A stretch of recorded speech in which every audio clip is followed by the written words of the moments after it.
I'm back with a new quest, which just released today. But before we do that, let me see. Rev the engines! They gotta buy the new recipes.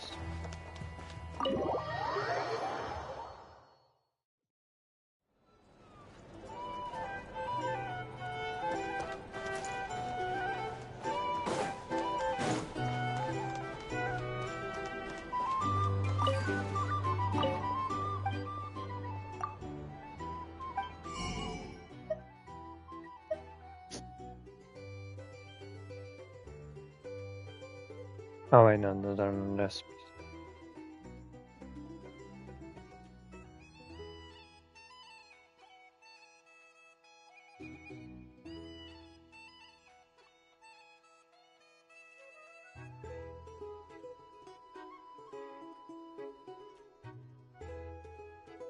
Okay, never mind. But there is one more quest.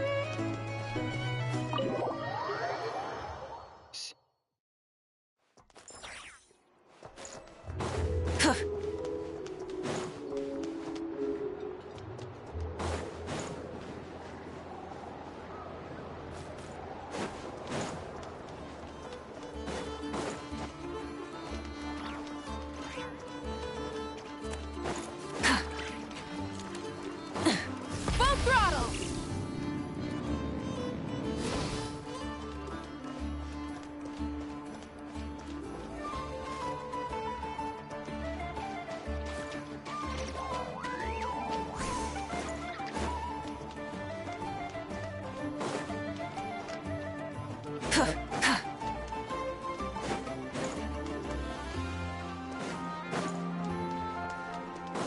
Where is that NPC?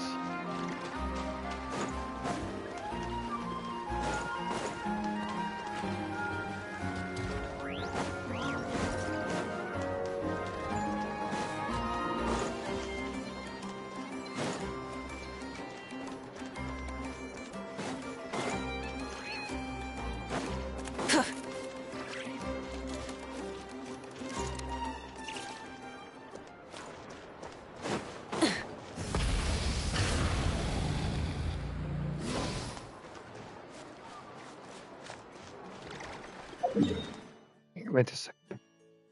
Oh, sorry.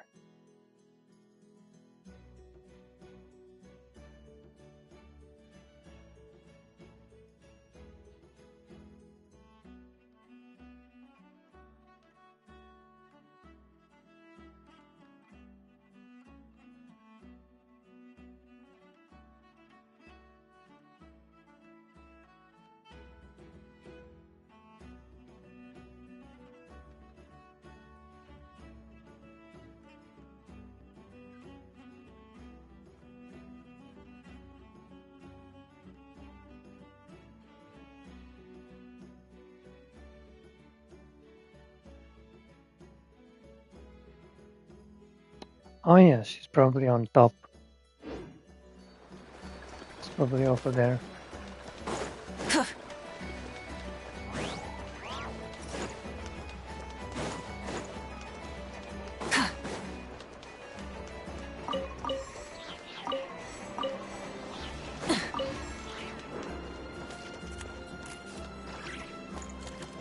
Yeah, you.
You.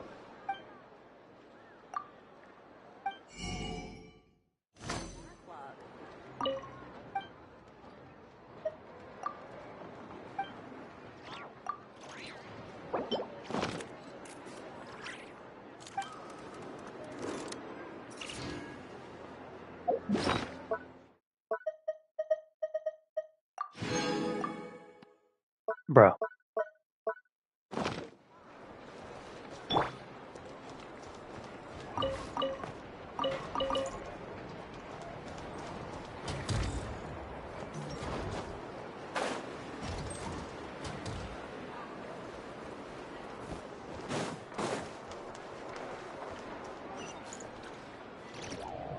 In just a second.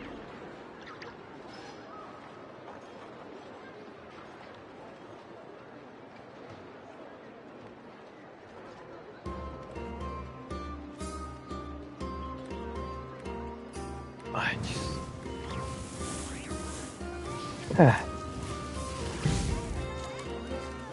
You fix the thumbnail very quick.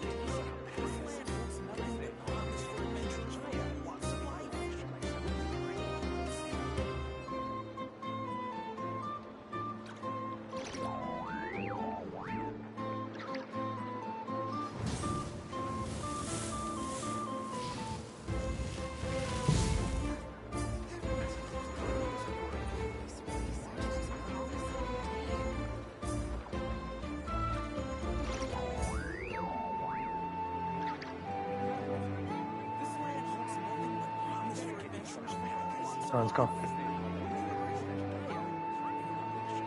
Exploration and trials. Adventuring is right up my alley.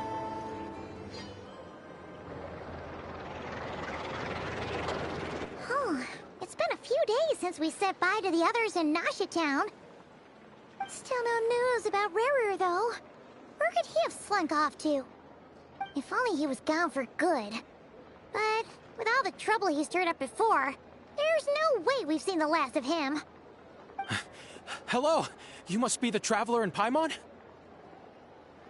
Mr. Flynn has been looking for you. Unfortunately, there's been a serious wild hunt attack over at the quarry. He thinks it's time to regroup and figure out a plan. The wild hunt? Oh, uh-oh. We better get over there right away. Come on, let's go.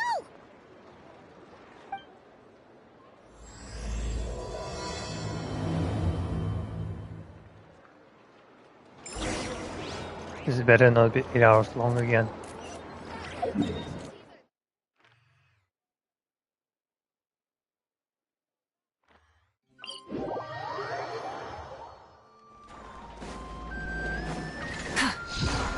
Try and stop me!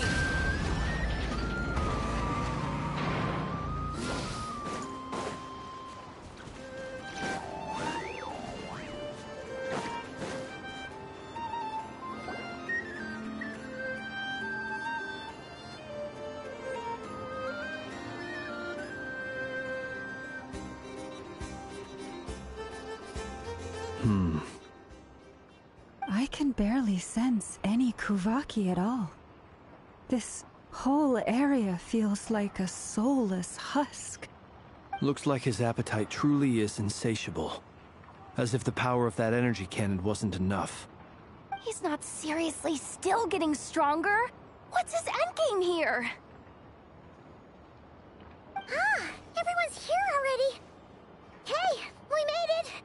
So, what's going on? We've all been on high alert since we split up a few days back, expecting Rarir to strike again. But it's like he just vanished into thin air.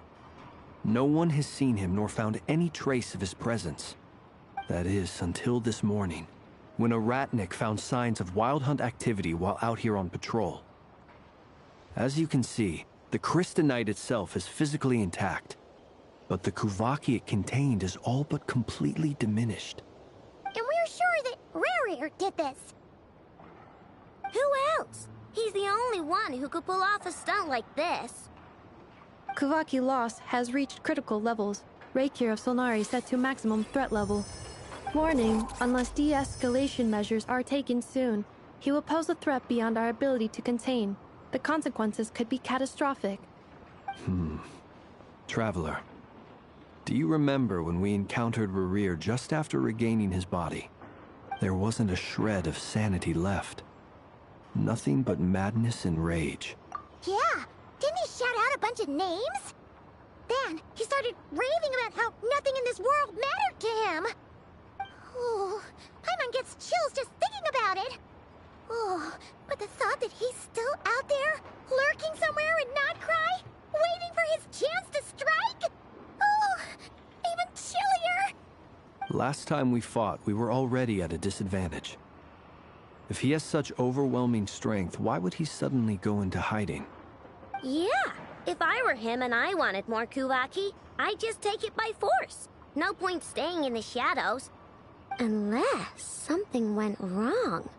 His whole resurrection thing didn't exactly go smoothly. The other thing is, how does someone who's completely lost their mind still have the wherewithal to cover their tracks so perfectly? Beats me. According to certain medical studies, insanity does not always entail a complete loss of rationality. It may be that he is simply living in a world of his own. That actually sounds about right. He was ranting away to himself the whole time, like he had zero interest in talking to us. There are many unanswered questions here. He could be right under our noses, and we'd still be in the dark. Besides his name and title, we know little about him. Certainly nothing about his past, or what he might be hoping to achieve. Exactly. And we wouldn't even know where to begin looking. Even Boss hadn't heard of the Rahir of Solnari before all this. I'd be willing to bet that even if we gathered together every scrap of intel in Nodcry, we still wouldn't find more than, like, 3 useful facts about him. So, if we do nothing, he'll just keep getting stronger. But if we want to investigate him, we have no idea where to look. Last time we had Marionette and her big robo-buddy to help us, and we still barely held our ground. If we had to face him alone... Oh, Paimon's head hurts just thinking about it. What are we supposed to do against a threat this big? Well, I do have a little hunch about his next move. Given that he attacked the quarry, I'd say it's likely he'll target other places rich in Kuvaki. Somewhere like the Eye of Krati, or the Pillar of Embla. One thing's for sure.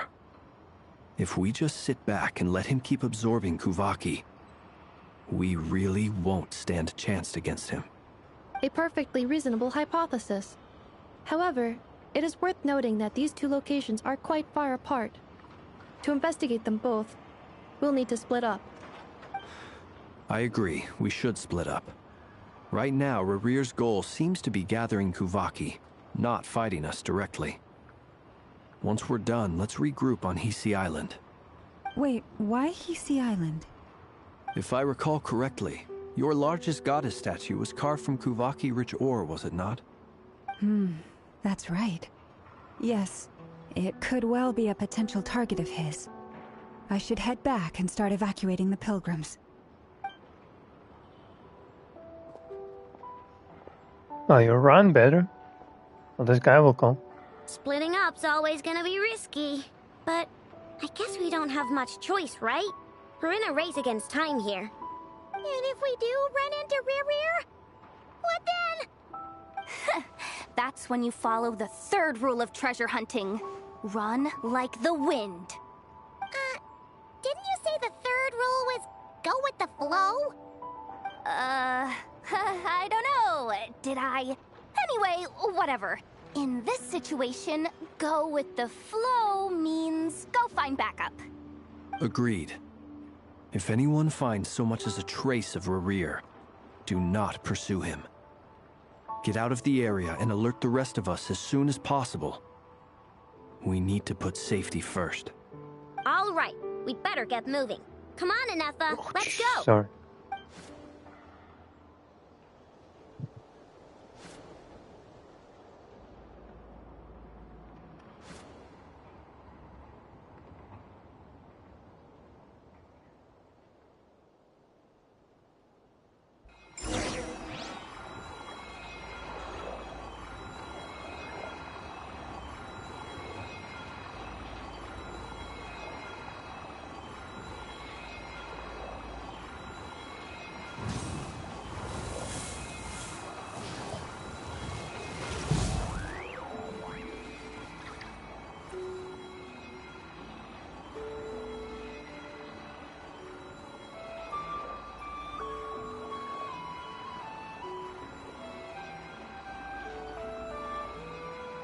Many insects have a compulsion to follow the light, and humans are the same.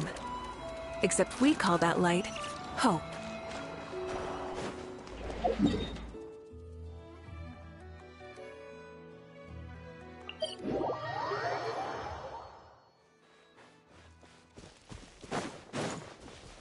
Full throttle!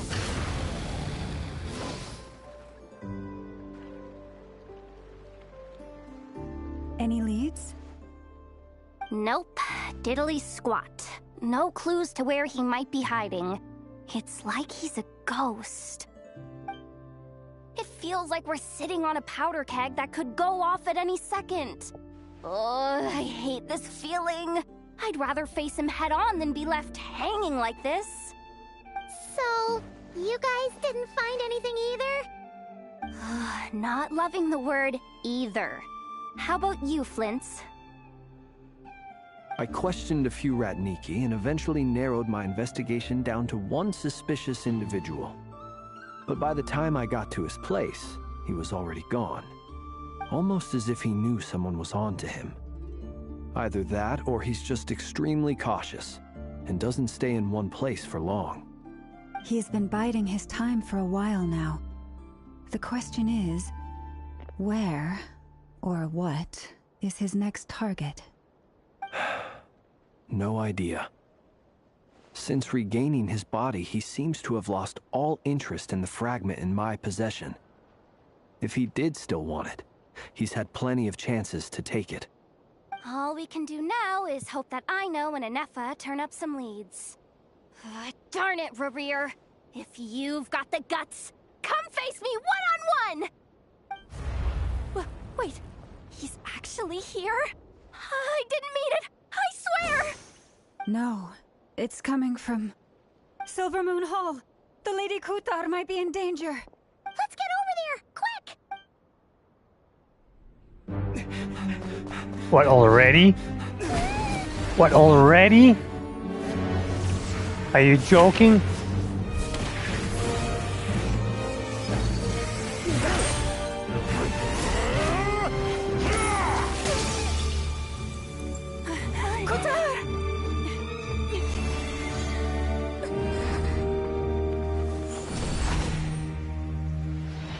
Holy Jesus.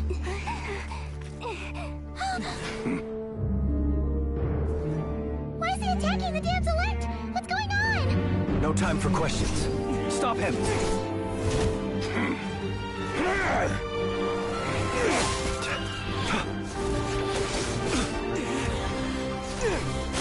Bro, what do you mean why? She's goddess of the moon and you're asking why? And he's the moon killer? This is insane. Yehuda, get Kutar out of here! On it.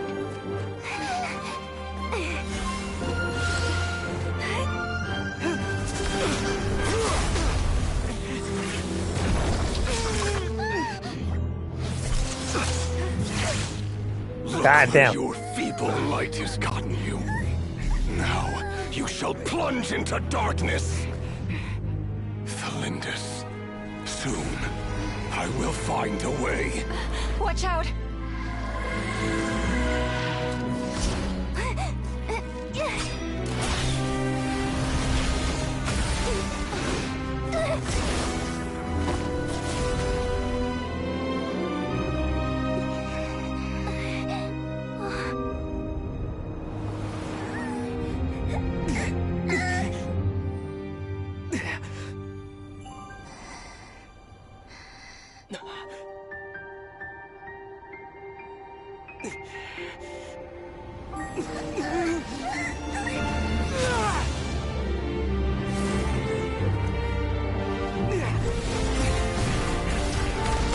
Jesus Christ.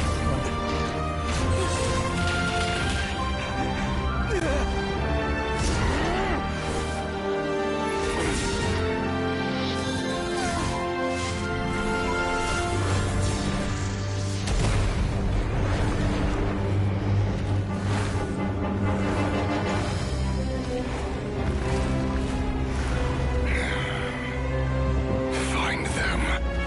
Even if it means turning this place Okay, so they technically haven't spoiled much. That was too close! Oh, we barely made it out of there alive! What's that guy's deal? How'd he get so crazy strong? He's a threat to this entire nation. I doubt his strength could even be measured by conventional standards. I have a question. When me and Anetha showed up, we saw him chasing after this lady like he wanted her dead. What was that all about? We weren't there for the whole thing either. They were already duking it out by the time we arrived. Yeah, we didn't see how it all started. It all escalated so quickly, we had no choice but to step in. Kutar, can you shed any light on the situation? Kutar. Cross-checking database. I see. So you're the one that the Frost Moon Scions refer to as the Moon Goddess? Wait, she's the Moon Goddess? Oh, no wonder she looks just like all those statues. I know, come up. You're a genius and you don't know. There are many reasons why people might worship the moon, and just as many why they might despise it. I've never met that person before, but there was no mistaking his deep-seated hostility towards me. Why he holds me in such contempt, I cannot say. But since he hunts the power of the moon, it's no surprise that I am a target. Kutar. There are many potential motives. For instance, you help the traveler escape his grasp. This could be his way of taking revenge. It is also possible that he covets the Kuvaki inside you, and seeks to take it for his own. The list goes on. But, right now, devising a counter-strategy should be our #1 priority. The likelihood of this location being discovered is close to 100%. A counter-strategy? We don't stand a chance against an enemy like this. Surely our only option is to run. He's not gonna chase us to the end of the world, right? So as long as we can sneak out of Nodcry undetected... No, I can't say that. Bruh, you didn't want to danger all other nations unless you want to bring Raiden here. Sure, but I don't think she stands a chance either. Running is our only option. Huh? You seem surprised. But what other choice do we have? We are facing an enemy we cannot possibly defeat in battle. Well, I mean, yeah, but still. It's not too late. I can distract him, so you have plenty of time to make your escape. Wait, what? You're gonna act as bait? Doesn't that make sense? I'm the one he's after. There's no need for you to risk your necks on my behalf. No, don't even think about it. A coyote doesn't stop for bypassers while Do not even howling think at about the it. moon. What is it, Loma? The Frost Moon Scions have already grown accustomed to life without their goddess. My presence here is no longer essential, and this is not my home, so you needn't ask me to stay. We can't just roll over and let him get away with this. That's not our style. Yeah, we can't just call it quits after everything we've been through together. Besides, she pretty much saved my life back there. If I just ditched her now, I'd never forgive myself. We can't overlook that you have saved our lives multiple times now. To talk of returning the favor would be a little crass for my liking. But suffice to say that we are friends, and friends look out for one another. Rira's true objective remains unclear. Even if we were to sacrifice Miss Kutar, there's no guarantee he would stop. But... Kutar, I know why you left the Frost Moon Scions so long ago. It was because people started treating prayer as a form of trade. They would make self-centered wishes, force you to accept meaningless offerings in return, and then expect you to perform miracles for them, as if that were their entitlement. If it were me, I might have walked away too. But I believe that time can change everything, and that sometimes it takes losing something precious to appreciate its true worth. After much reflection, I've realized that this was never about whether the Frost Moon Scions need you. Any relationship based on need is purely transactional. What I truly hope is that you'll choose to stay, not out of obligation, but as part of our family. You were born here. Damn. And now you've returned. Well, I'm burning the entire Perhaps it was dating the industry at that this guided moment you home. with this sentence. Thank you, Lauma. But my power is on the wane. I'm afraid. Very well then. I'll do as you say. Both times you saved us, we were transported across great distances in an instant. Is that one of your powers as the Moon Goddess? It is, but I find it very draining. I barely managed to pull it off just now, and it will be some time before I'm strong enough to do so again. Rejected by the world, my power is dwindling. Like a lake, cut off from its source, slowly shrinking away. Now, it has almost run dry. What do you mean, rejected by the world? The 3 moons belonged to the ancient bygone era in which they came into being. From the moment I was born, the world itself has been steadily sapping away at my strength. The 3 moons are not one and the same. As the goddess of the Frost Moon, I cannot wield the powers of the other 2. Yet moonlight has a way of blending together. Each can reflect You can, the but other's I can. glow. So when our fingers touched, I was able to restore my strength by drawing Kuvaki from the eternal moon's marrow. But this method of recovery is painfully slow. If only we could find the... It's the Wild Hunt! Even faster than we expected. We'll have to finish this conversation later. See how those Wild Hunt creatures are running away from us. They're likely just a scouting party, which means Rerir won't be far behind. Then what are we waiting for? Let's get the heck out of here!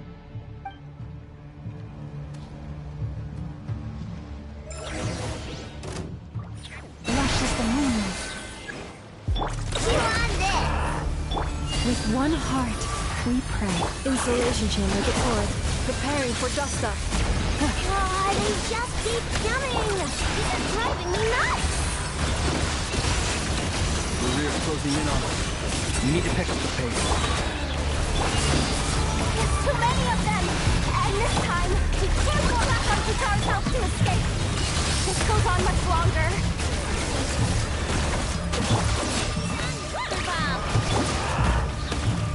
Launch into song for the everlasting. The night comes. Close your eyes. Preparing for dust up. Defensive mode engaged. Rush is the moon. By the frost moon of old. Ultimatum protocol. The long sleep effect. Observe. Close your eyes. For the everlasting forest. Receive my blessing. Preparing for dust up. Installation chamber deployed.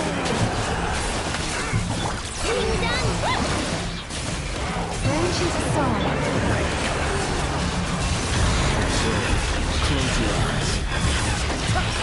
By the frost moon of old. Annihilation mode.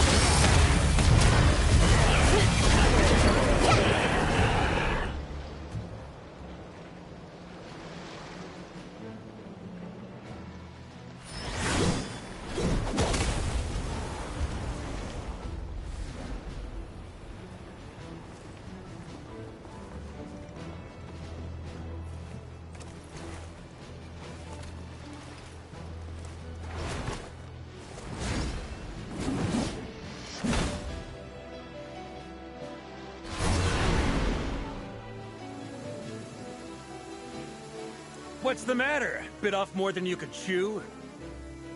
Who the... Who are you? Uncle Varka! You're back from Amsvartnir? Whoa! You're Varka? Grand Master of the Knights of Favonius? We could save the intros for later. Right now, let's get you all out of this hellhole. Follow me. I know somewhere you'll be safe. Oh, is that where I think it is? That's the one. Come on, move! There's no time to waste.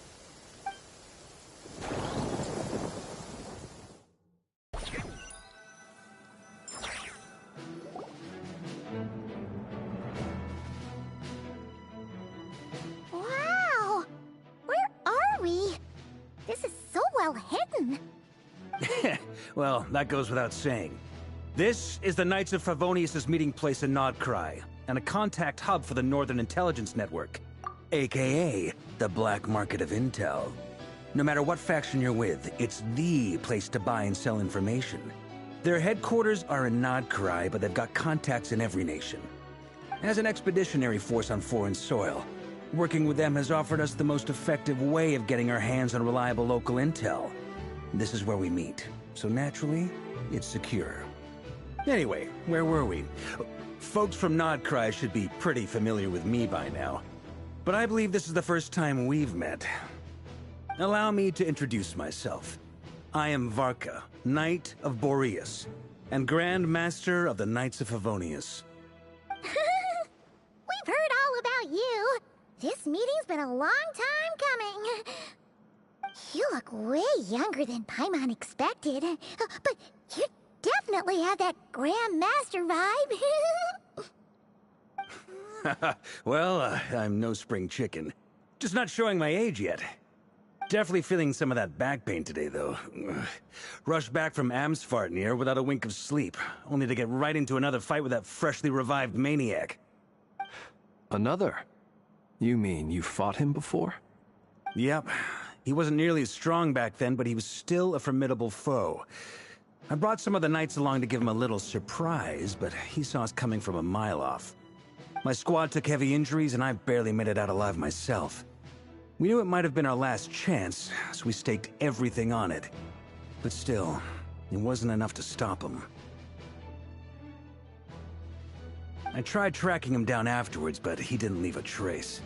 Even in his unhinged mental state, he's as cautious as any trained operative. So, I decided to come find you. And as luck would have it, turned up to find you being ambushed by the Wild Hunt. The rest, you already know. Is that why he's been frantically absorbing Kuvaki these past few days? Because he sees you as a threat? Maybe I'm part of the equation, but even if I weren't, I'm sure he'd still be gathering power. He's clearly working up towards something. Note to self, Uncle Varka's strength rating officially upgraded. Guess it's my turn to ask questions now. So, what exactly has been happening in Nodcry? Why is the Wild Hunt returned in humanoid form? And why is it after you? That's a long story, but I'll try to make it quick.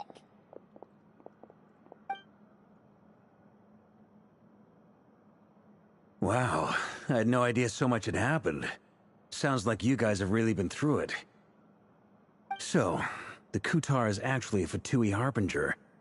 And all this Wild Hunt activity in Nodcry is the work of the Raker of Solnari, one of the 5 sinners.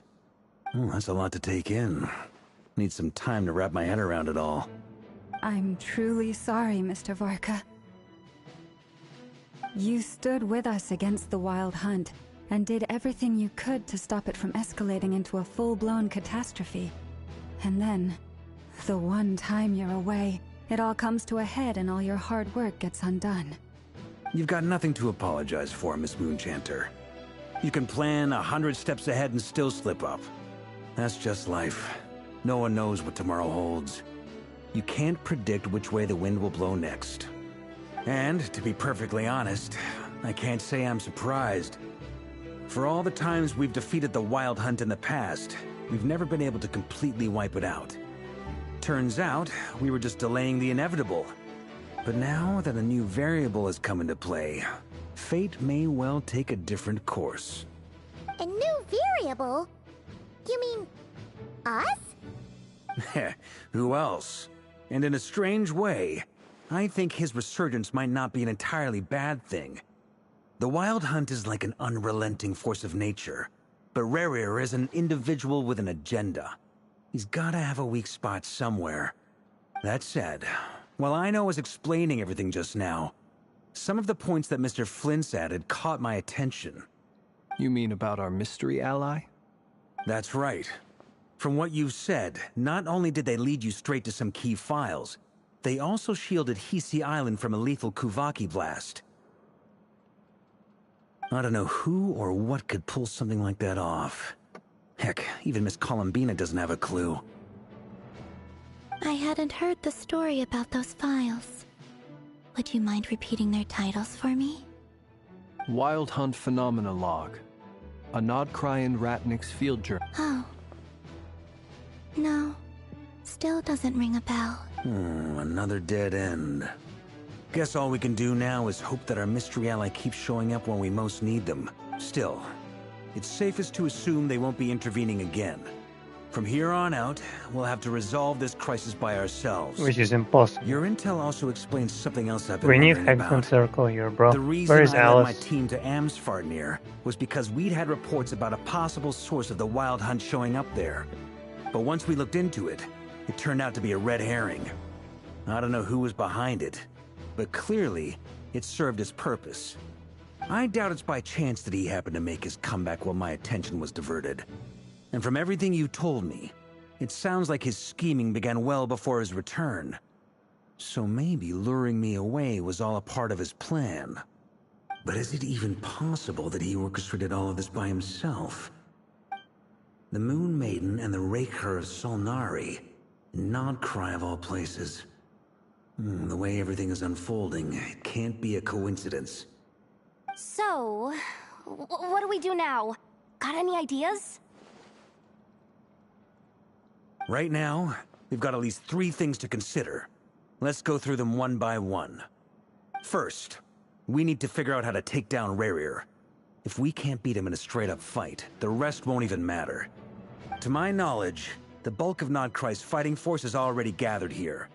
But even with everyone united, we're still no match for Rerir in his current state, let alone with his power still growing. What if there was a way to tap into a new power of our own? How so? Have you thought of something, Columbina? 3 moons once watched over this world. The Eternal Moon was the largest. The Frost Moon was the brightest. And the Iridescent Moon was the most mysterious. They say that back then, the 3 moon goddesses wielded immense power. Enough to shape the workings of the world itself. I now bear the Frost Moon's power. And the Eternal Moon's marrow resides within the Traveler. Hold on. Are you suggesting? The Iridescent Moon. The last piece in the puzzle. That's right. If we can find the Iridescent Moon's marrow, I will be able to regain my strength much more quickly. The 3 moons are said to stir the tides and illuminate all things. Perhaps they hold further secrets beyond our understanding. According to my analysis, the solution is feasible. However, it is subject to one major condition. How do we locate the Iridescent Moon's marrow? I know a way, but we will need to visit the Fatui's Experimental Design Bureau. The Experimental Design Bureau? Are you saying we need to involve Marionette? Yes. I must speak with Sandrone. It's a long way from here to the Experimental Design Bureau. There's a high chance you'll be spotted. You shouldn't... Then that's settled. Next up, our second priority. Somehow, we need to figure out Rerir's end goal.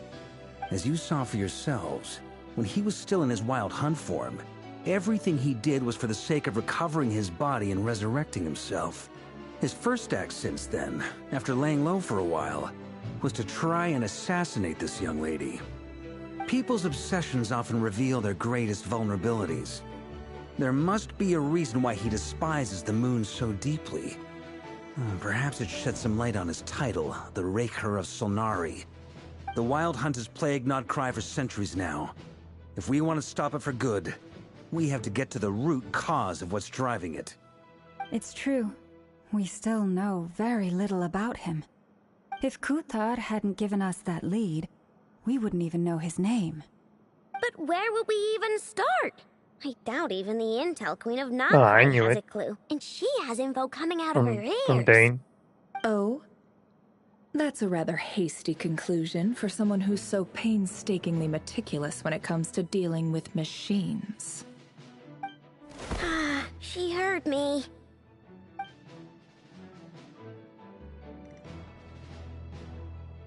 Boss! What are you doing here? I'm now asking myself the same question. I received a letter from a humble knight of Favonius, requesting a meeting to discuss a major business deal. But it looks like this humble knight had something else in mind. Details, details. Miss Neffer, the important thing is that you've arrived at the perfect time. Since his failed ambush, I've been racking my brains trying to come up with a plan to fight Rerir. Given the severity of the situation, I think it's fair to say that our only chance lies in uniting as one. And I'm talking all the factions in Notcry. We can't do this without the Curatorium, but I knew it'd be a tough job to win you over. So, I took the liberty of reaching out for a little chat. Wait a sec. How did you even hear about this place, Neffer? Didn't you say this is meant to be the Knights of Favonius' meeting spot? And a contact hub for the Northern Intelligence Network? And isn't it supposed to be super hidden? You really think he could have gotten settled in Notcry without my help? Besides, I'm the one running this gig. Of course, I know where the meeting place. Allow me to introduce the current head of the Northern Intelligence Network. If it's intel you're after, she's your woman. Pretty much seen and heard it all. Please spare me the flattery. Let's cut to the chase. Seems like you've run into some trouble, huh?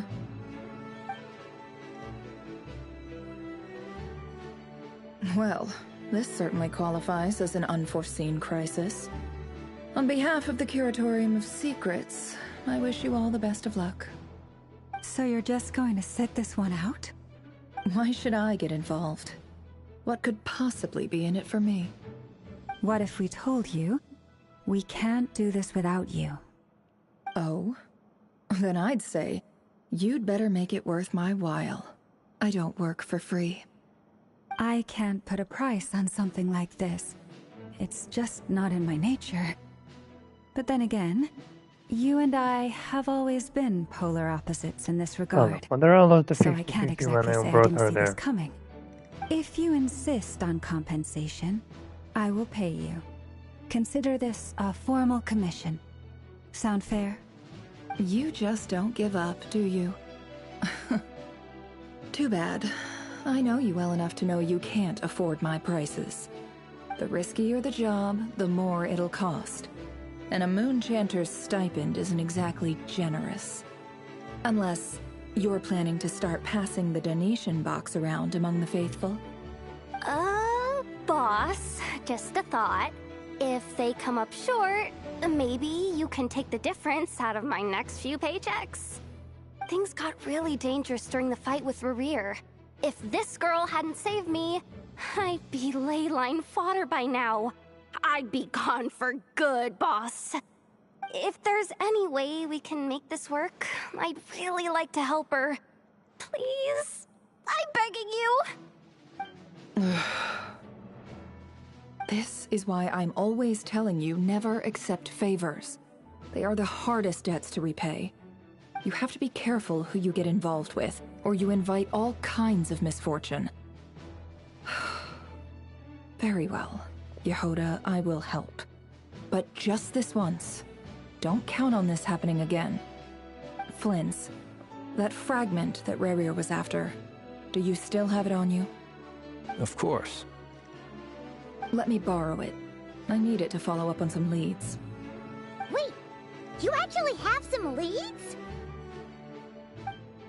Shh. This is top secret information.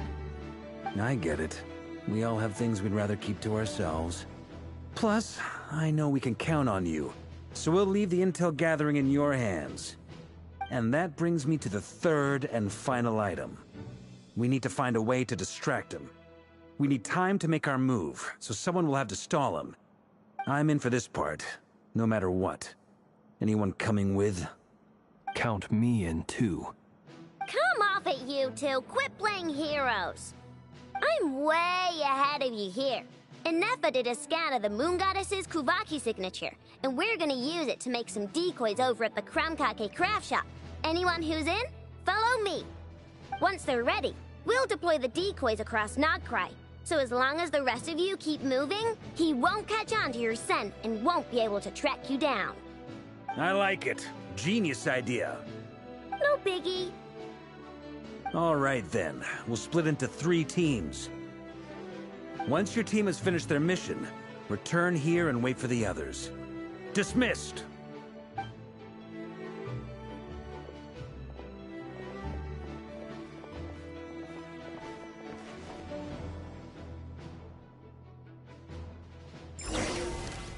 Whoa.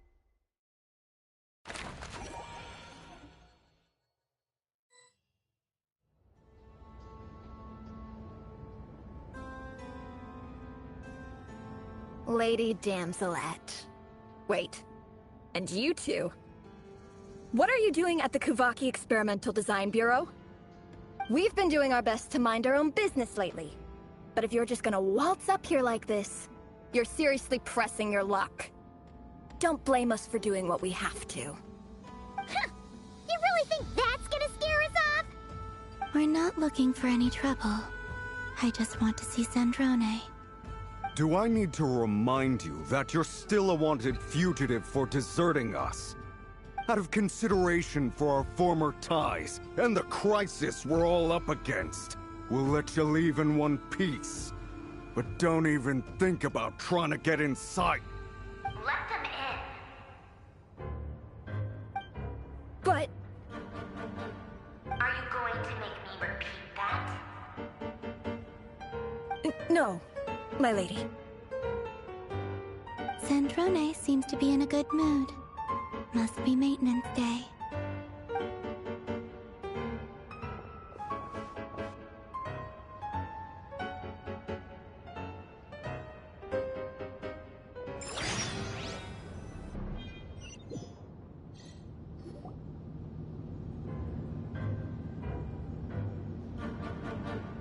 I like the music.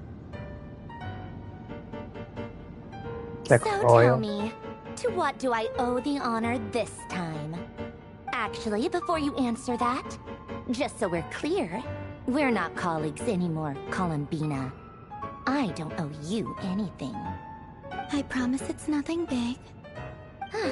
It seems like you've gotten the wrong idea here. The only reason I let you in was because I was bored. It seemed like a way to kill some time and satisfy my own curiosity. Whatever miscalculations I may or may not have made in the past, I haven't lost the plot enough to even consider sticking my neck out for your sakes. I'd like to speak with Arlecchino. What? Huh? You mean the knave? I'd like to speak with Arlecchino. Is she in Nodcry? No, she's not. Once the work on this facility was completed, she went back with the Rooster and Regrator. The only ones in Nodcry are me and... What is it you need to speak to her about anyway? Rerir is hunting me. If I'm going to face You him, and who? I must first You and retrieve who? the lost moon. Who else is here?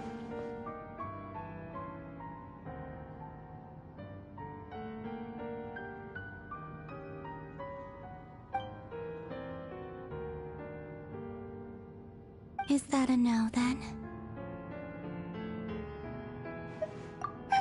As if I need reminding. I was this close to settling things with him before someone decided to whisk me away to their weird little garden. Have you held any tea parties lately? Tea parties? Yeah, obviously. You don't seriously think we'd pack it all in just because you aren't here. If anything, they They've been more eventful than ever. Just me, Arlecchino, and a bunch of insolent, insensitive guests who won't stop asking where you've so gone. she's here. Oh, they've been a real joy. I bet you served them the worst tea you have. Just like you used to do to me when I upset you. Who cares about how good the tea is when there's no one around to drink it? I keep losing people. First Rosaline, now you. I'm running out of people who can make me laugh.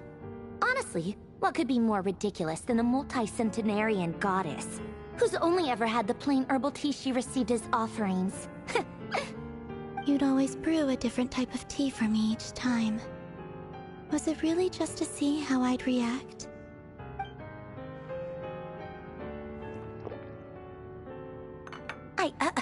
Well, duh. Why else? Why she's such a Watching you tsundere, squirm was man. practically my only form of entertainment.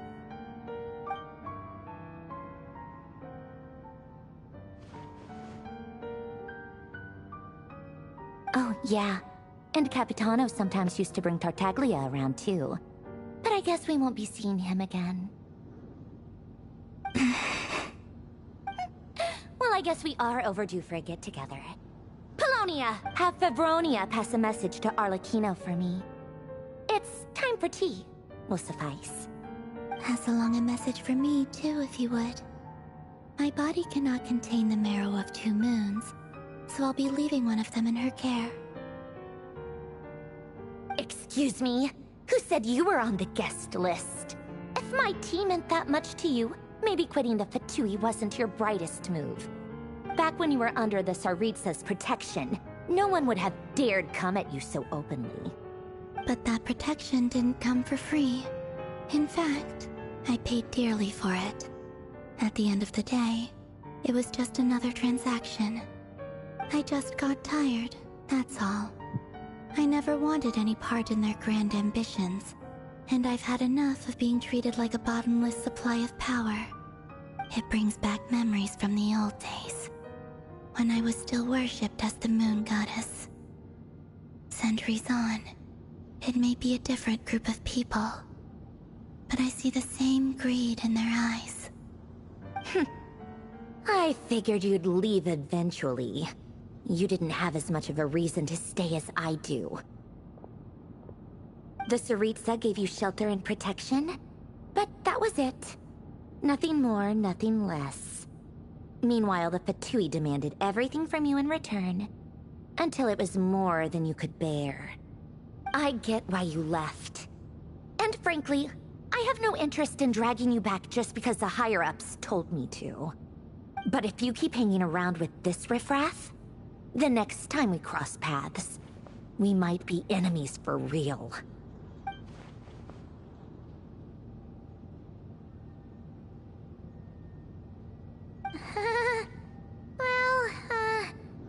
Guess that's our...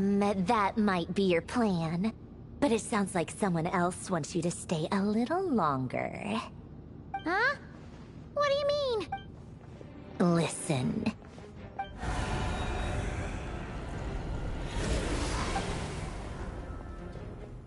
My lady, it's the Wild Hunt. A horde of monsters is headed straight for the facility. Another uninvited guest trying to crash my tea party. Clear the area. I'll handle this. Wait, what? You want us to leave you here by yourself? Huh. You'll be lucky to make it out of this alive. You really think you can afford to worry about me? Go on, get out of here. You may have stopped Polonia from crushing him last time, but I've made sure that won't happen again. The entire Experimental Design Bureau is rigged for war. Stay and watch if you want, but it'll be at your own risk. Don't tell me what to do! Look, if you're leaving, make it quick, or you'll just get in my way. There's a secret passage on the 2nd floor. It'll take you right to the plains out back. Stare all you want, Columbina. You're not getting another invitation to my tea party. I know. But thank you anyway, Sandrone. This is exactly why you shouldn't hang around with those people. All their melodrama and sentimental nonsense is rubbing off on you.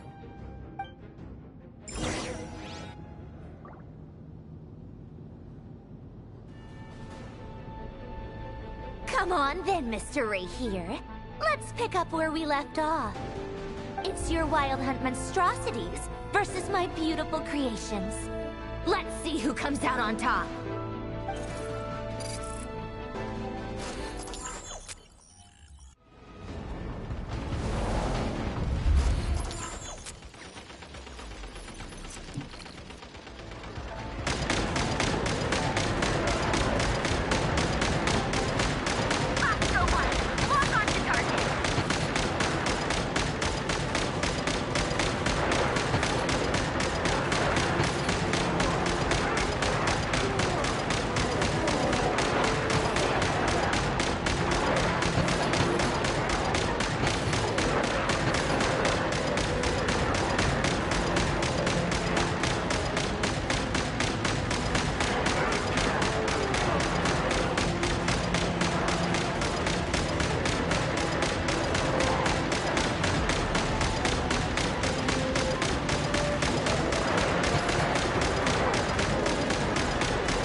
What up?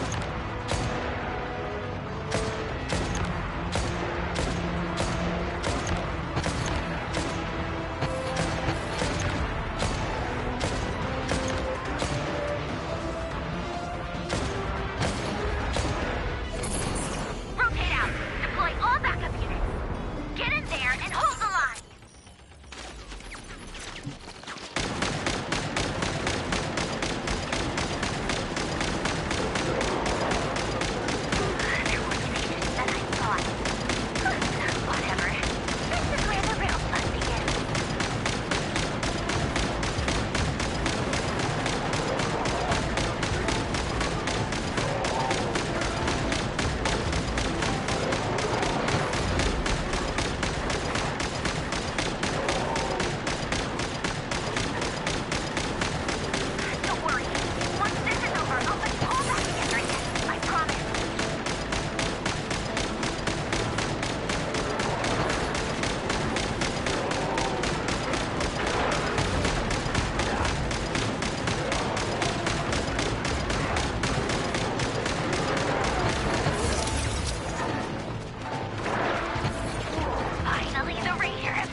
Damn, the POV is crazy.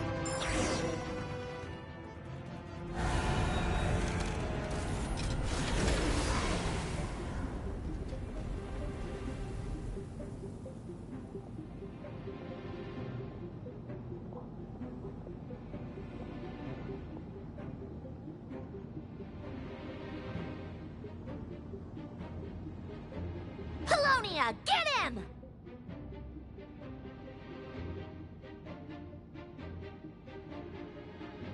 I've upgraded Colonia again since our last encounter, and uploaded every last scrap of your data. So let's finish this, once and for... She's not here. Where did she go?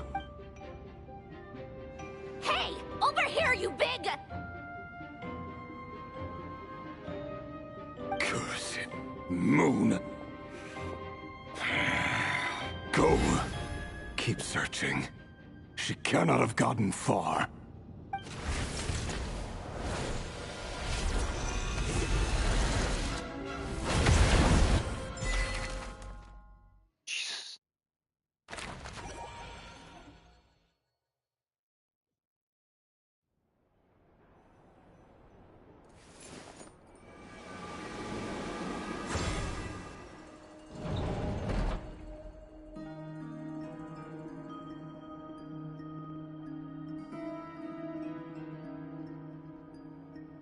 So this is your method for investigating Rarir's past?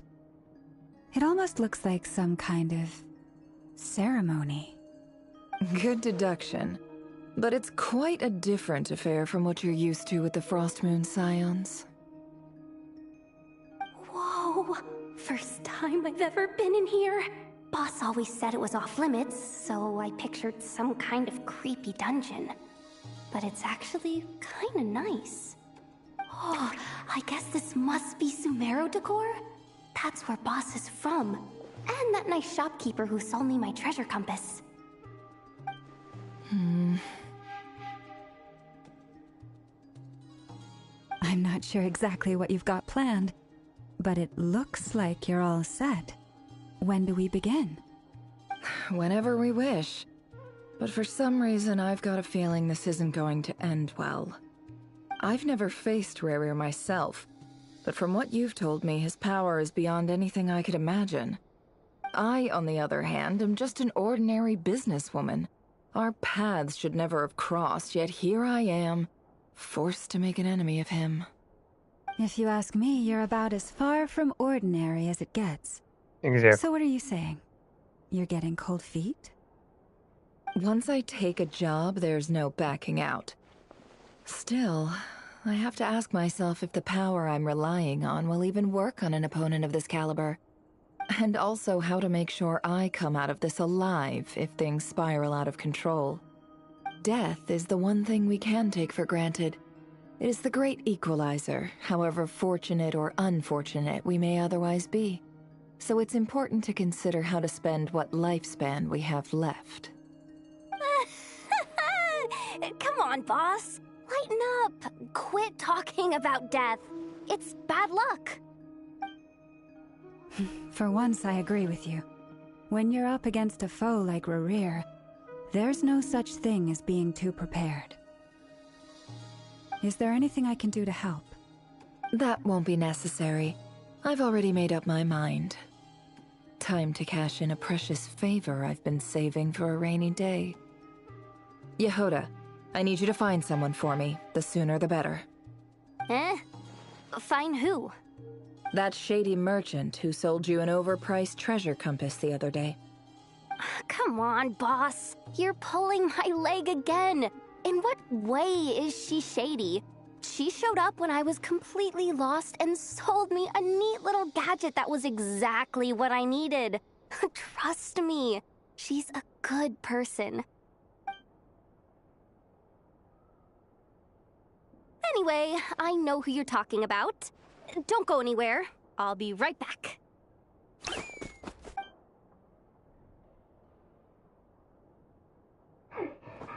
dragging me. I genuinely can't run any further.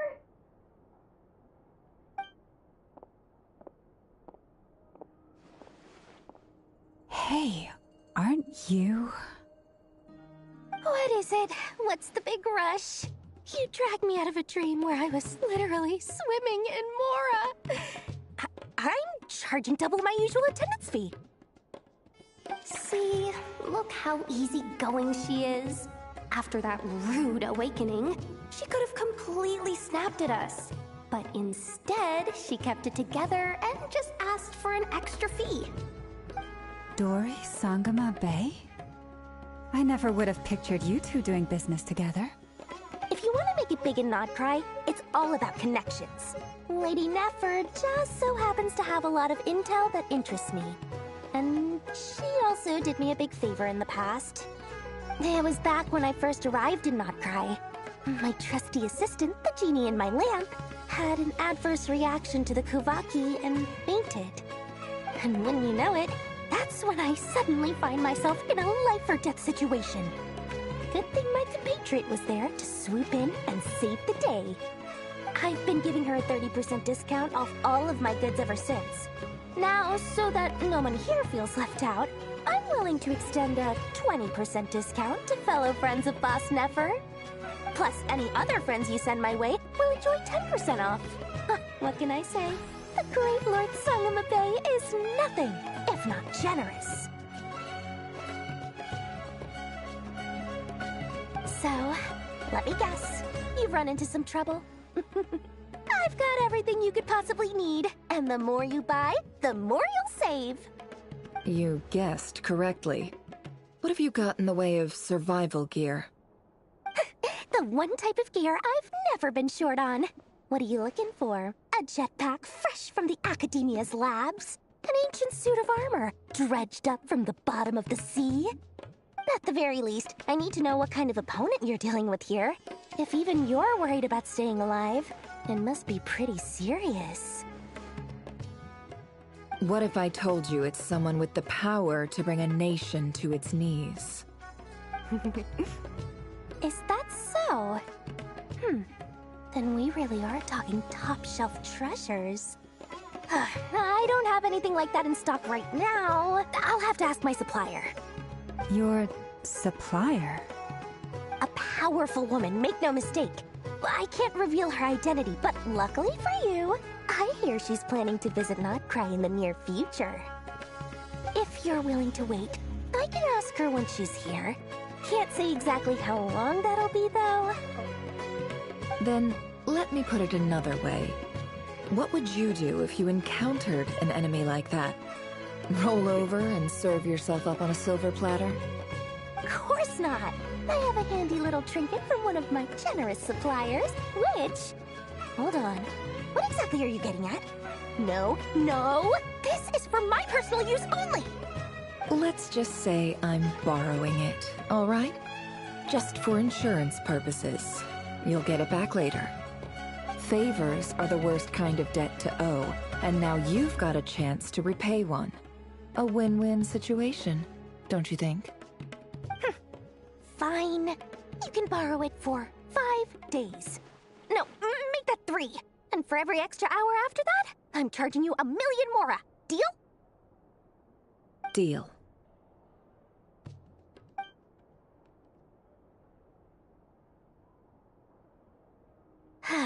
What a way to start the day. Now, was there anything else you wanted? Or can I go back to bed now?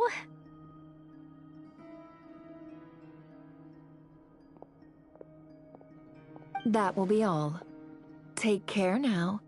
Don't trip up on your way back, friend. See you later! You're my favorite shopkeeper.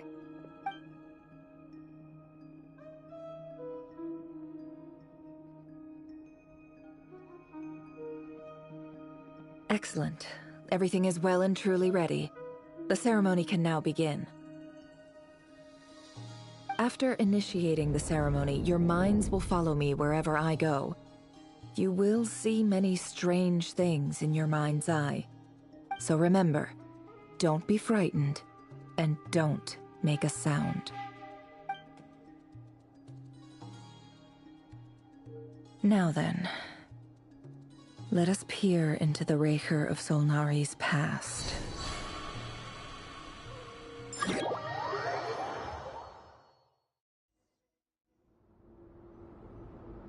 I made it. I don't recognize this style of architecture. Must be Conrian.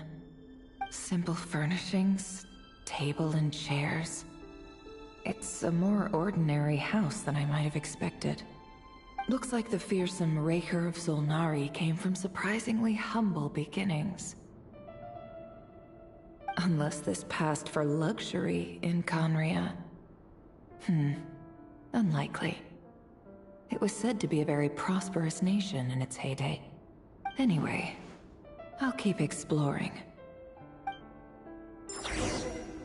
Oh, we can use her.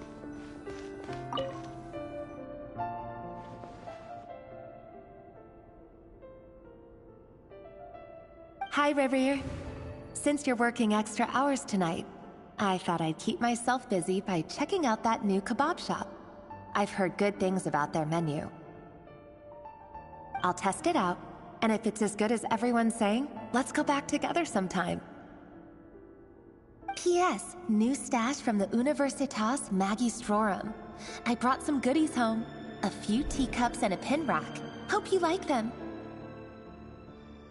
They didn't sign their name, but they must have been close. Sounds like they were living together.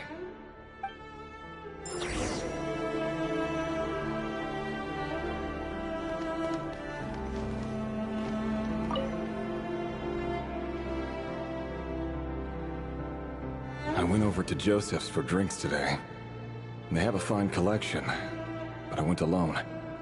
Felindis was tied up with something and couldn't make it. Joseph asked why I came alone, but I didn't really have an answer. He then went on to ask about other things. If you ask me, someone who asks that many personal questions is too nosy for their own good. But if he invites me again, chances are I'd still go. Felindis. That's the same name Rerir mentioned. Crane imports keep falling. If things don't pick up, we'll soon be back to meat and mushrooms only. Honestly, I'm not a huge fan of that new type of mushroom everyone's been into lately. Didn't it start out as a lab-grown variety? I heard it's even mildly corrosive. Seriously, why would you even eat something like that? I don't care if it's an impressive feat of alchemy. That just isn't the kind of thing I like to eat. Grain has to be imported, and they're eating a diet of mostly meat and mushrooms. Could it be because Conria is underground, so it doesn't get much sunlight? That would explain why they use so much stone in their buildings. They even use alchemically modified strains for food. Seems like the people of Conria don't have many options when it comes to dining. I've just about saved up enough now. Time to buy it and keep it somewhere safe. Making a big purchase. I wonder what it is.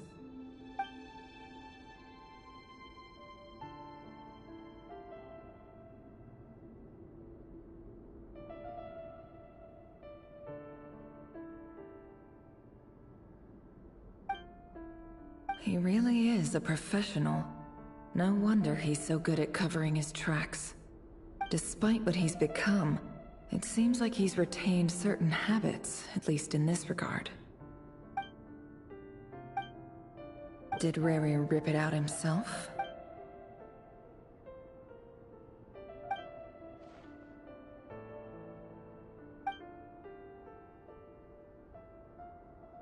Before I met you, I was convinced that my heart was nothing more than a stagnant pool, the burial place of a fallen moon. A withered, windless grove where the waters rested forever unrippled. It was you who helped me see that my heart hadn't entirely withered away. That it could still beat to the rhythm of love. This is just trivial sentimentality from the looks of it. Why would he go to the trouble of hiding that? The burial place of a fallen moon.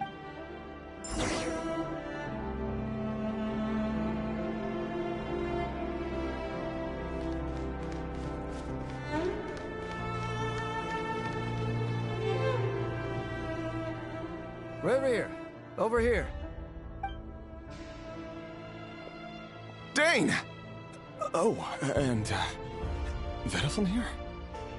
What a surprise to see you here, sir. Hello there, Rerir. You need not address me so formally outside of court. He doesn't get that much free time, so I invited him over for a drink. Even the court prophet deserves a break every now and then, right? Well, I'm flattered. So, what are we discussing today? Hey, don't look at me. As far as I see it, we don't need an excuse to have a few drinks. Come on, don't give us that. Didn't you say you were about to pop the big question? How's that coming along?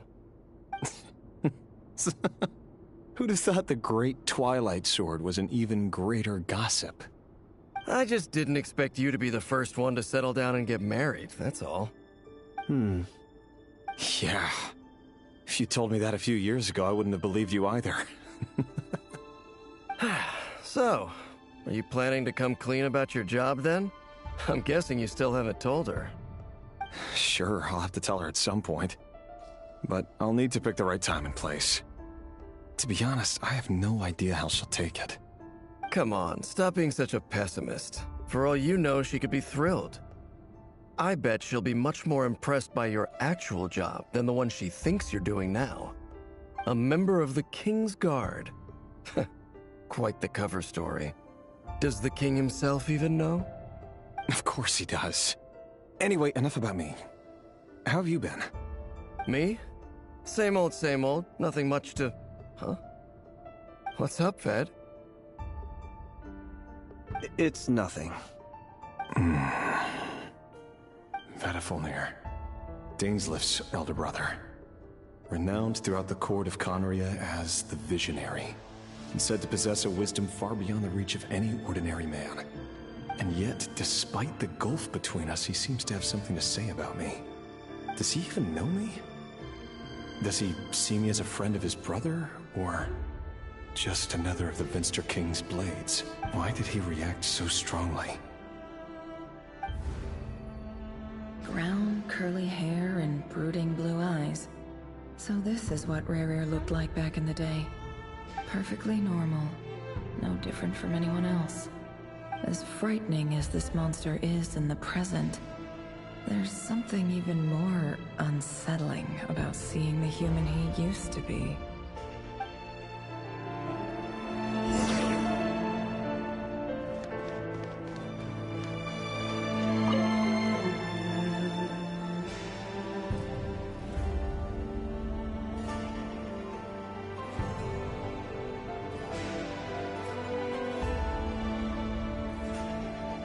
Felindus?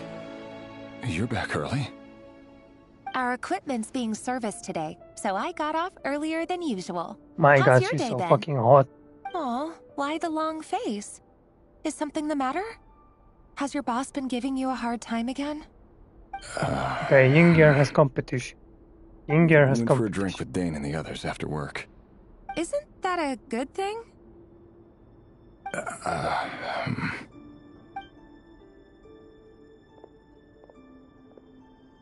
Vedifulnir showed up today, too. You know, Daneslif's older brother.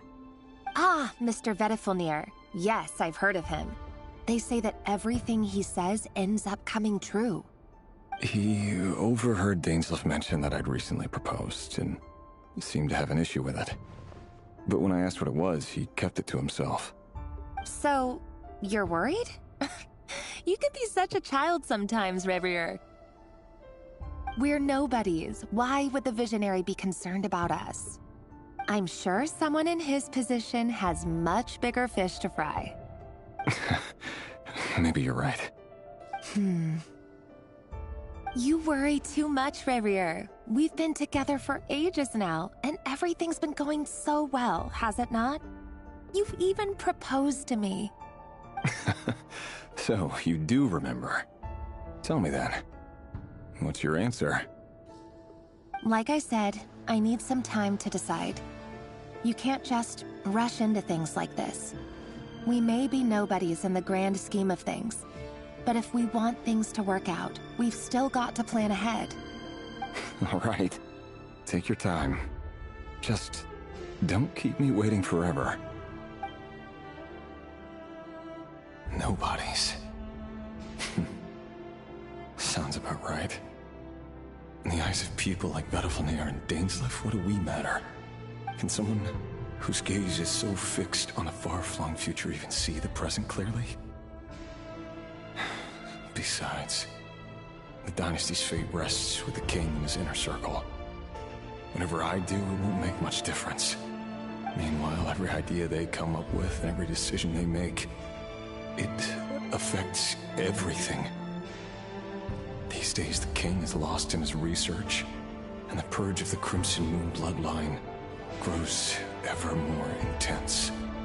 The opposition tried to speak out, but nothing came of it. And I'm under no illusions as to why.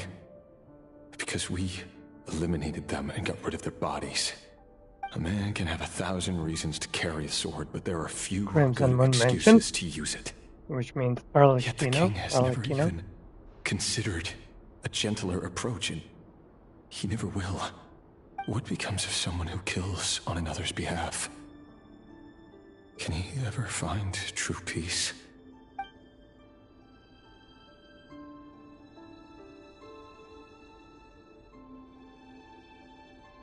Thelindis?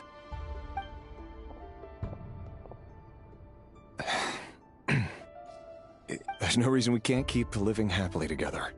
See? You just need to stay positive, Revere. I can feel your warmth, your breath. You're right there, right by my side. Just seeing you makes me happy in a way I can't explain.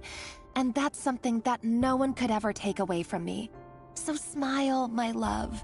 Let go of that frown. And I'm honestly jealous of him. You're right, Thelindis. He's fine as I've hell. just been overthinking things. That's better.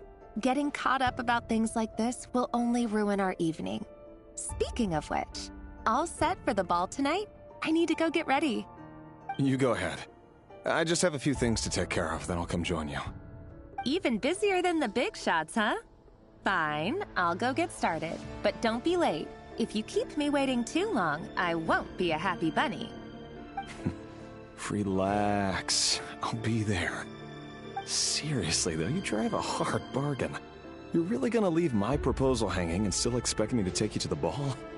Well, that goes without saying. I already told everyone I'd be coming with a dance partner. Besides, they're two completely different things. Let's take it one thing at a time, all right? All right. White outfit it is. It seems like Rerir was deliberately hiding his ties to the intelligence services by giving the impression that he was just an ordinary member of the Vinster King's Guard. He clearly doesn't want his would-be fiancée to know about his other life. Then again, that's hardly surprising.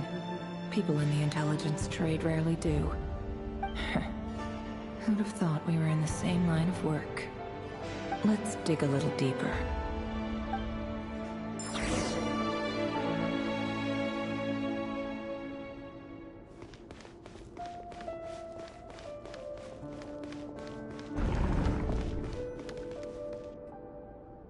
Our last operation was a resounding success, and all thanks to you, Rehir of Solnari. In total, we apprehended 32 dregs of the Crimson Moon, and 67 accomplices. After all these years since the dynasty's fall, so many of them still linger on. Indeed, it cannot be denied. Yet it was destiny that the Crimson Moon should be overcome by the eclipse, and that His Majesty, the all-seeing Vinster King, now guides our nation on the path to prosperity. Conria has no further need for a dead moon. But alas, there will always be those who refuse to see the truth, choosing instead to romanticize the past. That's not entirely true. Much about the Crimson Moon era was worthy of remembrance. And that's exactly why they keep trying to see it restored. Many of its secrets remain unsolved to this day. As it happens, that's precisely the field of study my partner is devoted to. You still haven't told her what you really do for a living. Where would I even start? How do you tell someone that you're one of the king's hand-picked executioners? That your hands are steeped in blood? You didn't choose this life, any more than I did. Okay, so if he Well, if sees it's like out, us, you know don't get a he's gonna say. get even more I'll mad. sure as heck be the one to pay for it. Speaking of which, We need to be more rigorous in the way we identify direct descendants of the Crimson Moon. Someone, it seems, has strong opinions about my future plans. Most likely my marriage in particular. I have a feeling that we may soon become targets of the Crimson Moon's retribution. Your concerns are not unfounded. They've taken out many of our colleagues these past few years, and for that very reason. These are no helpless lambs we're leading to the slaughter. They're wolves in sheep's clothing. Take care, Rahier of Solnari. I look forward to toasting you at your wedding. Thanks, Thorkel.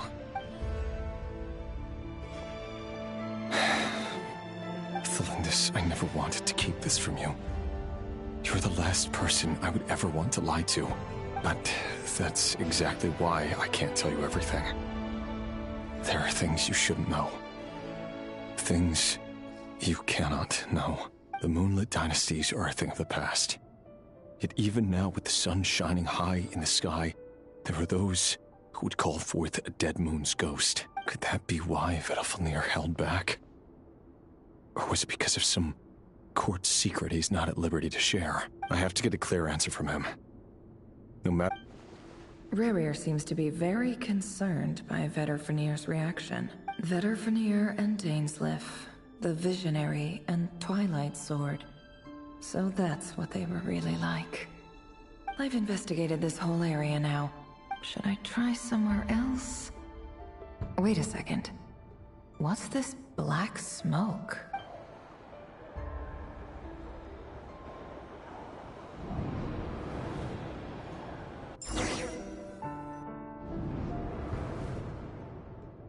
Probably not a happy man. So, he's late after all. Just you wait, Rerir. You're in for it. Big time. Are you waiting for someone, ma'am? Could I tempt you into buying some flowers? Oh, sure. Pick me out a pretty bunch if you would. Thank you. But I'm afraid none of them are as pretty as you.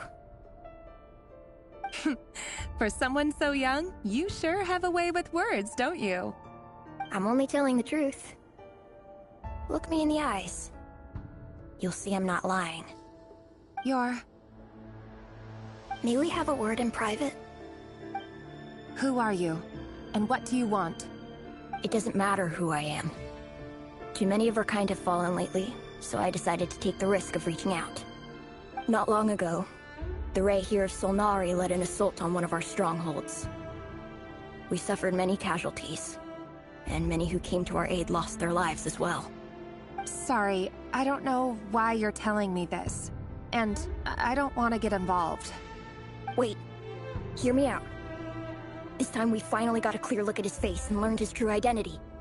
His name is Rerir, and he claims to be one of the King's guards. What did you say?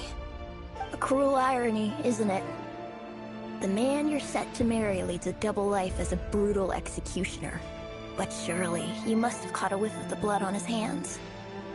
Why are you telling me all of this now? Simple. It's because... How strange. Rerir was nowhere to be seen in that memory. It clearly belonged to Thalindis. Rerir couldn't possibly know what happened if he wasn't even there. Why would her memories appear in his fragment? The ceremony won't last much longer.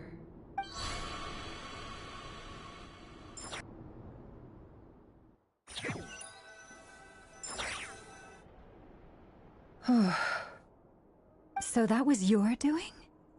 Did you just pull us inside Rerir's fragment to spy directly on his memories? Any more questions, and I'll have to start charging. I had no idea you could do that, boss! Seriously, that was amazing! We're not worthy. We're not worthy! I gotta admit, though, I'm itching to see what happens next. Feels like we barely scratched the surface. I'm just as curious as you are, but the ceremony only allows for limited time inside. That's all we can see for now. Luckily, we managed to learn quite a lot. So far, so good. I just hope the others are doing okay too. Especially the group with the Traveler.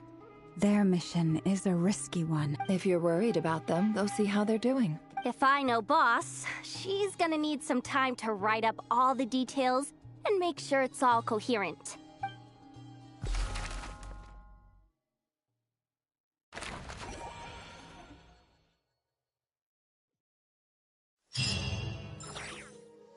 Oh, they've been prowling around for nearly 2 days now. These things just won't quit. Oh, they might not have seen us yet, but them constantly sweeping the area, our way out is completely blocked.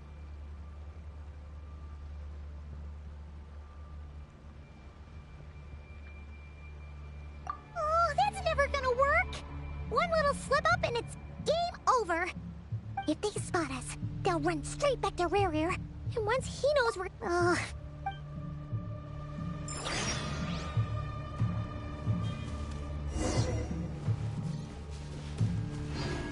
Quick, hide! We almost got spotted! Phew! That was a close call.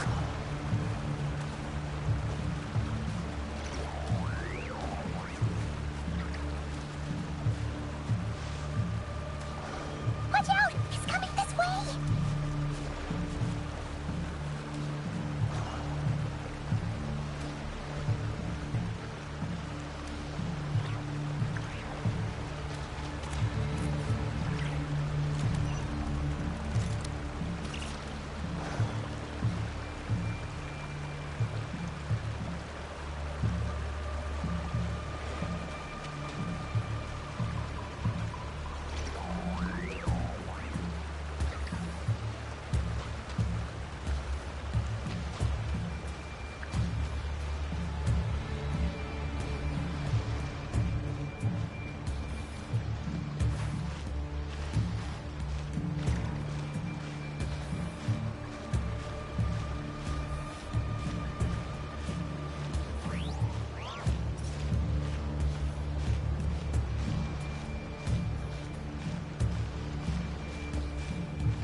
Off we go!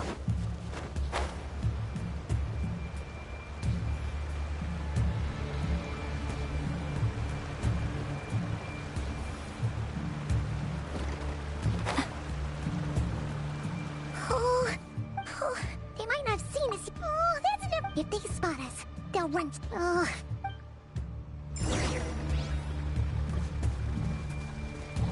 Quick, hide! We almost got spotted! Phew! That was a close call.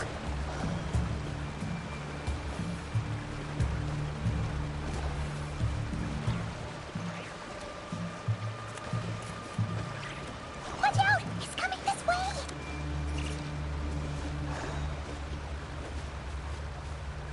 Keep going. We're nearly there.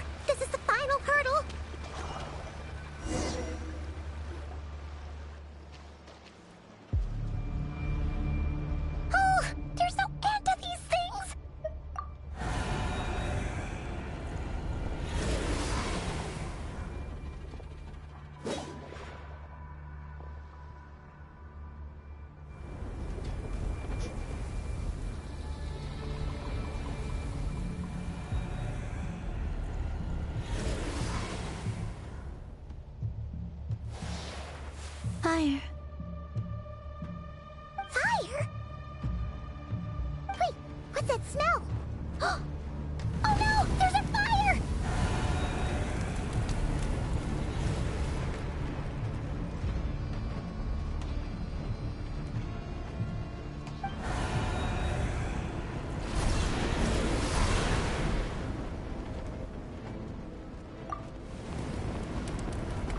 Well, hello there.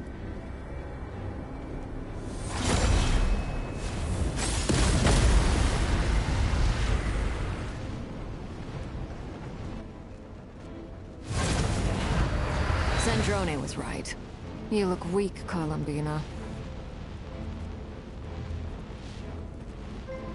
The old you would never have let such lowly creatures bar your way. Word has it that you did something for the Tsaritsa, and that's why you've lost most of your power. Freedom comes at a heavy price, doesn't it? It's Arlecchino! You came! Hello again, Columbina. And greetings, guests of the House of the Hearth. Oh god, the aura, bro. It's been a while, Arlecchino.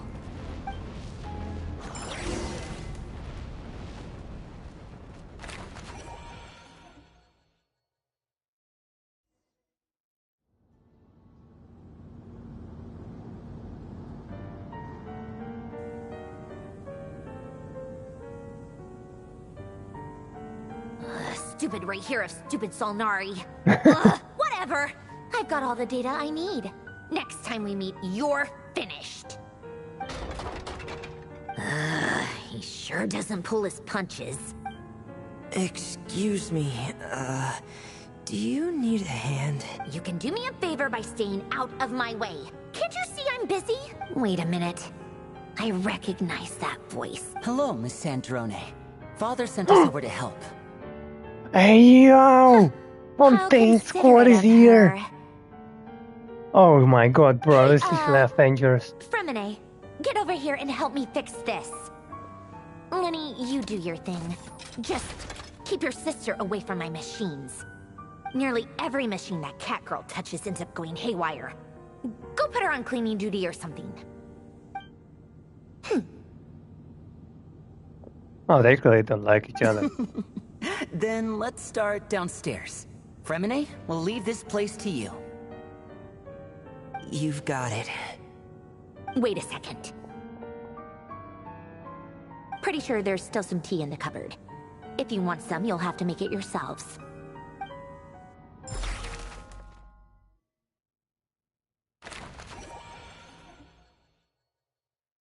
Arlecchino has joined us. Oh my god.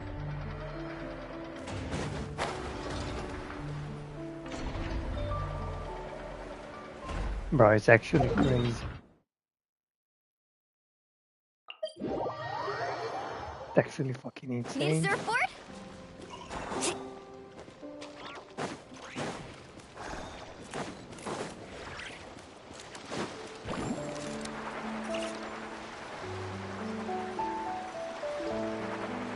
Hey, maybe you call Mavuiko or something? Because, you know, she still has her thing, you know, the gnosis. She might help.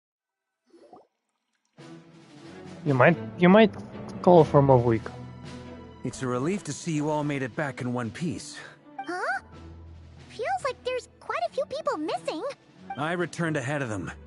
Flint is helping Aino and Anefa to set up the decoys and buy us some time. As for Miss Nefer... Boss is still wrapping things up on her end. She sent us back to fill you all in on the top secret intel we've been gathering. I see. Then let's get right into it. But first, who do we have here? You brought someone else in to help? Greetings. I was invited here to help as a longtime Tea Party companion of Columbina's. You may call me Arlecchino. Surely it can't be. Those eyes.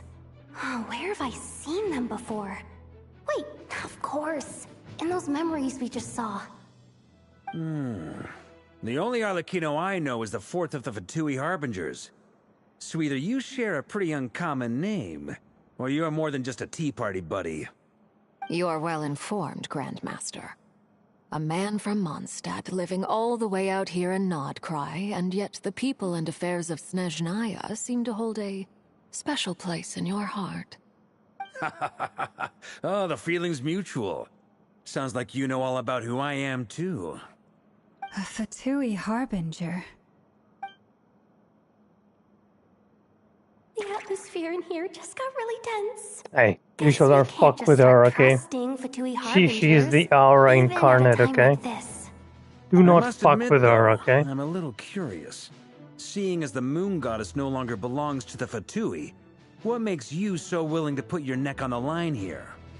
Nor does Nodcry belong to Mondstadt, Mr. Varka. Yet still, you're fighting for it all the same. Things don't always have to have a tangible payoff. Sometimes, stopping things from spiraling out of control is a higher priority than chasing the spoils of victory. Of course, I can't say there's nothing in it for me at all. But that's between Columbina and myself. Forgive me, I don't mean to doubt you. It's just that the Fatui really have been the source of many of our troubles. We have our own way of doing things here in Nodcry. But ever since they arrived, the Fatui have treated us with nothing but hostility. I know there's been a lot of bad blood between us in the past. I've done my utmost to avoid friction whenever I could. But sometimes fundamental conflicts of interest simply can't be settled amicably. That's why I'm here solely in a personal capacity. This has nothing to do with the Fatui. As a gesture of good faith, I'll be frank. I can help Columbina track down the iridescent moon's marrow, which will help her restore more of her power. Anyway, what else is on the agenda? Let's begin. She says she'll be frank, then completely skips over the details. Looks like she doesn't want to give away too many secrets after all. But she clearly wants to change the subject. It'd be awkward if I tried to bring it up again now. Do not, Jehoda, no. Do not play with this woman, okay? Do not fucking play with this woman. Look, and you can tell she's not someone She can kill you in a millisecond.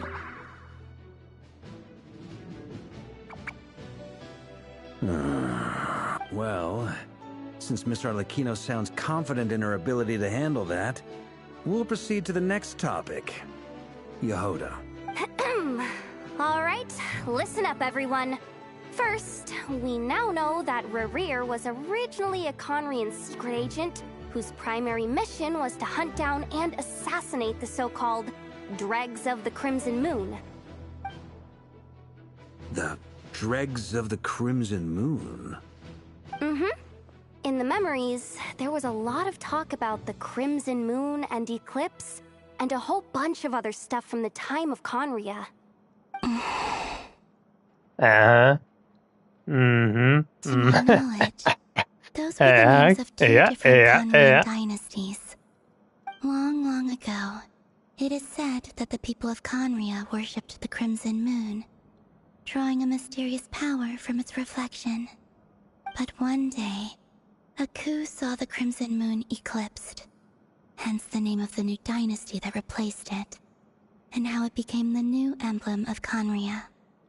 Still, long after the Crimson Moon dynasty had fallen, the last ruler of the Eclipse dynasty, the Vinster King, still coveted the secrets it left behind.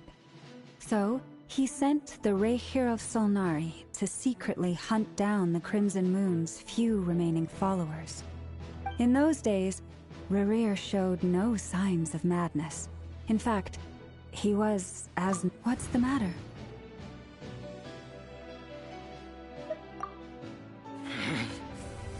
Stephanie, Granddaughter, Flinders.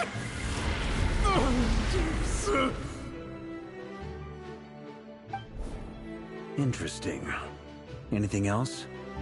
What about this would-be fiancé? Well, she was a researcher at the Universitas Magistrorum, but it felt like she was hiding some kind of secret. Oh, and one more thing.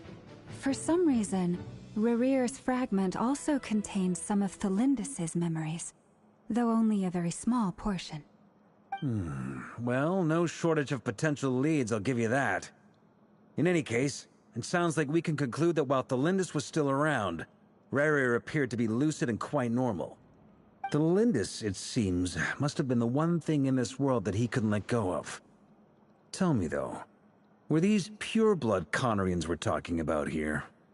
Why do you need to know that? Hold on. If she was a pure-blood Conrian... Oh yeah, just like how it was with the Yeah, captain. but she might be a Hellicher or something If we could worse. somehow find her, do you think there's any chance Rerir might regain some of his sanity? It's possible, but it would take a miracle. We can't pin all our hopes on that. That merchant who never knows, Dori Sangama Bay. All right, then. Let's keep working in our separate teams. Traveler, Paimon, Kutar, and Miss Arlecchino will go look for the iridescent moon's marrow. As for the others... On the way over here, I noticed that the Wild Hunt monsters had grown even more frenzied in their search for Kutar. At this rate, the people living here will be in grave danger too. So I'm thinking of gathering together some of our followers to go wipe them out. I'll head back to the Curatorium and meet up with the boss. Feels good knowing we've all got something to be getting on with. Given that the Wild Hunt has been a lot more active So lately, far, kind of, are kind of Lightkeepers have likely vibing with begun each their own other, in my operations, opinion. too. If that is the case, someone will need Because to the way pass they the news talk on to Flint's. to each other I'll felt hold the kind of fort like for now. one trying to And boss discuss our the next other. move with Flint's, I know, and Anefa when they get back. Alright then. Well, the clock's ticking. If that's everything, we'll be on our way. We'd better get moving too. We'll try to buy you as much time as we can. Relax. Just do your thing. Now, I decided to call in some backup since things are getting so hairy. Our reinforcements should be here any minute now. Stay safe, everyone.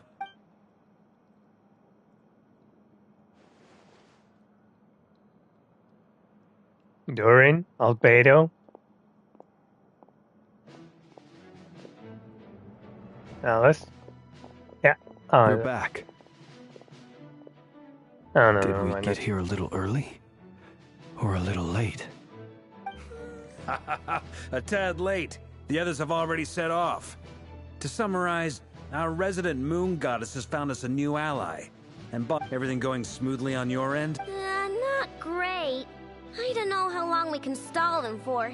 The decoys are getting taken out way faster than we imagined. I'm gonna make some more later, but I need a timeout first. I'm so tired right now. Oh, right. Inefa, could you fill in Uncle Varka on what we just discussed with Flint's? Sure. Uncle Varka, you previously told us about how when you went to investigate a source of the Wild Hunt in Amsvartnir, you discovered that it was just a diversion. But according to Flint's intel, several outbreaks of the Wild Hunt had already occurred in Notcry in the period leading up to that. That was before Rerir had regained his body, when he was far from regaining his full strength.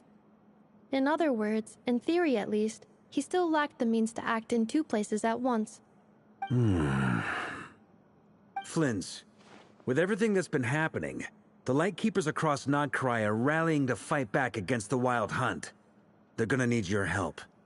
I know, I'm sure you're capable of coming up with something far more effective than decoys. But for now, you should stay here and get some rest.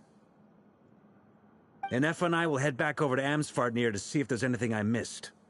I told you Uncle Varka would say that, didn't I? A deal's a deal. Not a word about my snack intake for the next week. Database updated. Reliability of Aino's predictions increased. What does that mean? They were betting on how you'd respond after hearing their intel.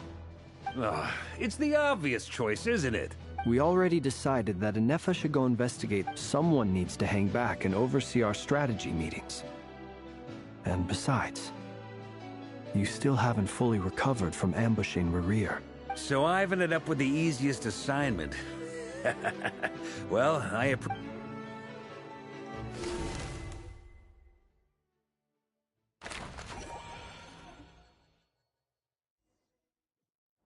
Bro, we are always two fucking harbingers. Try and stop me! Number 3 and number 4. That's Here. insane. This will serve as a good spot to cross over. Arlecchino, hold up a second. brought us all this way, would you mind telling us what you've got planned? We still haven't got the slightest idea what's going on here. And if even Columbina doesn't know where the iridescent moon's marrow is, how do you? Simple. Because I am an inheritor of the royal bloodline of the Crimson Moon, and one of the last surviving embers of the Two Worlds' flames. Huh? Are you serious? Isn't I already knew that. I already knew that since Fontaine. You don't have to tell me that, only for the people who don't read, Your I already surprise is know that. understandable.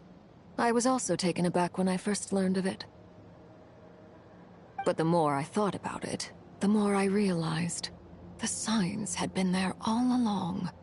When I was young, I discovered I could wield a very special kind of fire. It coursed like blood through my veins and smoldered away inside my nerves. What's more, whenever I experienced strong bursts of emotion or drew too deeply on this power... Exactly. That is why my hands are like this, too. At first, I saw it only as a curse, but once I became a harbinger, the jester apprised me of the truth. Together with my own investigations, over the past few years, there are several things that I have gradually come to understand. For instance, take the so-called Crimson Moon. In truth, it is nothing more than the shattered remnants of the iridescent moon, fused with the abyss to prolong its lifespan. Since this blood flame was bestowed upon me by the Crimson Moon, it is a fusion of the iridescent moon's former power and the corruption of the abyss. You all understand the nature of the abyss well enough. I draw Okay, upon so its you have power, combined and power in of the return, moon and the it abyss. hungers for my Okay, soul. brother. Okay. This strange blackness is the Okay, mark of this corruption explains it even has more. left behind. Okay, I love you even If I more, recall Arlecchino. correctly, you once told me that if the corruption ever made it to your heart, you'd become a completely different person. Yes, and that's the reason I'm always careful not to push my power too far. It's essentially a never-ending tug-of-war. Well, you might need it against Rerir. Sounds intense. Anyway, the rest of my story can wait. Is there anything else about the Crimson Moon or the Iridescent Moon that you're unclear about? Paimon has a question. So, the Crimson Moon that the Carians used to worship was actually the Iridescent Moon, right? Which was one of the three Moon Sisters. Does that mean that the Carians were to the Crimson Moon as the Frost Moon Scions are to the Frost Moon? So much of that history has been lost. We have no way of knowing exactly what they were like. But I would suspect that the Conrians weren't as devout in their moon worship as it might appear. The iridescent moon's remains simply served as their link to the Abyss. Later on, perhaps someone discovered a way to make direct contact with the Abyss. Or maybe there was some kind of ideological divide. Either way, a dissenting faction staged a coup and drove out the royal heirs of the Crimson Moon dynasty. Still, even with the dark sun looming high overhead, the Crimson Moon's glow never truly faded. If you want living proof, it's standing right before you. The first time we met, I sensed something familiar in your presence. When I looked at you, I felt I could see that mysterious red moon in the corner of my eye. In your flames, I saw its broken image, surrounded by a strange black aura. Well, I appreciate that you kept it to yourself. Much about the Crimson Moon is still a mystery, and I'd prefer not to end up as the object of an insane research project. Anyway, time is against us here, so if there's any other questions, they'll have to wait. I just want to make sure I've got one thing straight. In her letter, Sandrone mentioned that since you are unable to contain the iridescent moon's marrow yourself, you intend to leave it in my custody. Correct? That's right. For now, it's the only way I can pay you back for your help. The iridescent moon is Hey, already part of who Arlecchino you might are. become even stronger So with if its she gets marrow the in your moon piece. possession, She might you'll be actually get even more powerful than powerful. before. And she's number 4, right? Deal. She might get Then let's number get 3. started. Or maybe even 2, I don't know. Get what started? What does this place have to do with the Crimson Moon? When I first became a Harbinger, the Jester gave me a book called Paranhari, also known as Leobranto Innamorato. I don't understand what this means. You should be able to buy a copy next time you're in Fontaine. Oh. It's a love story set in the Crimson Moon era.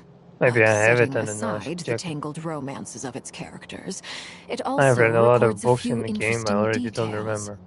In the Crimson Moon era, or so the story goes, there was an orphanage that received children from beyond the bounds of this world, and subjected them to a peculiar induction ceremony. Beyond the bounds of this world? For real? And The Crimson Moon Sages looked beyond this world for beings with powers that surpassed the gods. But fearing they might lose control, they subjected these children to a process of refinement. They made these children crawl up a fireplace and kept asking them, "Have you died? Did you see it?" Until they finally admitted to having died and seen a crimson moon. The adults embraced the children who passed the ritual, telling them, "Within the fireplace, you have traversed the flames between two worlds. Here and now, you are born anew." The book leaves much unsaid, but I suspect that this was their way of branding the children they had enrolled, leaving an indelible mark upon them so that they would forever live in the Crimson Moon's light. That explains why I can't sense the Crimson Moon's marrow in this world. It makes sense that it would be sealed in a special space that can only be accessed temporarily through some kind of ritual. But there's no fireplace. That won't be necessary. The fireplace is purely symbolic. The key to the ritual is crossing the flames between two worlds. In other words, the flames that burn within me. Those burned away by such flames leave behind a kind of ghostly afterimage in the world. In short, I can open a passage to that space for you. That's the easy part. The catch is I'll need to stay on this side to keep the passage open, so I won't be able to come with you. Once you're inside, you'll have to find your own way. Very well. Then I'll open it up. Traveler, spare me a little more moonlight if you would. I may need it.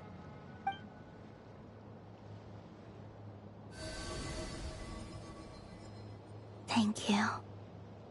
I feel like I've recovered some of my strength now. It should be enough to move us across short distances and confront whatever dangers might await.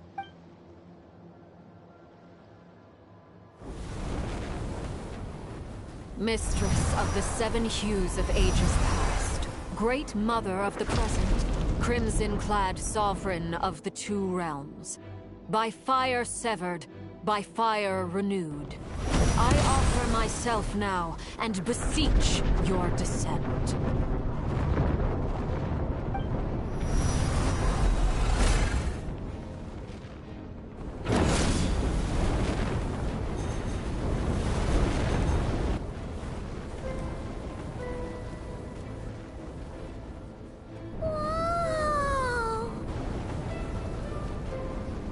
Holy shit. One word of advice. As you're crossing over, no matter what voices you hear, do not answer. Got it. I sense a sinister gloom inside, but also the familiar light of the moon. I feel that I am about to meet an old friend who has changed beyond all recognition. All right, let's go.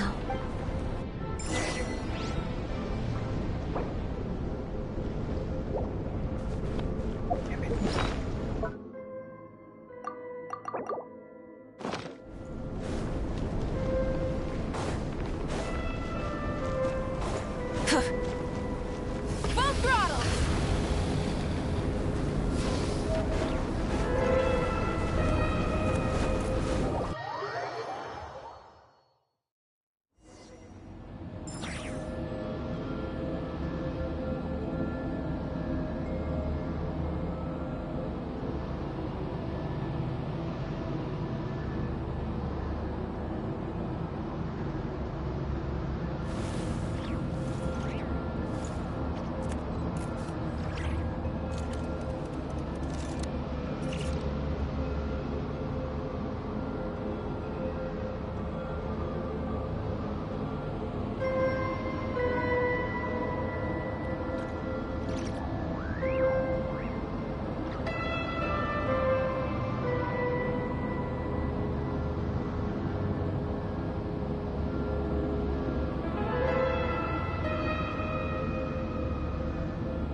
fragments of your broken body, seized by the abyss, and hung up aloft. Careful! There's something spooky about the...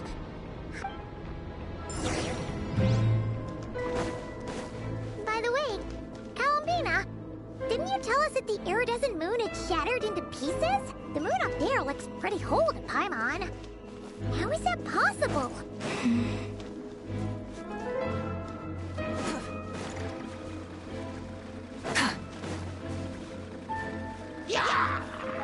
Full throttle!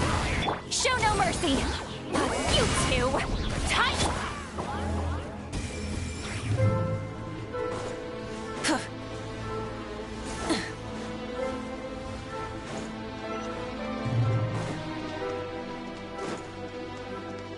Just like I thought. It was only a facade.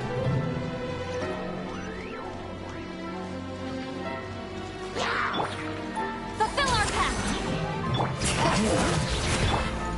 Light it up! Light up the blazing sun!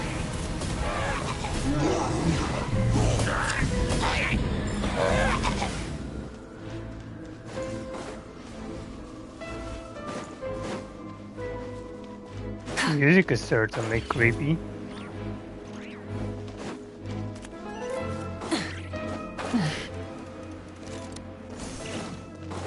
A ruin guard? Really?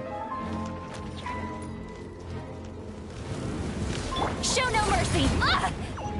Bring it! Let the mountain's veins boil! Suffer the wrath of the Eatfleet! Burn it down! Pyroclastic surge!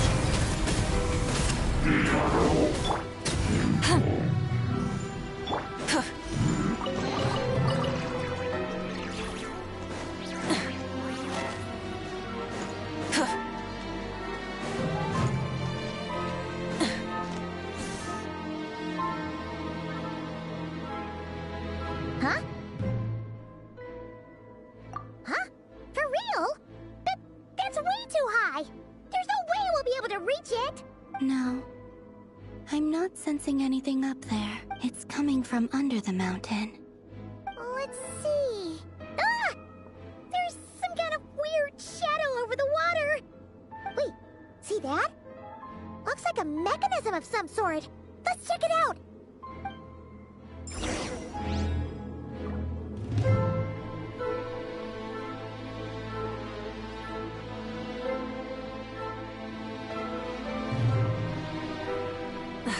Instead of confining themselves to the heavens, God should broaden their horizons in the world below.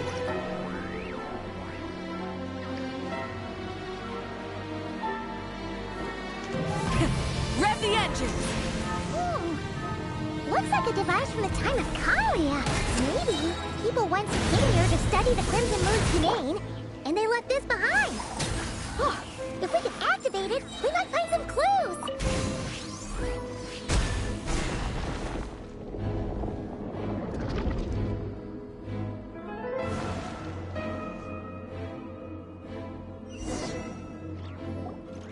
Hey, look at that! Now that the mechanism's running, the shadow in the water looks different. Do you think these mechanisms might be the key to up... Felindis, we'll leave the rest of the research in your hands. We'll be heading back now. I hope this isn't ruining date night. Ugh. Mind your own business. Just leave me some snacks on the table. Felindis? Is that Rere's girlfriend? How come we're hearing her? Oh, yeah. The abyss has made this space extremely unstable. Maybe that's why some of the things she's... Whenever I see this view, it takes me back to a poem from my childhood. Waning moon, oh lifeless damsel, weeping on the mountain crest. Mourning still in wistful tone, her fragile soul now laid to rest. For me, of all people, to be here investigating the mysteries of the Crimson Moon space. Is it a coincidence? Or something more? Definitely not a coincidence.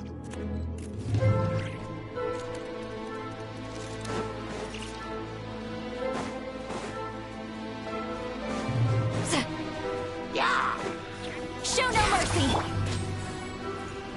Full throttle!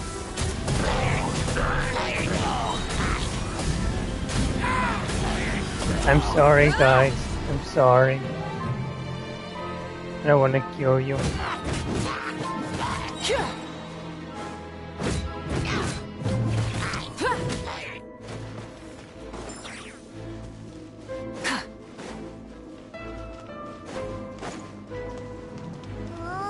Looks like the Abyss has messed up this mechanism. We need to find a way to get it working again. Let's see if there are any other devices nearby.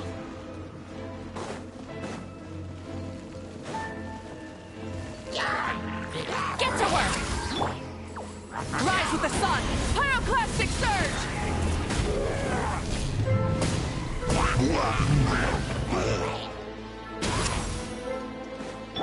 You two!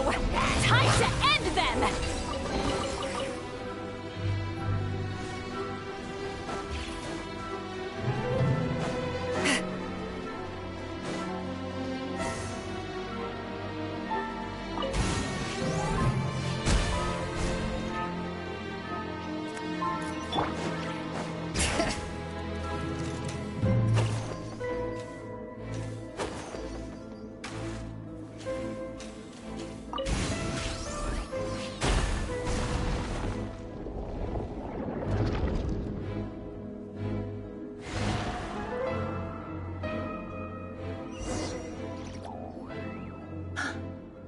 See.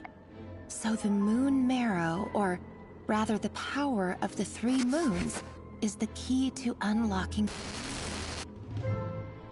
Of course they blurred out. Of course Really they does are. exist. Then maybe this madness can finally be put to an end.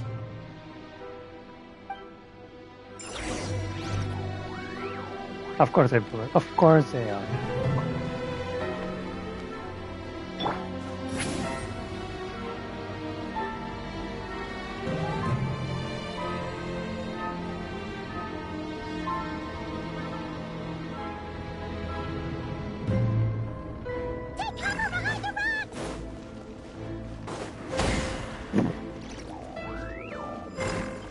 Fulfill our pact!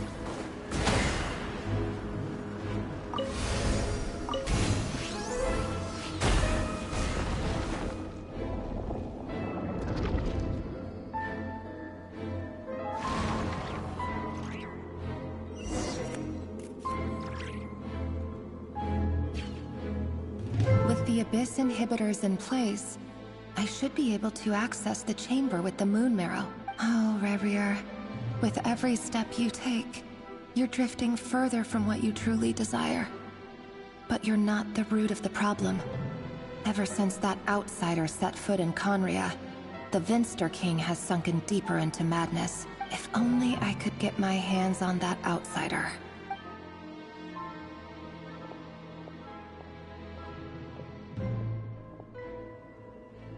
Hey, look! The moon's reflection is back to normal. Elendis' voice mentioned a chamber with... It must be. And there's no time to look! Don't tell me we are the outsider that she's talking about.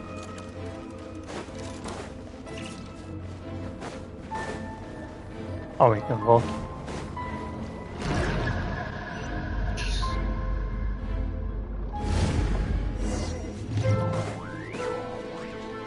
Ugh, these things are so creepy!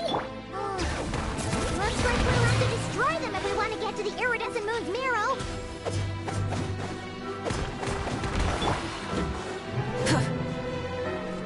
That must be the iridescent moon's marrow! Oh, we'll need to destroy these things before we can reach it!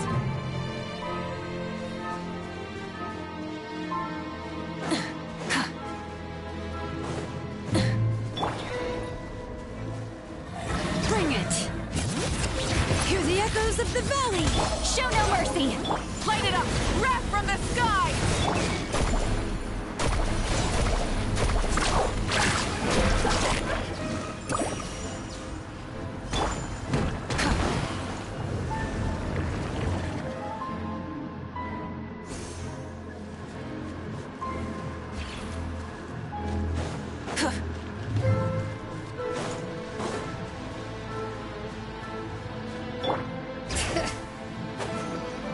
Wait, what? How the fuck do I get up there? I'm in this baby.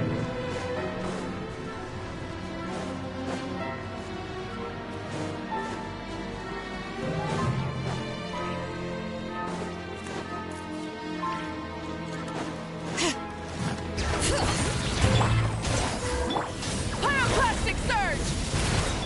Faster! Off we go. Need a surfboard?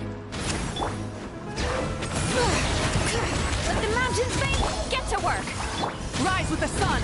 Light up the blazing sun!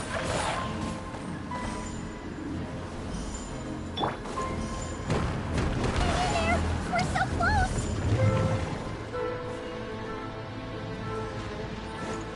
Hey, don't worry about me. I eat these guys for breakfast. Bring it! Letting great names echo! Wrath from the sky!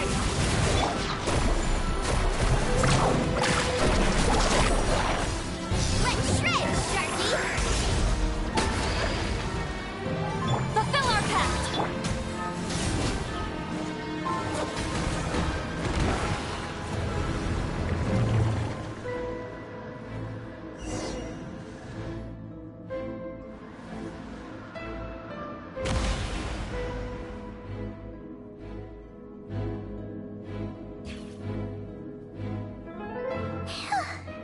I finally did it!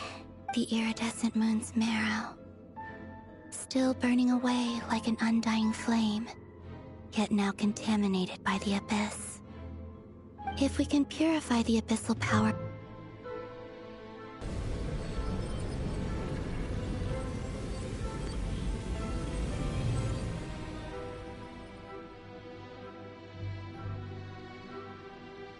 So...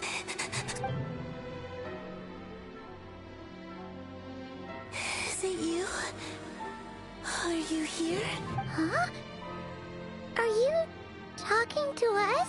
At long last, I can see you once more. Our fates have crossed, and I am finally free. I'm sorry, I lied to you. Even knowing what was to come, I still couldn't let go of the fear in my heart. As death drew near, the moment the moon shattered, my body began to split apart piece by piece. Like I was being cut into pieces by 1,000 blunt blades. My thoughts scattered as the cold crept in. But I could not bear to fade away like that. Tell me, what was it that brought you to us all that time ago? If only I had possessed your courage. You look so puzzled. But trust me when I say that everything happens for a reason. Farewell, Hypo. What was that all about? Was that the goddess of the iridescent moon? It sounded like she was speaking to a long-lost friend. But Perhaps. She took me for the goddess of the frost moon she once knew. For a fading soul like hers, our auras must be too similar to tell apart. But anyway, we've got the iridescent moon's marrow now. Alright, time to...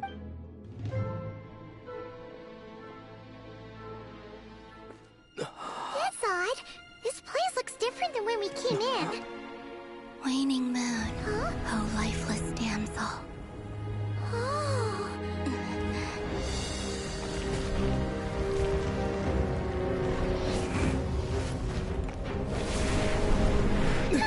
Hurry! The place is collapsing! It wants to trap us here. Who's it? The abyss? Now we've taken the moon marrow. All that's left here is a dark will. It will show us no mercy.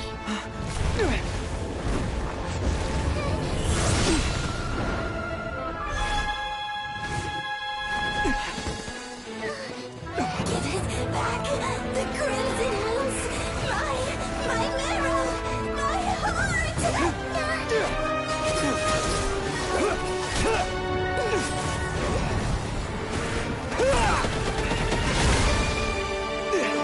God damn, bro.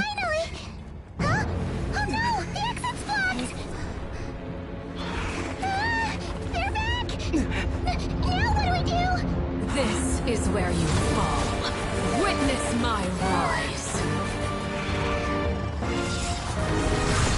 Oh my What are you god, waiting for? Alecchino. Okay, I fucking love her, bro.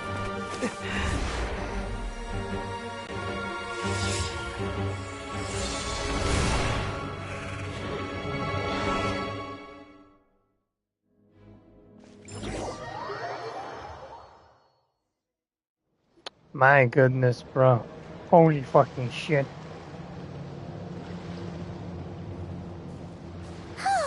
We made it! Was that you, Arlecchino? Did you save us? Wait, your hands! They're... Oh, this? Don't worry. It's a small price to pay. The Abyss wanted to trap you inside, and I defied its will by bringing you out. No wonder it's no. I have paid the price, albeit a small one, and it cannot be undone. My hands have already fused with the Abyss. Purification would simply destroy whatever's left of them. But surely... Oh... We're so sorry, Arlecchino. As much as I'd like to call it a favor, the truth is I was simply holding up my end of the deal. Well, Columbina. Yes, you did your part. And as promised, I will leave the iridescent moon's marrow in your care. From this day forth, may the two worlds' flames burn ever more brightly.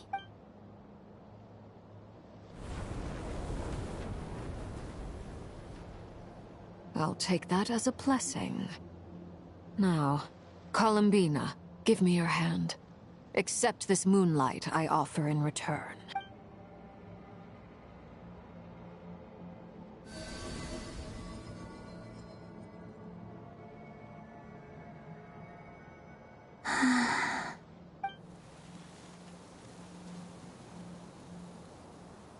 Feeling stronger? Hey, Columbina! Are you okay? I'm fine. Our powers are a little at odds, that's all. I mean, fire and ice. By the makes sense. Frost Moon's authority alone, wielding the power of the other moons was always going to be a stretch. Still, I think it's fair to say that your strength has returned. At least to the level it was at as Third Harbinger. It's still not enough.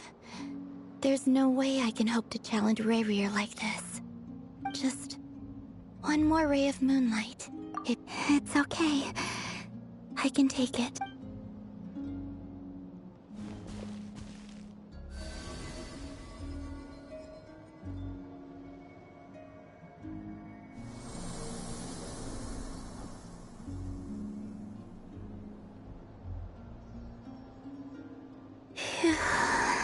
How about now? Fighting fit? At the very least, I won't have to stay hidden like before. I want to see him gone from Not Cry.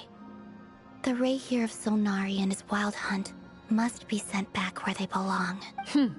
Well, it's good to have something to aim for. You certainly seem more alive now than you did earlier. When I first met you, you didn't strike me as a ray of moonlight. More like a wisp of fog drifting in from who knows where, ready to scatter at the first sign of a breeze. But now, you're full of vitality. Just like the Frost Moon, once the brightest of them all. May you keep shining, Columbina. This is who you are. Thank you. Look after yourself too, Arlecchino. I know you have plans of your own, and that's why you're always seeking to grow stronger. But whatever you're after, don't let the Abyss take a hold of you. I do not wish to see you go down the same path as Rayrir. I appreciate the concern, Columbina. Although perhaps it's time you took a new name. A new name? Kutar, the Moon Maiden, Columbina. They're nothing more than code names.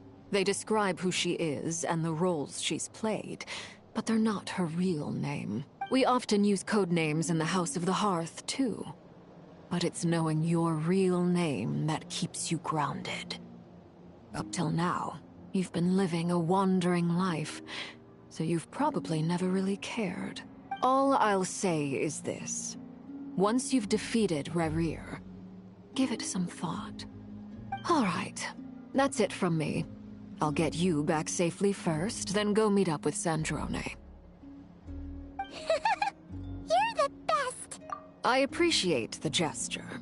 It speaks to your good character. Anyway, let's get going. There are...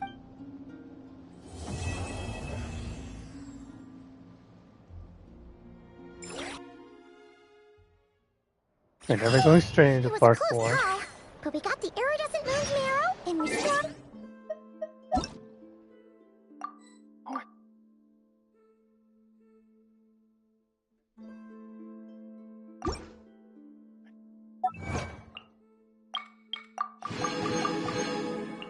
Sorry, wrong input. How did I manage to get into France?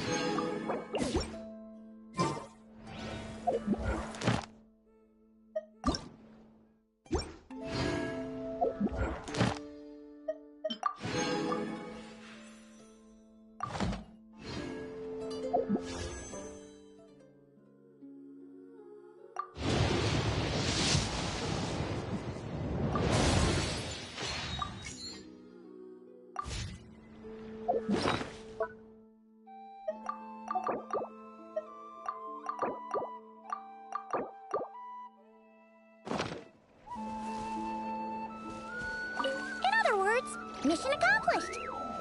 Paimon wonders how everyone else...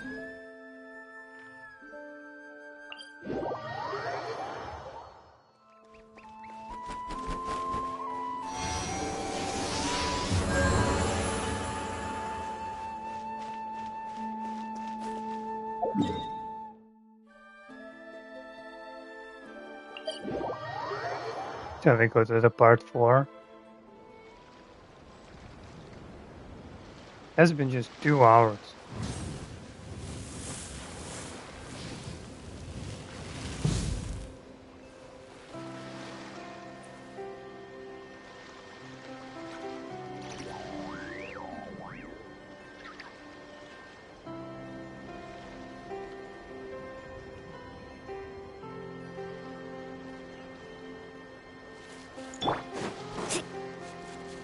Off we go!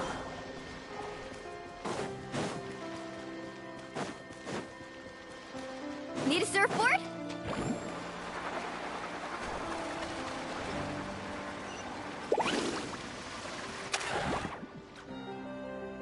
Oh, do you think the others are making good progress? Huh!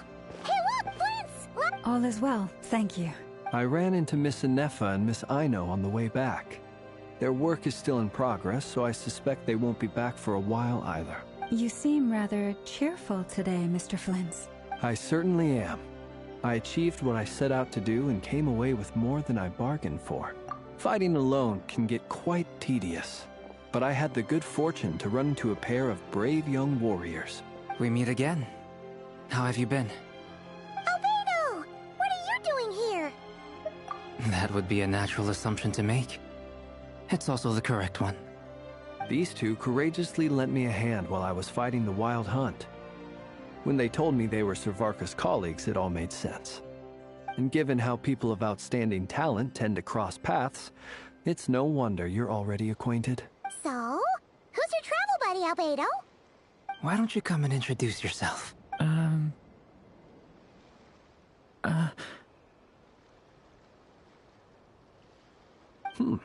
A gentleman of few words, I see. And a rather... It's nice to meet you. Again. We've technically met before. Wait a sec! You're Minnie Durin! That's right. It's me. I'm glad to see you again. By the way, he says it's okay if you drop the mini. Yeah, I'm not as mini as I used to be. Interesting, isn't it? The first step towards blending into human society appears to be reflecting on whether one's name really reflects who they are. Wow! You look so different! way, of course. It's great to see you looking so healthy. Thank you, Paimon. And although you're as mini as ever, I understand that diminutives don't always convey endearment. I'll be sure to simply call you Paimon, as a sign of my great respect for you. Wow, you're such a smooth talker now. Personally, I think our little Paimon is the perfect size. When people call her Little Paimon, it's just because she's so adorable that they can't help themselves. If that's not a sign of endearment, what is? You're absolutely right, Miss Lauma. My brother still has a long road ahead of him when it comes to understanding human relationships. Anyway, speaking of long journeys, didn't Columbina, leave with you? How come she isn't back yet? She's been catching up with old friends. Wouldn't be surprised if she stopped for a cup of tea or 10 on the way back. Uh-oh. People are talking about me. Hope it's nothing negative.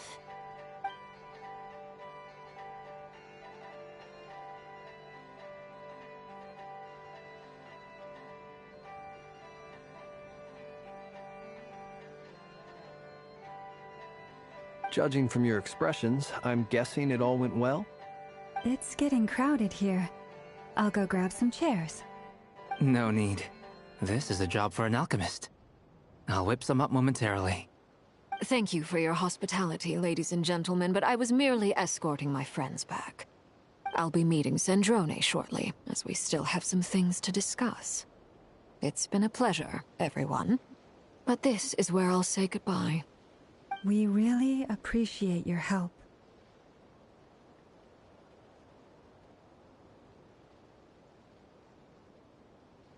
Oh, come on. Spare the formalities. I'm just glad I could help out some true friends. Oh, she considers us a I friend. understand. Well, bye for now, Harlequino.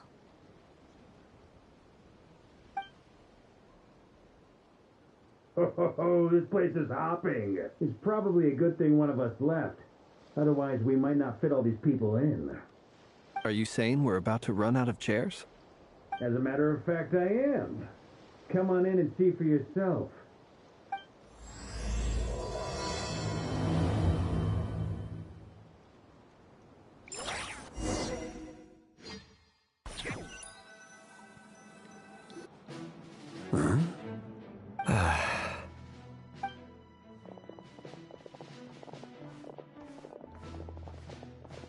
I overheard your little chit-chat outside, by the way.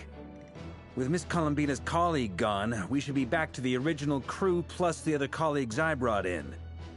Danes? What is he doing here? No, it looks like we have another new face. Someone else managed to rope in a Frankly, you and Paimon are the only people I know here. This here is Deansliff, colleague of Tibet's greatest guide, Paimon, and greatest adventurer, the Traveler. Well, not exactly When someone else jumps in to do the announcing, you know you're speaking to someone important. Let's hear what he has to say. Note to self.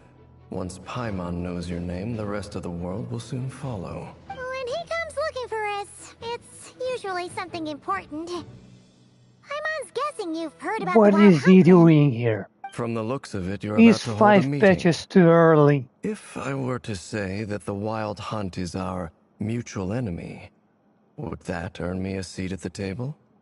As the saying goes, the enemy of my enemy is my friend. Mr. Dainsliff, there's a seat with your name on it. Though, I can't promise the same for everyone else. After all this time apart, Grandmaster Varka's first order is to rustle up a couple more chairs. Is he being sarcastic? Hey, he's your brother. Why are you asking us?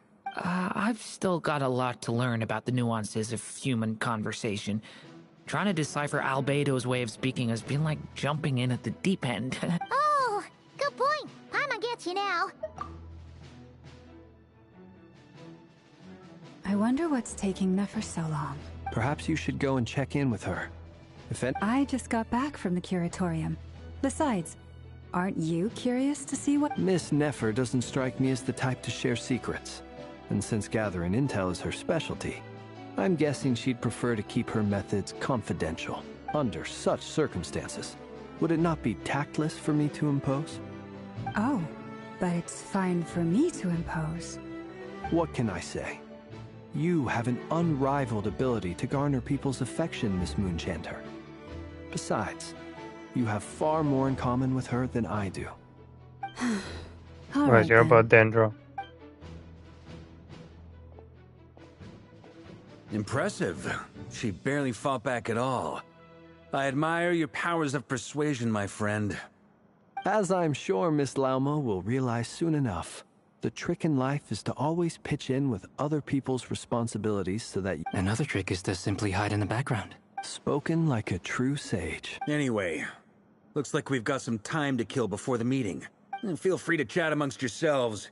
We'll get down to business once the other two arrive. Dane? You're both awfully quiet. Why don't I start us off with an icebreaker? Have either of you ever had your portrait painted? If not, I'd be glad to help. That sounds like a lovely idea. You know how to paint, then? I dabble occasionally. He's an excellent painter.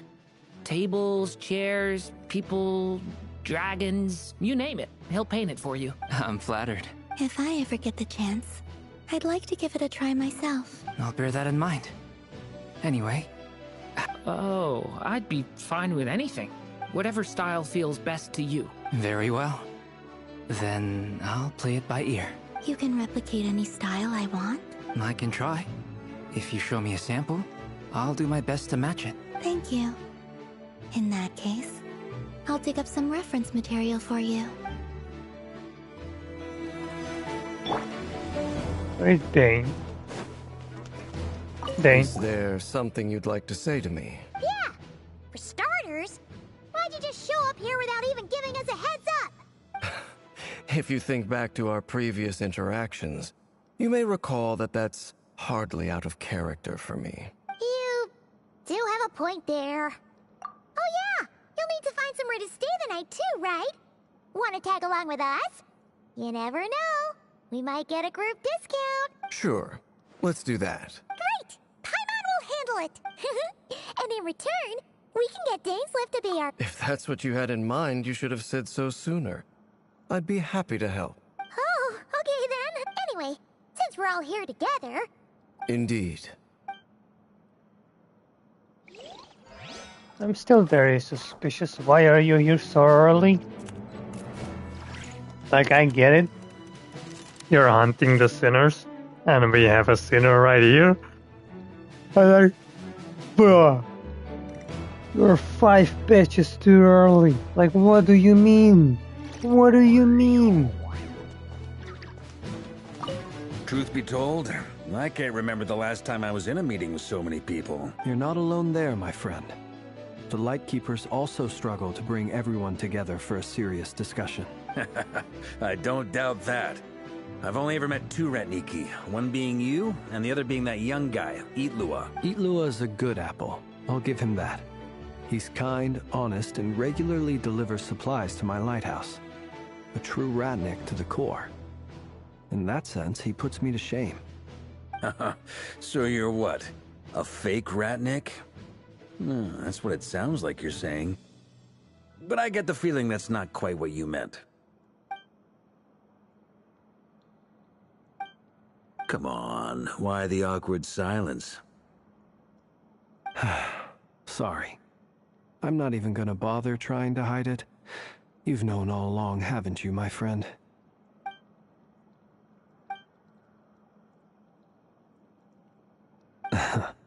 Now that was an awkward silence. Let's just keep this between ourselves. Probably best if Itlua doesn't know, huh? That goes without saying. Gotta be careful what you share with youngsters, after all. Anyone else in the know? Let me guess. The Traveler and Paimon? It's dangerous being too sharp for one's own good, you know. Then, in the name of the Animo Archon Barbados himself, I swear, your secret's safe with me. When we went for drinks, you said that you and Barbados were practically best buds.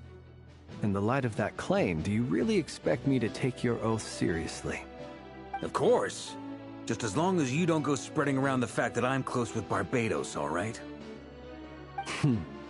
Fair enough, then. Nothing like a bit of mutual leverage to seal the bonds of friendship.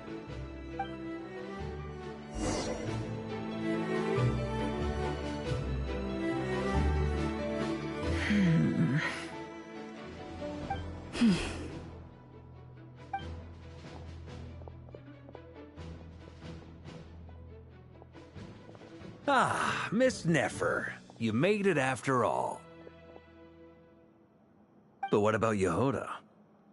I'm here to give you an update on how things are going on our end. Once this is over, I'll be heading straight back to continue my work. I left Yehoda back at the curatorium to watch over things while I'm gone.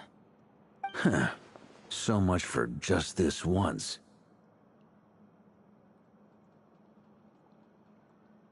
Shh! Not so loud! We're on a roll here. What if she remembers and suddenly decides to back out? Did you say something, Mr. Varka? Huh? I didn't say anything. Right, Flints? Must... Anyway, before we begin... first up, we have Miss Lauma. As Moon Chanter, she's the leader of the Frost Moon Scions, a local religious community in Nodcry.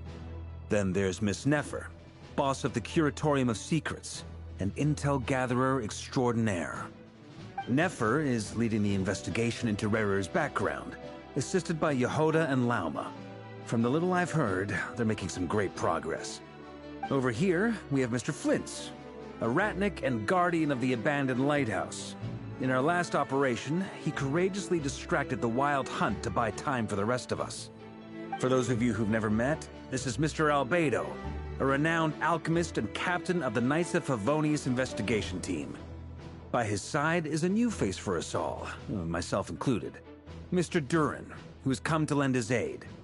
Next up, we have the Moon Maiden and former Fatui Harbinger, Miss Columbina. Then we have the Traveler, who's earned more titles than I could possibly hope to list out, so I'll spare you the rundown. And Paimon, the ultimate travel companion and quite possibly the best guide in all of Tevat. Wow! That's a lot of people! Great turnout! Miss Nefer, it looks like you might have another job coming your way, so, congratulations on the booming business, I guess. You think I haven't got enough on my hands as it is? Who's looking for me now? That would be me, Miss Nefer. I have a commission for you. And you are? Who I am doesn't matter right now. What does matter is that I'd like you to gather more intelligence about the Recher of Solnari. Well, it's not as if we never take on anonymous commissions. But in your case, I'll have to decline. I'm gonna take a wild guess and say your job's probably more hassle than it's worth. Something about you seems like bad news. It's my eyes, isn't it? Conrian, I assume. And what's with the mask? Are you trying to hide your identity? In any case, the fact that you're even still alive raises an awful lot of questions for me. My name is Dainsleif. And yes, I am from Conria. As I'm sure you're aware, the Recher of Solnari's real name is Rerir. He was once an acquaintance of mine. Really? Then you must have been quite an influential figure yourself. You flatter me, but none of that matters anymore. My point was simply to clarify why I have asked Miss Nefer to investigate Rerir's background. So you're both from Conria, and it sounds like you used to be friends? What am I missing here? Surely you already know how he became one of the Five Sinners. I'll tell you everything I know. The history of Conria, the names and identities of the Five Sinners. I remember it all like it was yesterday. I have never spoken openly of this before. But the truth was exactly as people say. The Five Sinners were each driven by their own desires, And it was by playing upon these that the Abyss tempted them to their fall, tearing Conria apart in the process. The visionary, Vedifenir, who wished to foretell the future. The wise, Haroptatir, who sought limitless knowledge. Gold, Rhindaughter, who desired to create life. The foul, Sertologi, who pursued supreme strength. And last, but not least, Raker of Solnari, Rerir, Ravager of the Moon. Of the five, Rerir is the only one who remains a mystery to me. He never harbored grand ambitions, so what changed in the space of a single night? How did he come to fall like the others? In other words, you're saying that his change came as a shock to you, and you have no idea what actually happened? That's right. You mentioned how the Abyss tempted them, which led to their fall. But what did that look like in practice?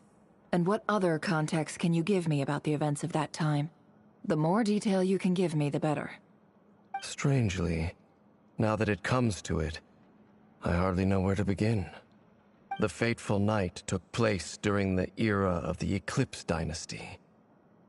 One day, my elder brother, the visionary, Vedifenir, was summoned to the palace by the Vinster King, only for the king to gouge out his eyes and cast him into the dungeons. When I came to hear of this, my fury knew no bounds. I gathered together every ally I thought I had, and together, we set a night to storm the palace and free Ved. Centuries on, the memories of that night still haunt me like a never-ending nightmare. We broke through the palace gates, just like we had planned, each striking towards our separate targets. But then, I was betrayed. Even Vedifenir, the very person I had come to rescue, abandoned me and partook of the Abyss's power. So, it's personal after all. Then tell me, Mr. Dainsleif, what price are you willing to pay? You, of all people, must know that nothing comes for free. I cannot say what price would be worthy of such a commission. But know this. Rerir was not always a madman.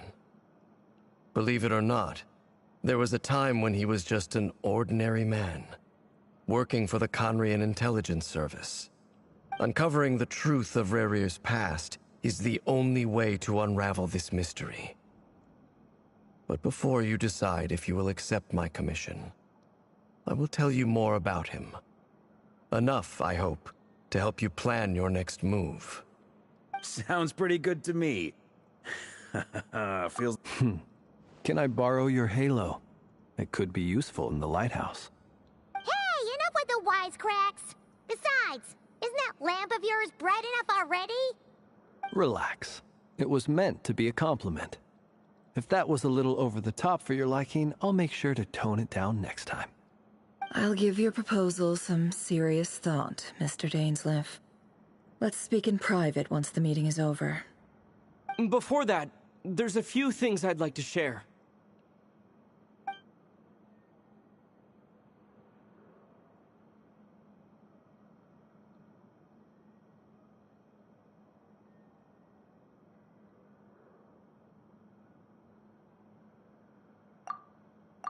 Now that we've united the hearts of the three moons, your power should be greatly enhanced. But it seems like that hasn't happened yet? I believe it will take a little longer. You've done so much for me, so I want to be completely honest with you all. Even though I'm doing a lot better now, the truth is, my recovery will likely be an ongoing process. From the moment I was born, my power has been slowly ebbing away. And that is because Tevat has never accepted me. Even with the moons united as one, it seems my rejection cannot be undone. So far, I have yet to find a solution. It may turn out to be a problem that will plague me until the day I finally leave this place behind. Even so, I will do everything in my power to help you drive out the Rayhir of Solnari. As Arlecchino put it, this is not about chasing the spoils of victory. It's just a gesture of heartfelt gratitude. Kutar.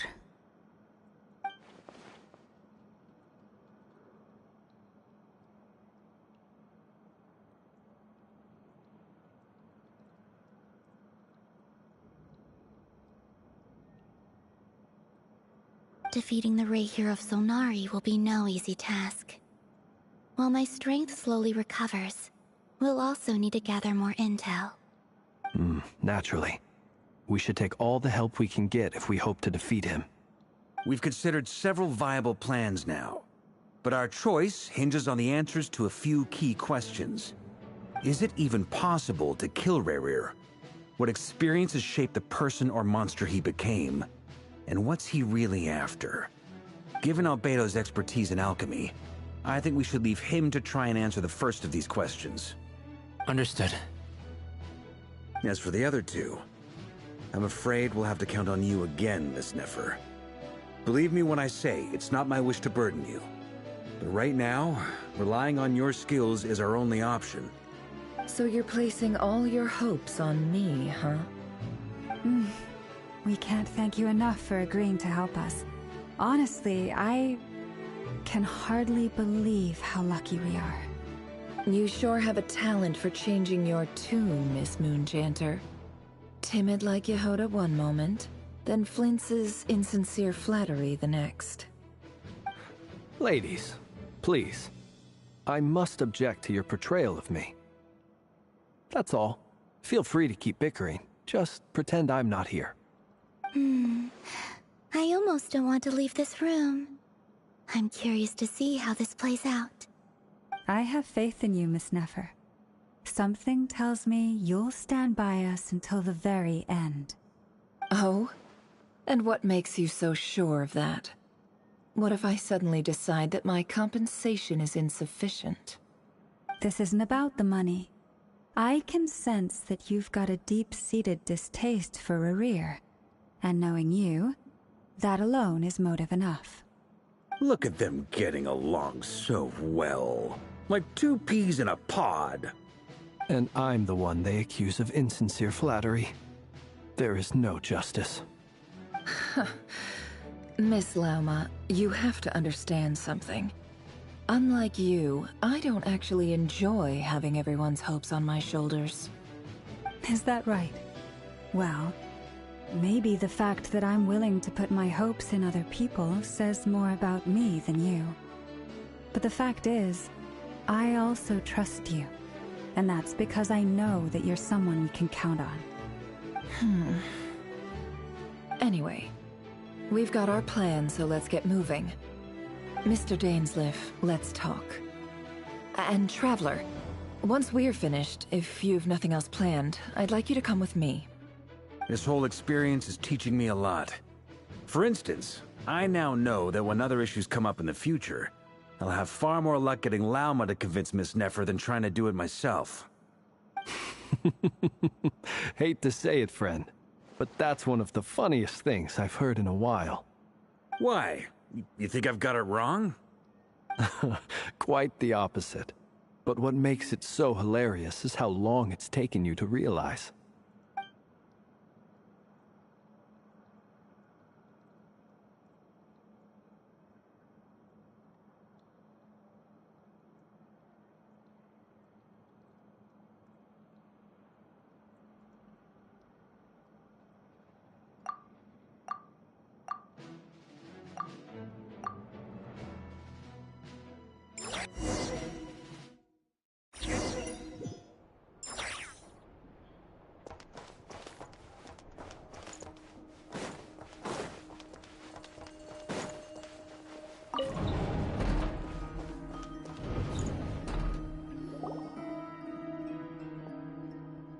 Thank you for waiting. It's okay. We actually used the time to help Dainsleif get a room at the hotel. That's very considerate of you.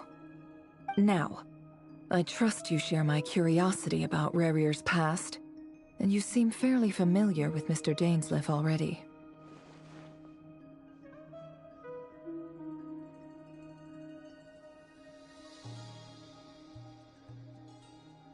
We spoke at some length after the meeting. He was the one who suggested I should invite you to join this operation. He feels confident that these secrets will be safe with you. Dane has a lot of faith in us, that's for sure.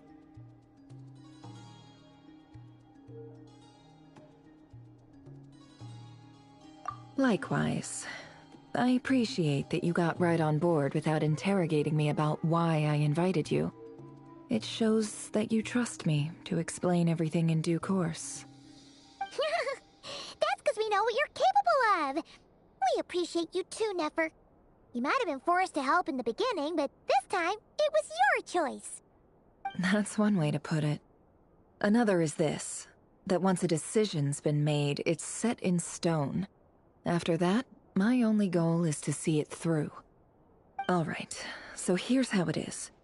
I'm going to access Rerir's thoughts again using my confidential method. Now, I'm sure you've seen things like this before on your travels, so you're surely well aware of how dangerous it can be. The reason I've gathered you all here is to ensure my safety during the proceedings. I plan for us to enter the fragment of his consciousness together, and once inside, I will focus on searching for information. Think of this as a diving expedition into someone's brain. If I'm the diver, you are my safety equipment, tasked with keeping me alive while I'm under the surface. Once the ceremony begins, we will all be spying on privileged information. But in the interests of safety, you must remain absolutely silent at all times. We will discuss our observations after the ceremony has concluded.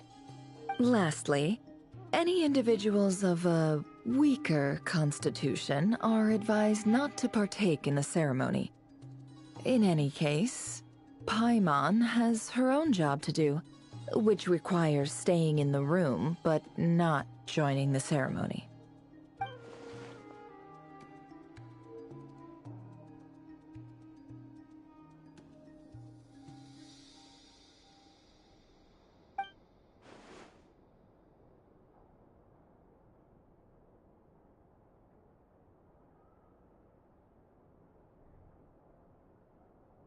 Well, good luck, everyone! Sounds like all Paimon can do is cross her fingers and root for you guys. There's a little more to it than that. I was being serious when I said you have a job to do. While the rest of us are inside Rerir's mind, it's imperative that we have a team member on the outside. In the event that something goes wrong, you will be our first responder. I don't anticipate any issues, but the extra level of safety will be greatly appreciated. I second that. This is a dangerous operation here, and you're our whole rescue team. That's pretty much the most important job in the crew. So, Paimon's like the lifeguard? Yeah, that makes sense. Alright, got it. Good. Please, take a seat. We'll get started momentarily.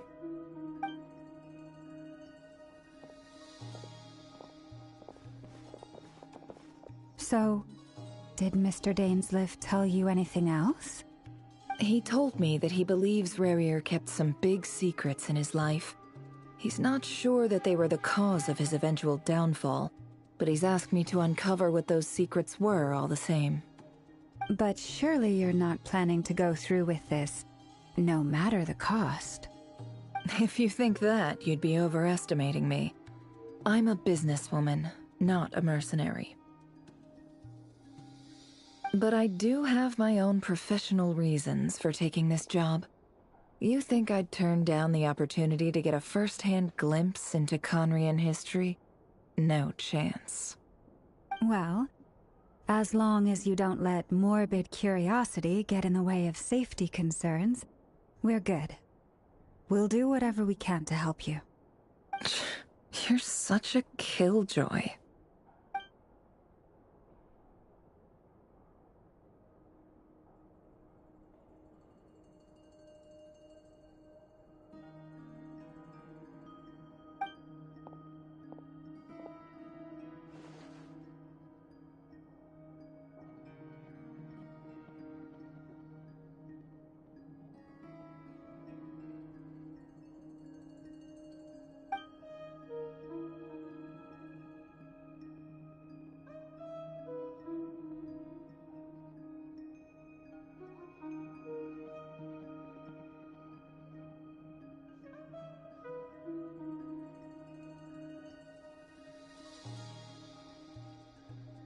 All right, I'm good to go. All set over here, too.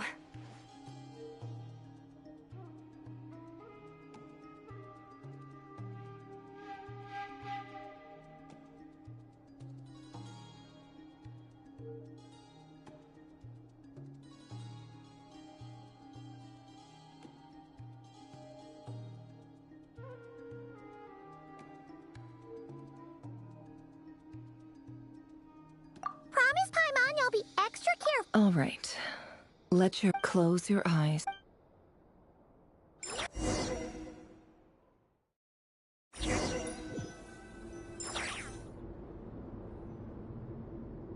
Phew. Could this be his office? Pretty standard setup. Bookshelves, paperwork, files. According to Dainsliff, Rarier used to be an intelligence operative. Chances are there's plenty of top-secret intel stashed away in this room. Is this where you keep your secrets, Rarier? Can't say I'm not looking forward to this.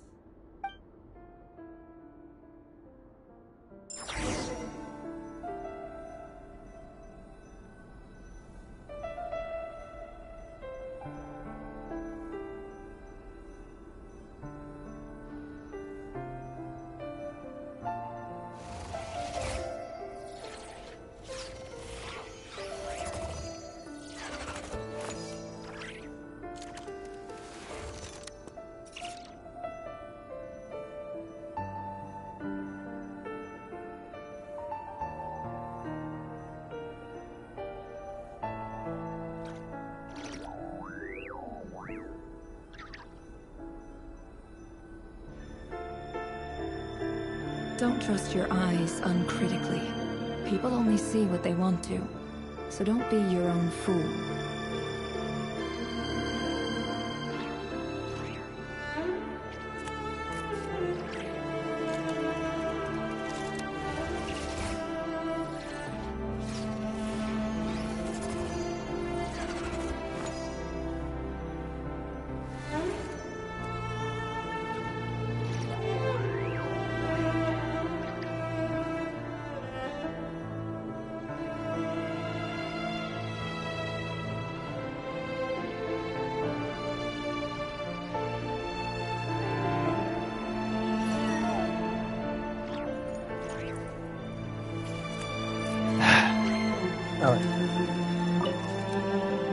A file tucked to bits, but at this stage,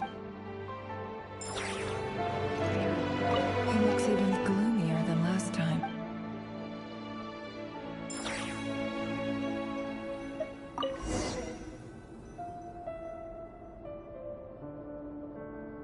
Today's files are in. Time to wade through them, just like usual.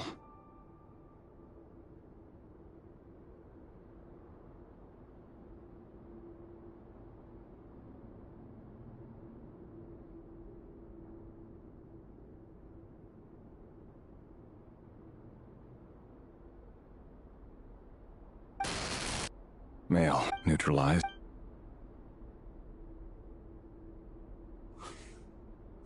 This one should be archived under purged targets.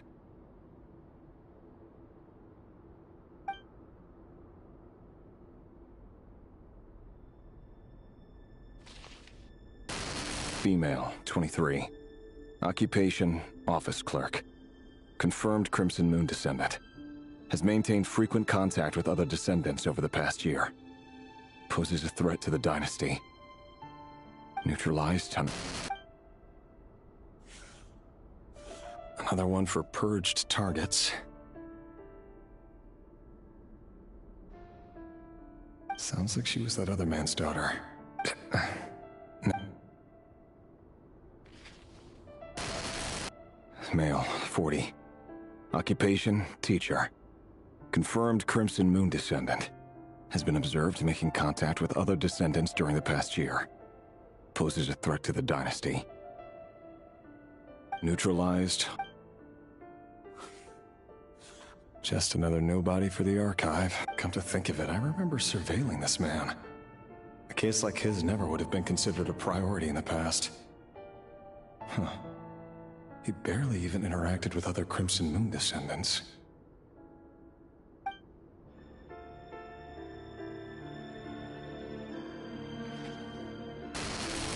Female, 16. Occupation, none. Damn, you give a child. Orphan and confirmed Crimson Moon descendant. Has been observed making contact with other descendants during the past year.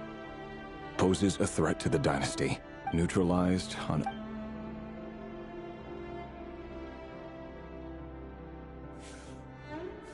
Filed. I have no recollection of this girl. None whatsoever. She doesn't seem to be anyone important, but then again, how many of them really are?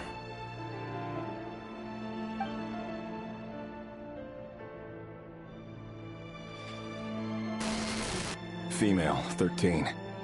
Occupation, none. Orphan and confirmed Crimson Moon descendant. Has been observed making contact with other descendants during the past year. Poses a threat to the dynasty. Neutralized and... Filed.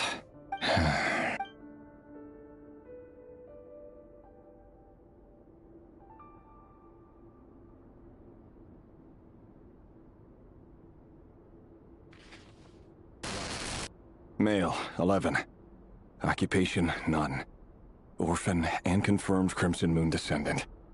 Has not been observed making any contact with other descendants during the past year. Poses a threat to the dynasty. Neutralize.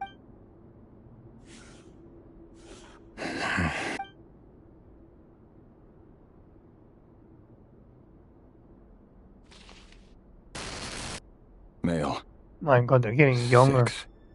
Occupation, none. Orphan and confirmed Crimson Moon descendant. Poses a threat to the dynasty.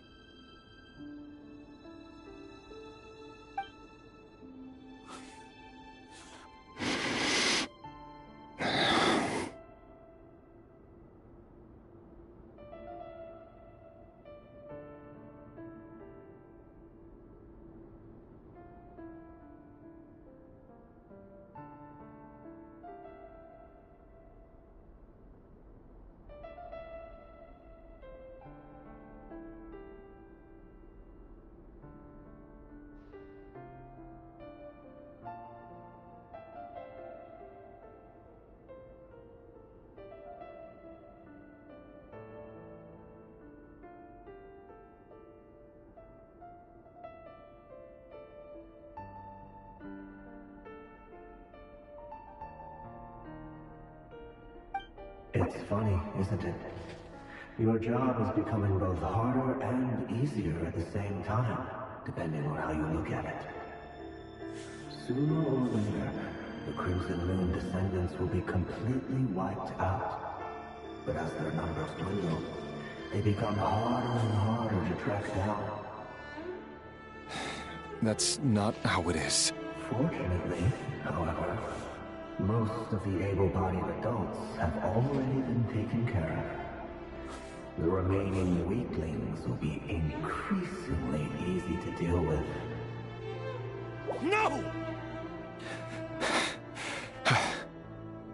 No. My job is to ensure the survival of the Eclipse Dynasty. And the only way to do that is by eliminating any and all potential threats. It's a perfectly legitimate line of work. Every single one of my colleagues can attest to my fairness. And if my friends were aware of the facts, I know they'd back me up too. Assuming, of course, that they were aware of all the facts.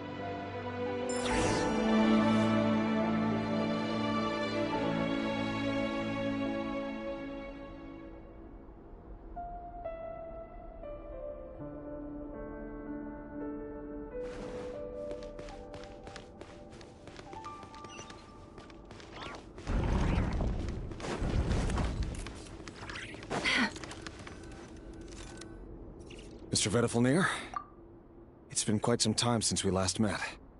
Revier, I trust you're here because you have something important to discuss. Forgive me. I wasn't tuning out, it's just, I noticed you didn't even phrase that as a question. as if you knew I was coming. Tell me, does someone in your position ever feel the need to ask questions at all? It is indeed within my power to foresee certain things. Things like your arrival. I was just thinking. It won't be long before I'll be inviting both you and Dane to my wedding. That isn't a lie, but nor is it a fact as such. It's a wish, isn't it? No fooling a prophet, is there? Ever since that day we met for drinks, I knew it was only a matter of time before you came looking for me. Does it feel good? Knowing how the future will unfold. I'm afraid the notions of good and bad fail to capture the complexity of what such a power entails. Once you've seen what will come to pass, it can be all too easy to succumb to fear and melancholy.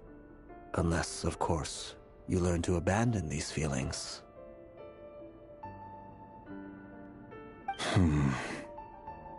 You fear my silence, and long to hear the words I left unspoken that day. That's right. You must have noticed my reluctance to broach the subject. And the reason is simple. Because the truth could never have lived up to your hopes. For both our sakes, such words are better left unsaid. The burden of prophecy was never meant for your shoulders. So who exactly do you deem worthy to hear your prophecies? None but our exalted king? Or rather, our king as he once was. You're closer to his majesty than I am. You must know better than anyone how much he's changed. You say that as though it is to my benefit. Yet precisely because of that, I dare not speak rashly. A king can turn out to be the most virtuous of rulers, or a tyrant more terrible than the most vicious of dragons. You are so wise and far-sighted, yet still you would have me live in fear of the unknown? You make a fair point. Especially given my silence alone was all it took to send you spiraling downwards. Very well then. Let me offer you some advice. And I say this not as a prophet or a visionary, but simply as the brother of your friend. For many reasons, there is very little chance of your marriage ending in happiness. If happiness is what you seek, you should find another fiancé.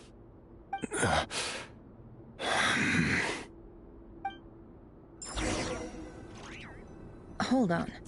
There's that same black fog again. Could this memory belong to...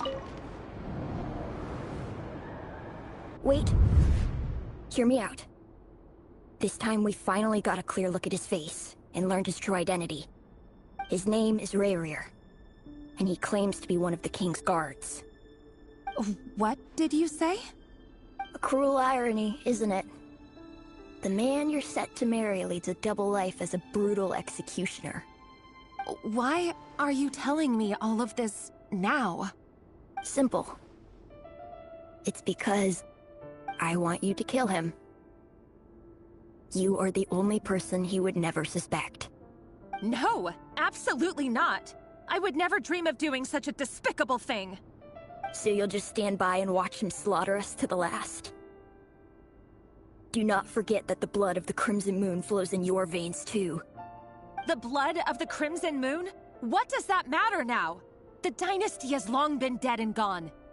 You think that alone is reason enough for me to throw away everything I have? Why wouldn't it be? You two were once a child of the Crimson Moon, just like me. Don't tell me you've never felt so much as a flicker of fury for the way we were trampled into the dust. As long as you promise to abandon this pipe dream of restoring your dynasty, I can try to persuade him. Or have him persuade the Vinster King. Persuade the Vinster King? Do you even know why he's so obsessed with hunting us down? Why he keeps trying to force us to hand over our secrets over and over again? Or why we refuse to give up on restoring the dynasty? The Vinster King. A blind fool. His eyes clouded by powers from beyond this world. A petty little man with a miser's heart. And he dares to sit upon the throne? Mark my words. Sooner or later, Conria will fall. And it will be his doing. If you can't bring yourself to do it, so be it. Just you watch. It won't be long before calamity descends upon us all. The Rehir of Solnari. That really is quite a secret you've been keeping from me, Rerir. But who am I to talk? Am I really any better? I've kept my own past a secret this whole time, too. Love should be built on honesty. But ours was born from lies. And yet... is it really so wrong to hide things that would only make life harder? If we don't cover up the parts that no one else should see, how can we go on pretending to be normal? Vedifulnir must have known all this. And that's why he made his prophecy. In the end, nothing stays hidden forever.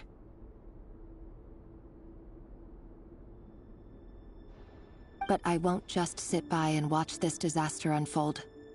I'll do everything in my power to protect what I cannot afford to lose, no matter who I have to face.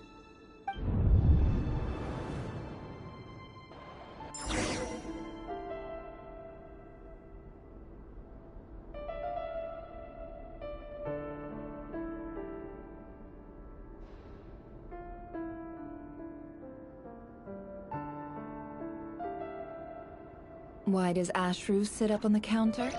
To welcome our clients, of course. A kitty's gotta earn his kibble somehow.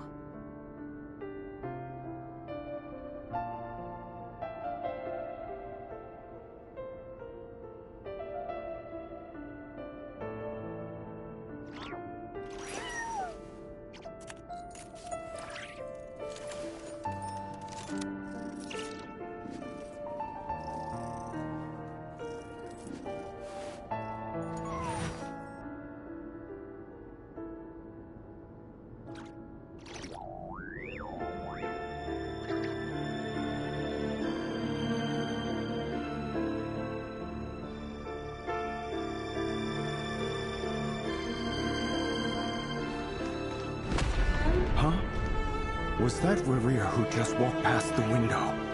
Doesn't it give you the chills that he still takes the same road to work every day? As if nothing ever happened. Those people at the deli.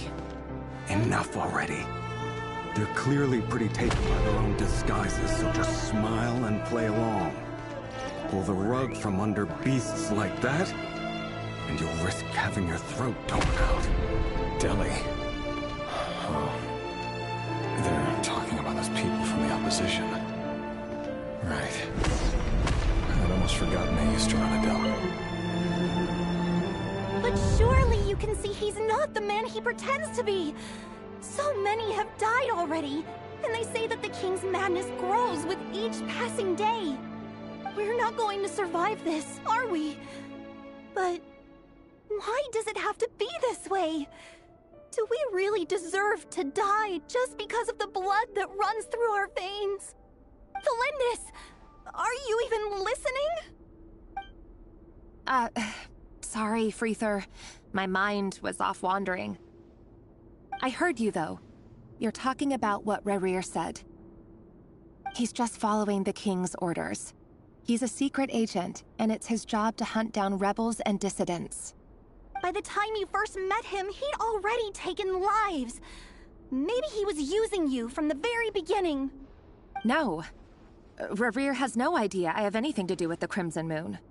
My family are only distant relatives of the main lineage, and besides, my eyes are perfectly ordinary. Truth be told, apart from my teacher, pretty much no one knows I have any connection to any of it. It's been a long time since my family severed ties. But as Orlog said, who could possibly talk sense into that raving lunatic of a king? No one! I'll work something out. Trust me, I'm with you all. But for now, you need to keep yourselves hidden. Don't let anyone find you, anyone at all. don't forget that Rerir is an Eclipse operative. You need to be extra careful when he's around. And when I am too. For now, don't come looking for me. And if anything happens to me, just act like we've never met. If even you can't escape this, what hope do the rest of us have? But after all this time together, surely he wouldn't lay a hand on you. I won't speak in his defense, nor can I give you a clear answer to that question.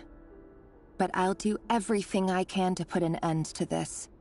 Here, hold on to this. If an opportunity to escape presents itself, take it. You'll be glad you took some spare change. You call that change? But what about you? I've got a job, and there's still money coming in. But you can't go anywhere right now. Please think about yourself for once.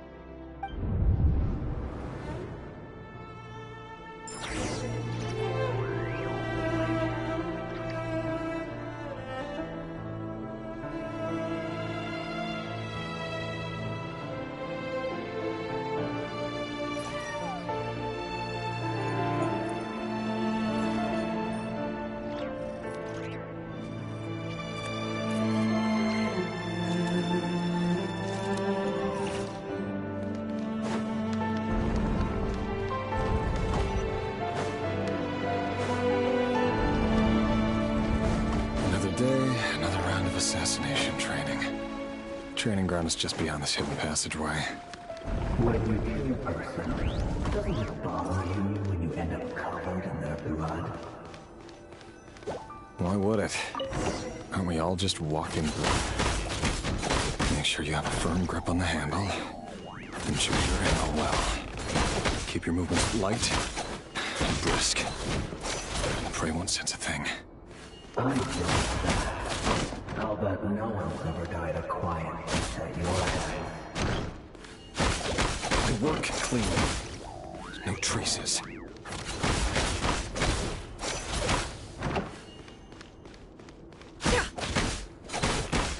That doesn't make it open and above board. The king hasn't seen you right now. Well, he doesn't. That won't happen. He's changed. Ever since you fell under the spell of that power. In the beginning, you only had to take out a handful of it. But now... The ones I've dealt with have always been guilty. And I've carried out my work flawlessly. No more lies.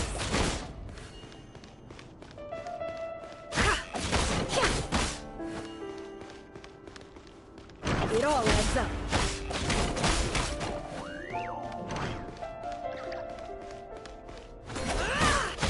Can't hide this. You know why Helen didn't accept your proposal, don't you? Was it because she didn't trust you? Or...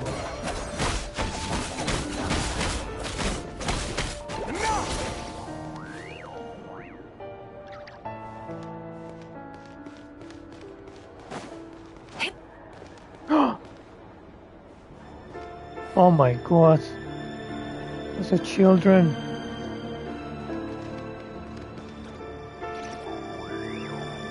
Wait, was his training is killing children? Nah. Nah. Delindis, do you still remember Orlog? Orlog? The boy who was pretending to sell flowers. You spoke for quite a while, didn't you? Yes, we did. What about him? He was arrested 2 days ago. Chances are he's already dead. He... I just don't get it! After everything he's done, why do you still stand by him? Or does it mean nothing to you that people keep dying? No, that's not... Just hear me out. I need to go now, Thelindis. They're looking for us. You take care too. If you ever need a place to hide, come find us.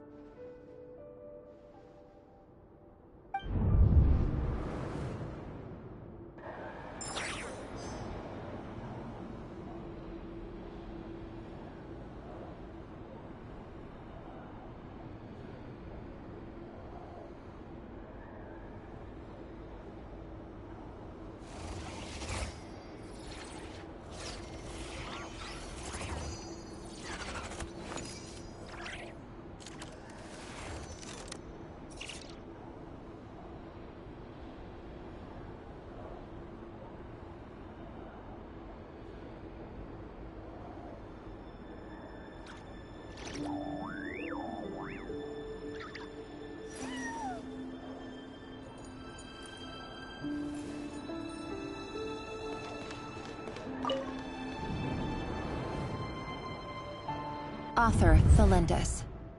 Over the course of this week, the research object was subjected to interference for a total of 47 hours for experimental purposes. The results are as follows.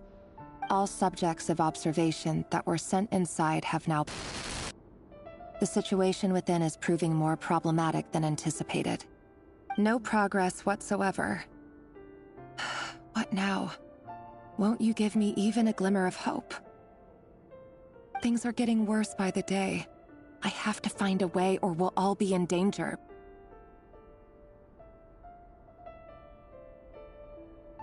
But I... If all this research comes to nothing, what then? Sooner or later, it'll be my neck on the line. But could he really bring himself to kill me? No. Surely he wouldn't have the heart.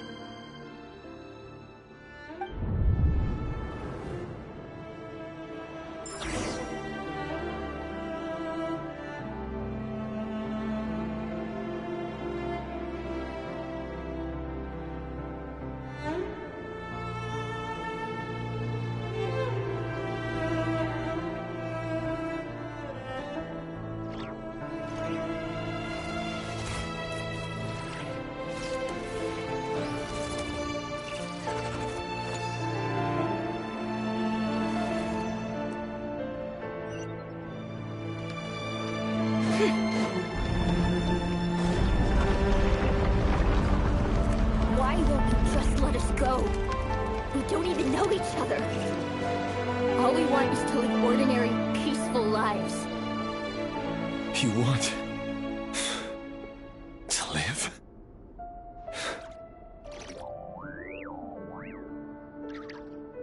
Yes. I just want to go on living. Is that really such an unforgivable crime?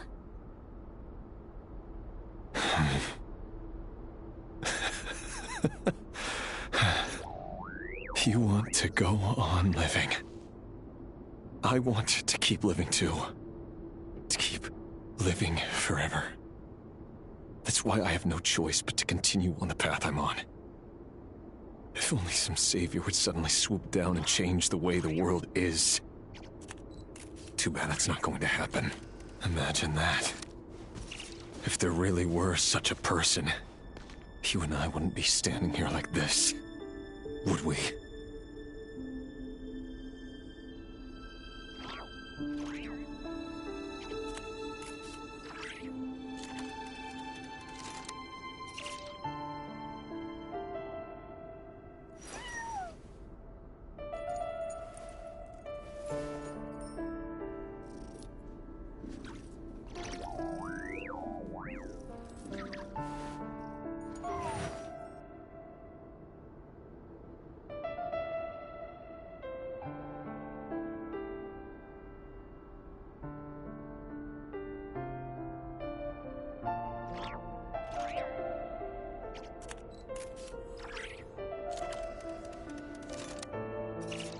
Don't trust your eyes uncritically.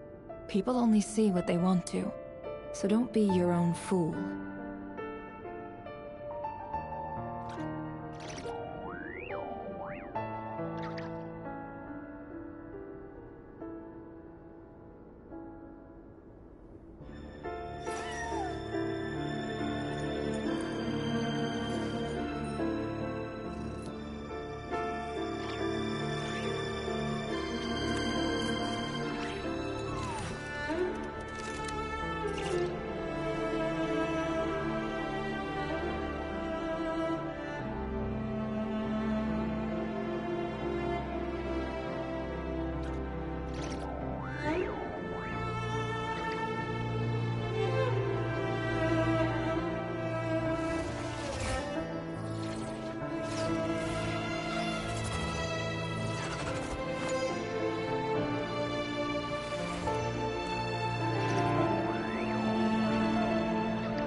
Emotions are like a raging torrent that surges through the mind. More often than not, if you try to hold them back, you'll be swept away by their unstoppable force. And if you try to ignore them entirely, you'll end up... Today's files are in. Time to wade through them just like usual. No, I don't get tired of it. It's my job. And not only am I lucky to have it, I'm good at it too.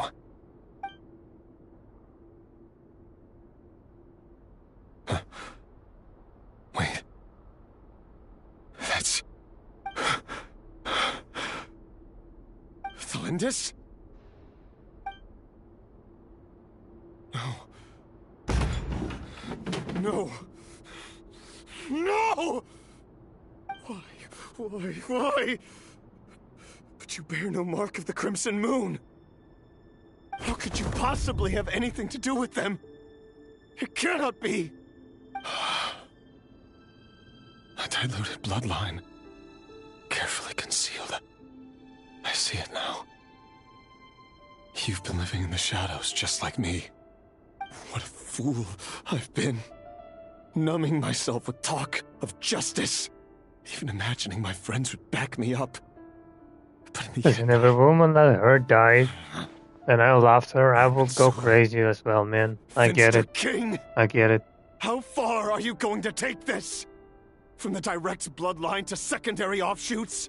And then what? Today it's the descendants of the Crimson Moon. Who will it be tomorrow?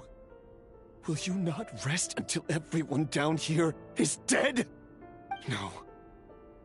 This cannot go on. This is where it ends.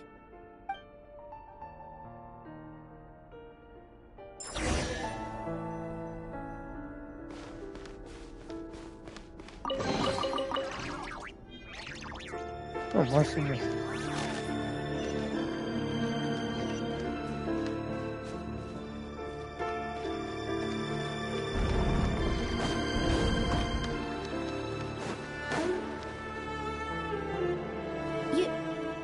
You're really letting me go?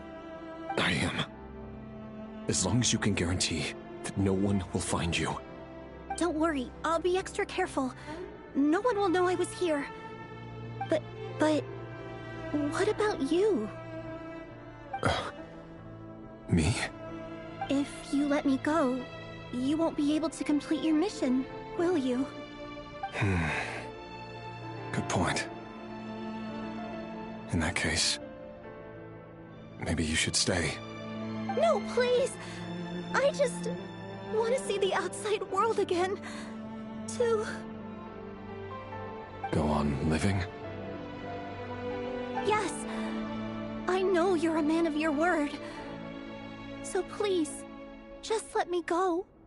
If I let you leave, what will become of me? Just kidding. Go, now. But remember, don't let anyone know you were caught. We'll be seeing each other again very soon if you do. Even shadows in the dark must live by a code. But you can't save everyone. You've been whispering in my ear for days now, Vedifalnir. What are you trying to do? Break me down? I only say this because you long for an answer to your problems. Let her go, Rerir, or you risk losing everything. I will not abandon Thalindis. Then you'll need a little more vigilance and a lot more power. The world is changing, Rerir. Keep your eyes peeled for your moment of opportunity. That voice used to be so unclear. But now I know exactly whose it is. It's Vedifalnir. He won't tell me how to actually resolve any of this, but he keeps trying to manipulate me like a puppet. What's his game here? Tell me then. What will this moment of opportunity look like? And... no answer. He's like a ghost. Always disturbing me when I'm on edge, but never answering when I need him most. So, the Eclipse Dynasty was purging. Well, massacring the descendants of the Crimson Moon. And it seems like it was all connected to the Vinster King's research. The King's obsession with abyssal power left the future of Conria hanging in the balance. No wonder every aspect of Rarir's life was so unstable. And it looks like this Thelindis, Rarir's would-be fiancée, herself belonged to a sub-branch of the Crimson Moon Dynasty's descendants. It almost defies belief that a couple like them could hide the truth from each other for so long. If the Vinster King hadn't intervened in such a drastic way, they might have gone on deceiving each other for the rest of their lives. And why does Vedderfanir, Daneslif's older brother, keep talking in Rarir's head? This guy kept more secrets than I ever imagined. The human mind is like a vast desert of shifting sands. When you follow the flow of someone's memories, you only ever see the parts they're willing to let surface. Time for something a bit more creative. We've been inside Rarir's mind this whole time, building up a picture of his psyche. There's already enough clues on the board to start reading between the lines and mapping out the rest. Now, we can finally begin to put the pieces together. Sure, it'll only be a reconstruction, part simulation, part reasoning, but it's usually pretty accurate. Once we've built up a cognitive profile, we just need to cross-check the logic behind his actions. And then we'll be able to take a sneak peek at whatever it is that Rarir has really been hiding.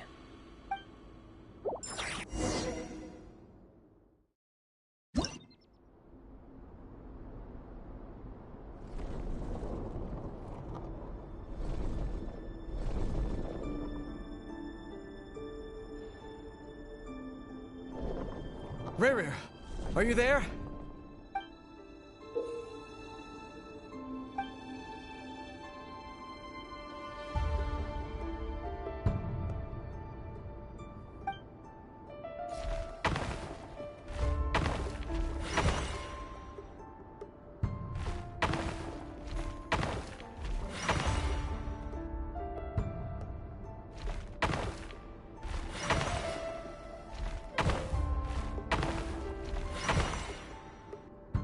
Hey, Rarir! Come out, it's urgent! Dane? What's wrong? Quick, come with me. I'll explain everything once we've met up with the others. Okay. I'll come. But the Lindis is still over at the University. All right then, but make it... I've never seen Dane so worked up before.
Well, this is a nice change, meeting you all at this hour. When men and women of ambition can speak face to face in broad daylight, I say that's a big step forward for our dear Conria. Don't be ridiculous. We do not fear the day. Why would we seek refuge in the night? You might ask your blade that same question. I'm told it prefers the cover of darkness. The word on the street is that Sertologi only strikes when he has an unfair advantage. But that is patently false. I see you're missing an arm and a leg. Surely only a fair fight could explain that. If this is your way of offering me replacement limbs, believe me, I'll take them. Oh, we can certainly discuss that. With bioalchemy, anything is possible. Assuming I have your full support in my research. Lunatic. Robtatir, what brings you here? Why, Dainsleif, of course. He invited me. Please, cast aside your apprehensions, Miss Rhindaughter. Whatever the rumors may say, I am but a humble servant of the king, and I can assure you he affords me no greater convenience than he does you. Well, the Universitas Magistrorum won't stop fawning over you, so at least some of the rumors must be true. You're clearly doing well for yourself, so drop the humble servant act. It endears you to no one. You're president of the Universitas Magistrorum, the chief royal mage known as the Wise by royal appointment, and by far the most favored among the 4 pillars of Conria. Vice President Veit doesn't even try to hide his envy when he sees you. My success is the product of hard work and good luck. It's as simple as that. Were the king not such an extremist, I hardly think I would have received a senior post at my age. Of course, no job is without its gripes. Serving a king like ours can be a challenging task, as I'm sure you can imagine. And as for Efterveit, in missing out on the presidency, he's dodged a mountain of stress. Like everything else in life, it comes with pros and cons. You're all here. I apologize for the short notice, but it was an emergency.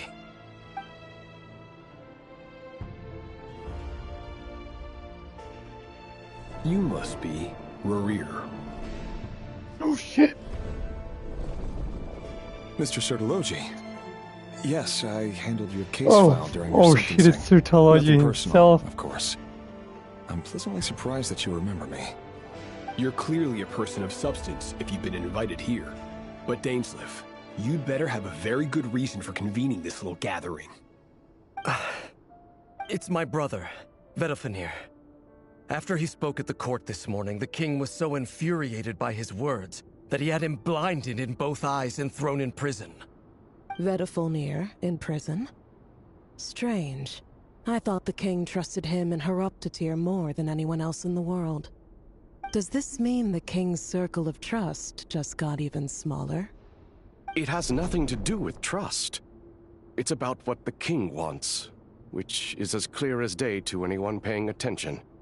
I simply appease him, because it's in the best interests of the Universitas Magistrorum. And also because you're slimy. Vedafenir, perhaps less so. But still, a visionless visionary? It rather inclines me to think that qualifications are not what get you ahead in Conria. Do you honestly think this is an important discussion to be having right now? Dane, what are you planning to do? Rescue Vedafenir, I assume. Correct. It will mean storming the palace by force. Tonight.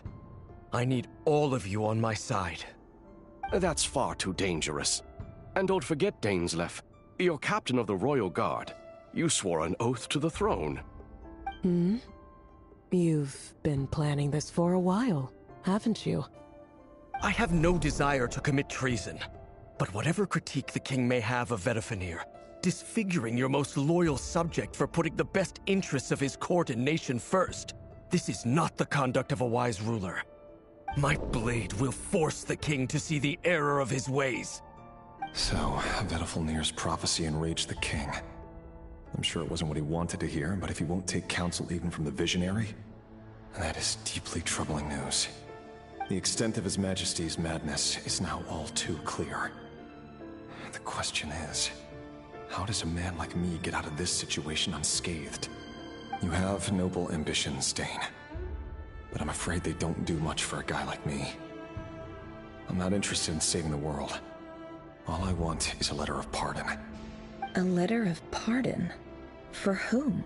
Thelindis?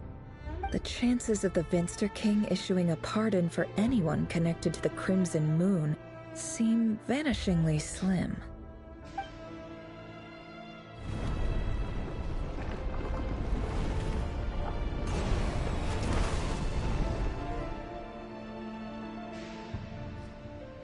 This black fog over the board must have some connection to Thalindis. But why is it taking this form? Does it have something to do with Rerir's past? Another mystery I'll need to unravel. Looks like a beast to me.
Author Thalindis.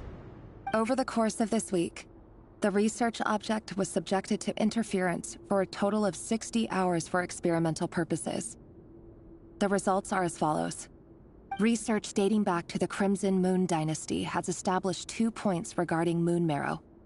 Firstly, its origins have something to do with a god's power. Secondly, it serves as a portal to an as-yet indeterminate location. Moon marrow can thus be defined as a spatial gateway.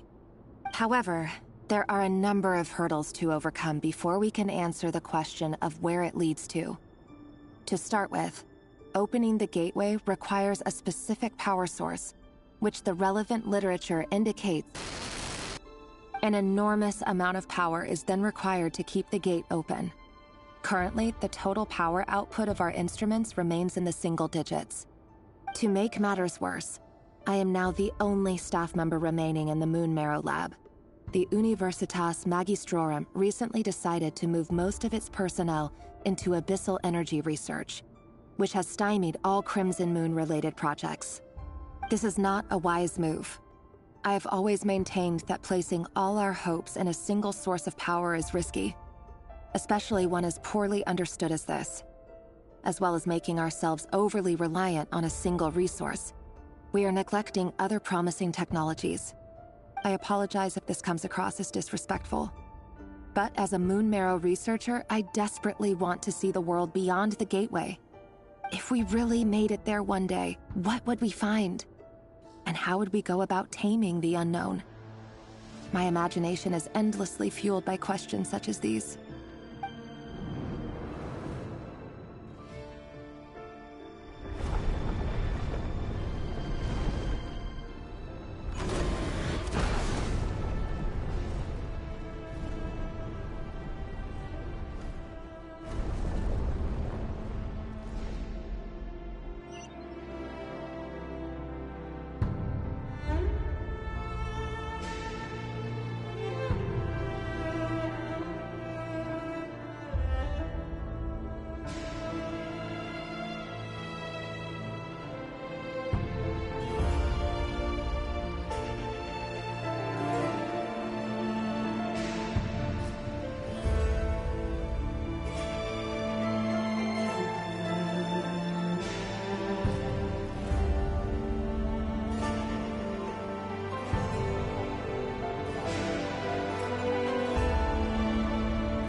This is for you. I heard you're gonna leave the city with your parents. The Lindis, did you hear about what happened? I've heard nothing. Rerir got back very late last Friday, and he was acting a little unusual, but he slept pretty well, so I'm guessing whatever he did was a good deed. You never saw him, and I don't know what he did. And this conversation never happened. You understand? What if he finds out that you pried into his secrets? Don't be silly. I don't know what secrets he does or doesn't have. All I know is he's just a normal guy who happens to run some errands for the king. Are you scared of him? I don't know. The Rerir I know doesn't match the person you all describe. Logically, I should be scared of him. And yet, I don't want to lose him. But enough about that. You should get going, and be careful with the package I gave you. Keep it secret. Keep it safe. What's in it? A piece of the moon. All you need to know is that as long as you keep it safe, then in the future, everyone will be able to see a red moon. A red moon? You mean our moon? That's right. Our moon. Promise me you'll look after it. I promise, the Lindis. The Crimson Moon bloodline will never die out. Its light, the color of blood, will become like a fire that flows in our veins, no matter how long it takes.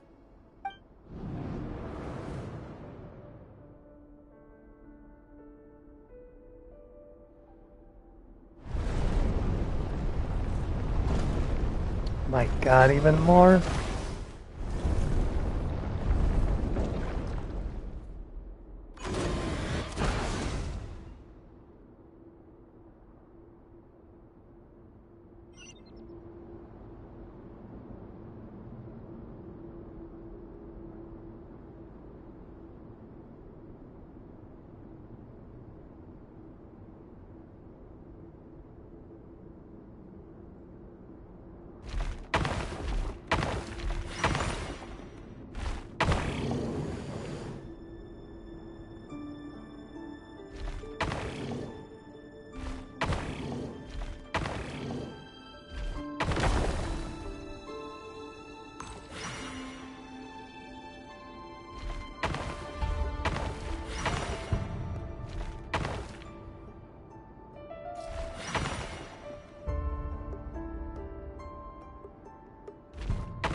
Hurry, everyone, and stick to the plan. Sir Dainsleif, what are you? Is this treason? You know what happens to those who betray the throne. Please, don't do this! It is the king himself who has betrayed the throne. He has betrayed all of Conria. If you have any love left for justice in your heart, you should join me. It's showtime. Dane and his group will handle the troops in the palace.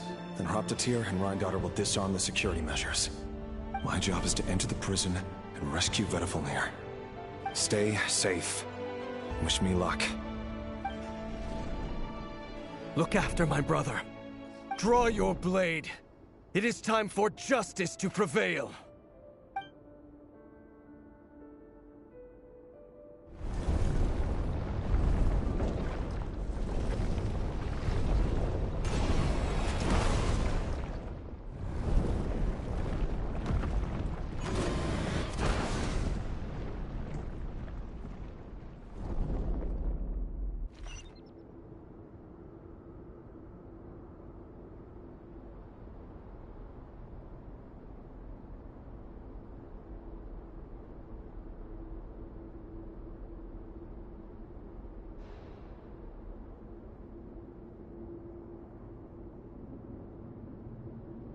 Oh my god, Jesus.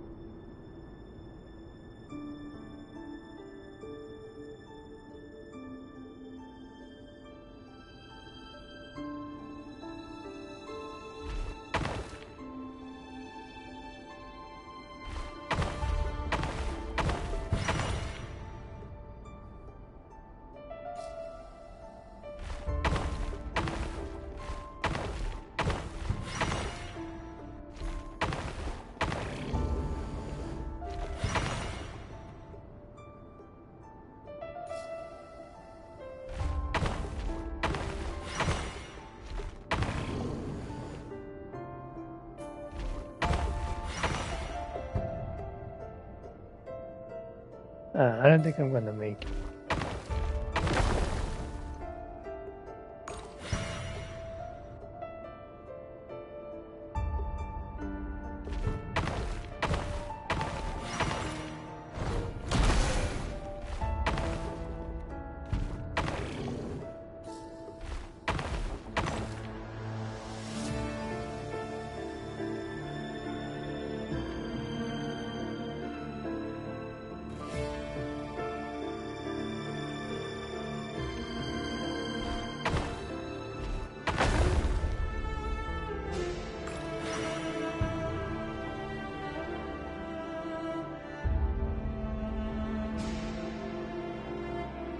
Wait.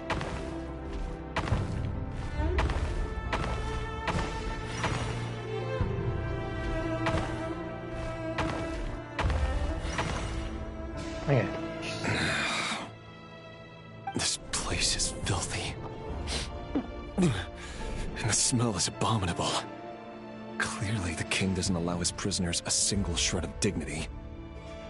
This is dire. Found you. Hello, Mr. Vedifalnir. It's you. Surprised? Oh, wait. I guess surprise isn't an emotion that prophets feel very often.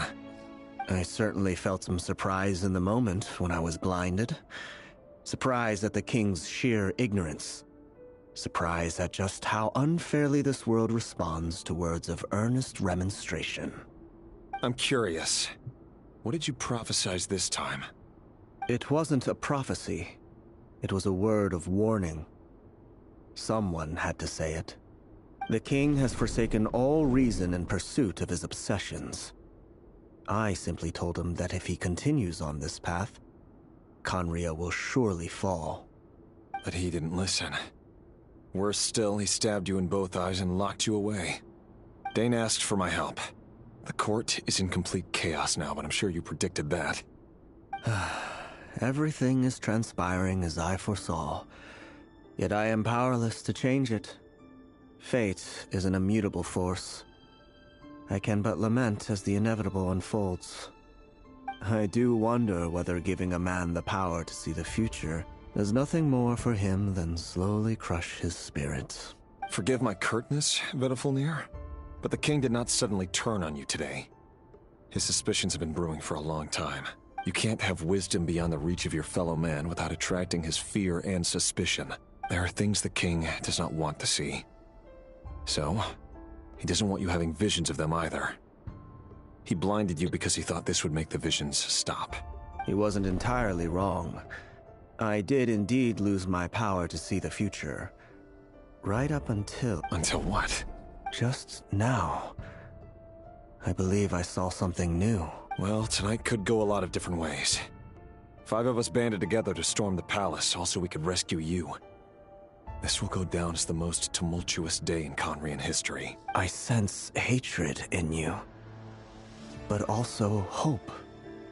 A desperate hope that with the tyrant deposed, that will be the end of the story. But this is not the end. It is the beginning of a new chapter, in a whole new story. There are many men of honor and courage in this world, Rerir. But you are not one of them. You're not here. Is that a dagger? Interesting. Why not the polearm?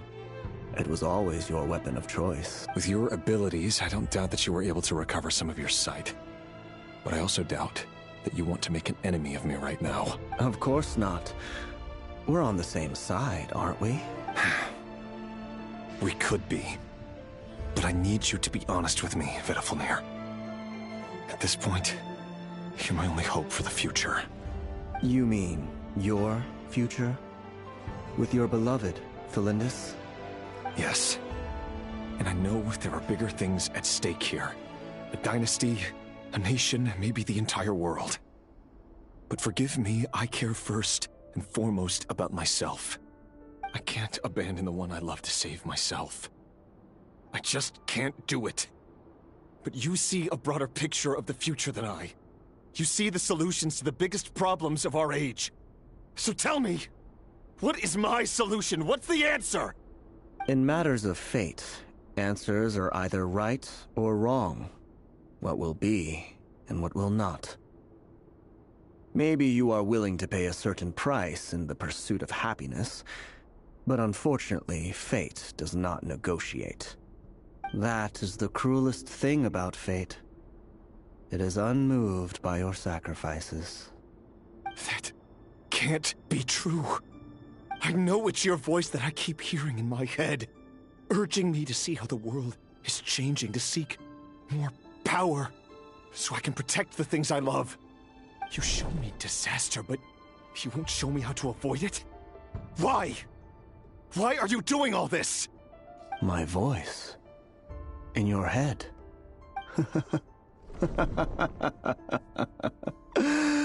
So, you hear it too? The voice that steals your mind, gains your trust, and drives you crazy. It turns out that we are not so different, you and I. Vedafilnir just broke into the strangest smile I've ever seen in my life, as if he'd discovered some monumental secret. But then he suddenly switched to looking extremely weary. Very well then. My advice to you is as follows. You must persevere. Whatever trials and tribulations you may face, be steadfast in the belief that they are your path to the future. For as long as you live, your story with Felindis shall not come to an end. That is the only chance you have of fighting back against fate. It is up to you whether you believe my words. Regardless, that is all I will say on the matter. I have no right to intervene any further. I will hold you to your word. Thank you for setting me free. In return, I will tell you one more thing that you cannot afford to ignore. Just then, a strange wave of energy rippled through the city. We had no idea what it could mean. If I were you, I would head to the Universitas Magistrorum. The Universitas? Oh no! I'm sure we'll be seeing each other again very soon, Rerir. Whatever Vedafilnir said, I didn't catch it. I didn't even help him out of the prison. There was no time to lose.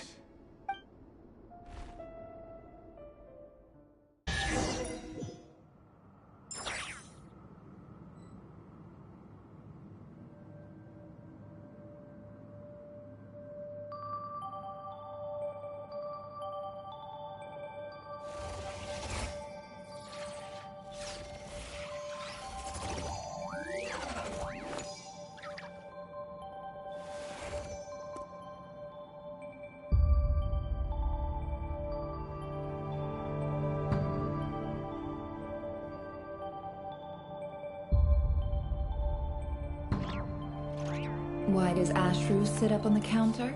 To welcome our clients, of course. A kitty's gotta earn his kibble somehow.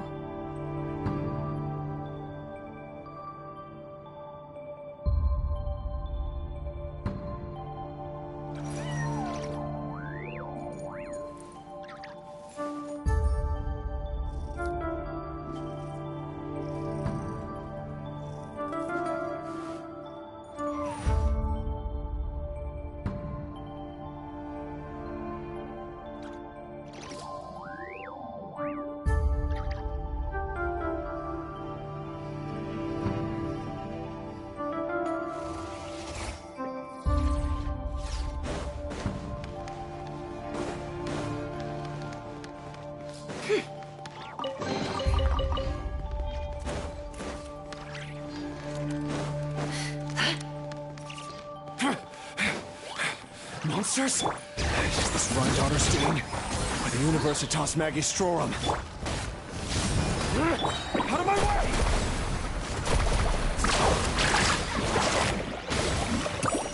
Pyroclastic surge! He's lolling! He's Papa! Get him! Hear the echoes of the valley! The Universitas. That reminds me of a rumor I once heard. Allegedly, the king installed secret mechanisms in the palace and around the city. No one knows where they are or what kind of power they hold. But if they were ever going to activate, it would probably be on a night like tonight. Help! Help! Hold on! Don't let them anywhere near you! Save me! I can't! Ah! That sounded like an explosion. So, the rumor is true? The king really went through with it. What other means does the king have at his disposal? They must run on power from the Abyss. And given it's a major center of Abyss research, anyone over at the Universitas will be in grave danger. Man, I this have is to a hurry. lore-heavy quest, my goodness. I need to watch Ashikai after this.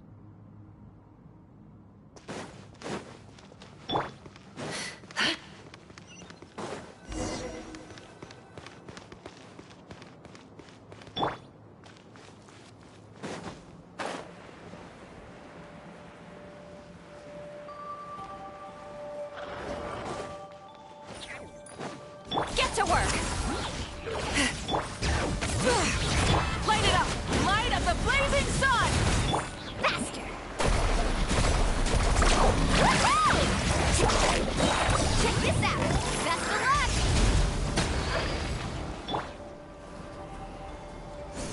Let the mountain's veins boil! Suffer the wrath of the pyroclastic surge! Carving waves!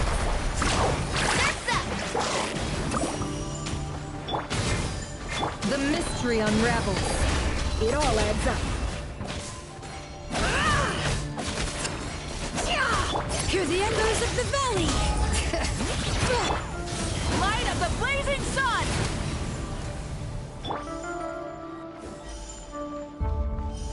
Bring it! You two! Time to end them! Burn it down!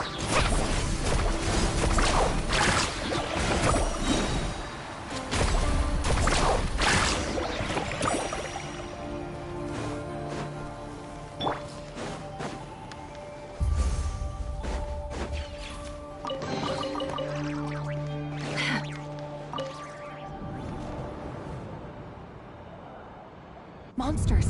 At the Universitas Magistrorum? Why now? no. They're coming. It's no use. The table won't hold out much longer. The weapons. Where are the weapons? Of course. All the lab equipment was upgraded after the inspection last week, but the new weapons haven't been allocated yet. I'm done for. Is anyone there? I need help! Ah!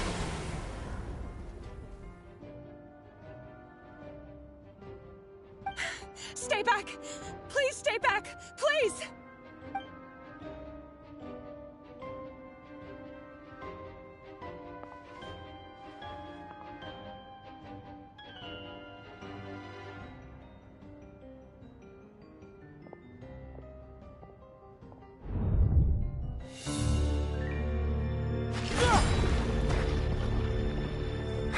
What's that?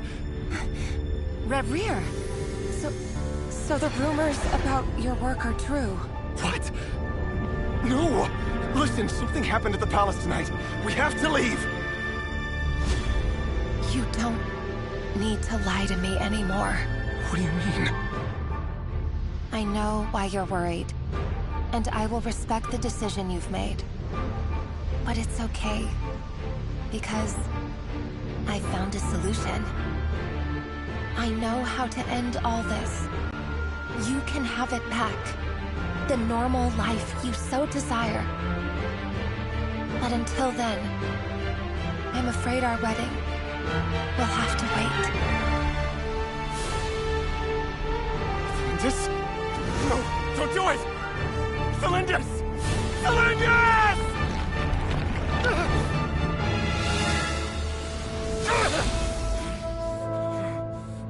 I told you, Reverie. Let her go. You will find someone better. No! No, I won't do it! I have to save her! By what means exactly? A lowly pawn. You lack the power and the strength of will. Do you know why? Tell me! Come to the palace. Join us.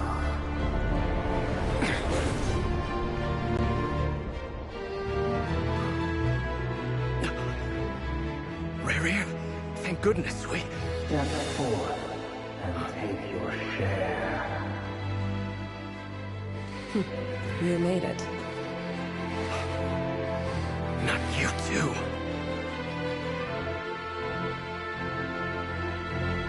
Hatred or grief, despair, desire. We all have our own.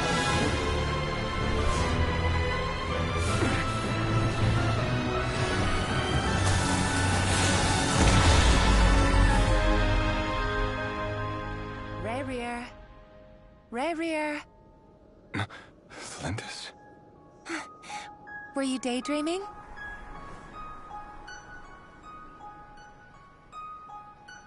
You still remember, Reverie? That question you asked me a couple of weeks ago? Oh. You mean the proposal? Yeah. I'm wondering, where do you think would be a good place to discuss it? Maybe in the garden? Or were you thinking a fancy restaurant? It's your choice.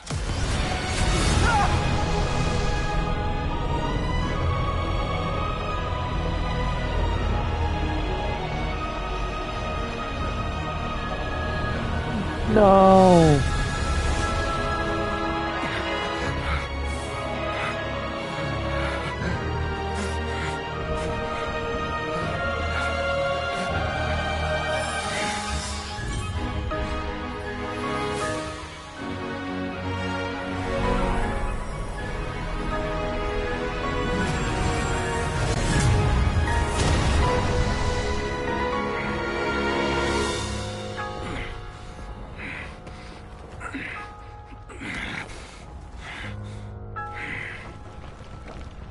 I will find you.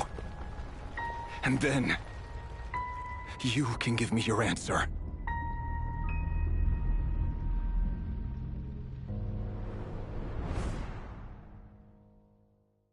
This is absolutely horrible. So that's how the Raker of Solnari was born. A monster created by circumstance is a monster all the same. Viewing other people's thoughts for too long can get uncomfortable. Right now, I'm feeling a strong sense of loathing. In a nutshell, the story of Conria is what happens when the truth falls by the wayside. Everyone tells little white lies, and before long, you have a huge pack of lies that destroys everything. Phew. Time to get back. His past is filled with sorrow, but the tale of any fallen civilization is one of endless tragedy. Cruel as it may be, that was Conria's fate.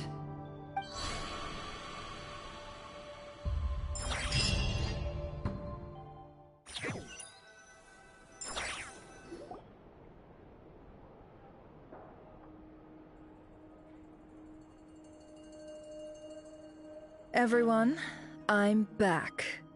Can I get a standing ovation? Never! How are you holding up? Feeling okay? She's fine. Boss is a pro. Yes, I'm fine.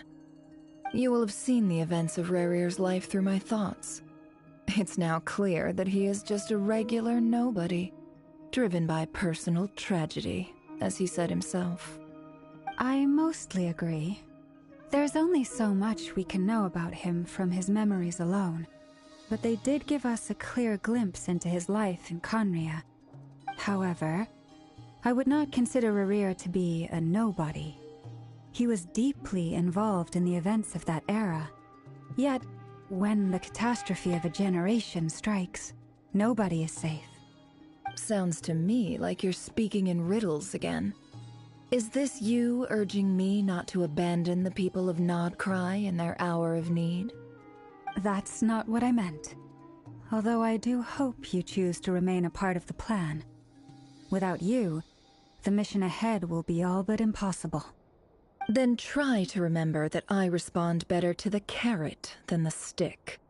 And I don't appreciate being bossed around. Now, as for you, Missy, you were excellent. You stuck to the rules of the ceremony and kept your mouth shut the entire time.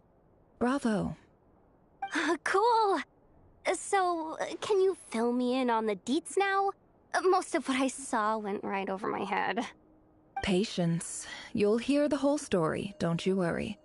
But let's meet up with the others first. It will save me narrating it twice. Yehoda? Yes, boss!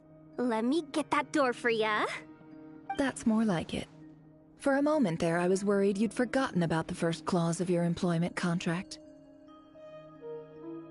Forgive my curiosity, but what does the first clause say? It says I gotta do the annoying stuff that boss is too lazy to do for herself. Like opening the door, pouring the tea, yada yada. Is that right? If something is in the contract, it's because she willingly agreed to it. Rest assured that the Curatorium abides by the very strictest of labor policies. You don't seriously think I'm cruel enough to treat her like my slave. In any case, I've hardly shied away from my share of the work today. Hope I don't catch Flintz and Varka lounging about in their chairs, enjoying a leisurely cup of tea. There's nothing I dislike more than other people enjoying themselves while I'm hard at work.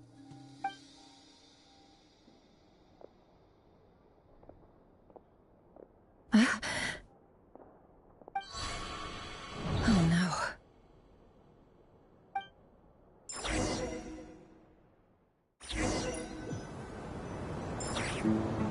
Sorry to disturb you, but we seem to have run into some trouble.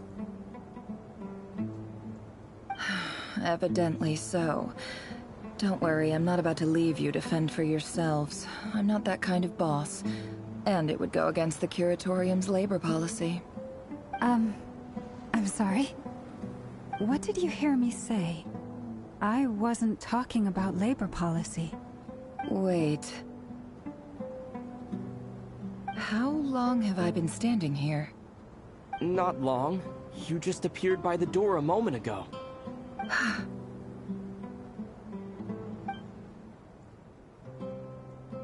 Boss, what's wrong? You look like you've seen a ghost.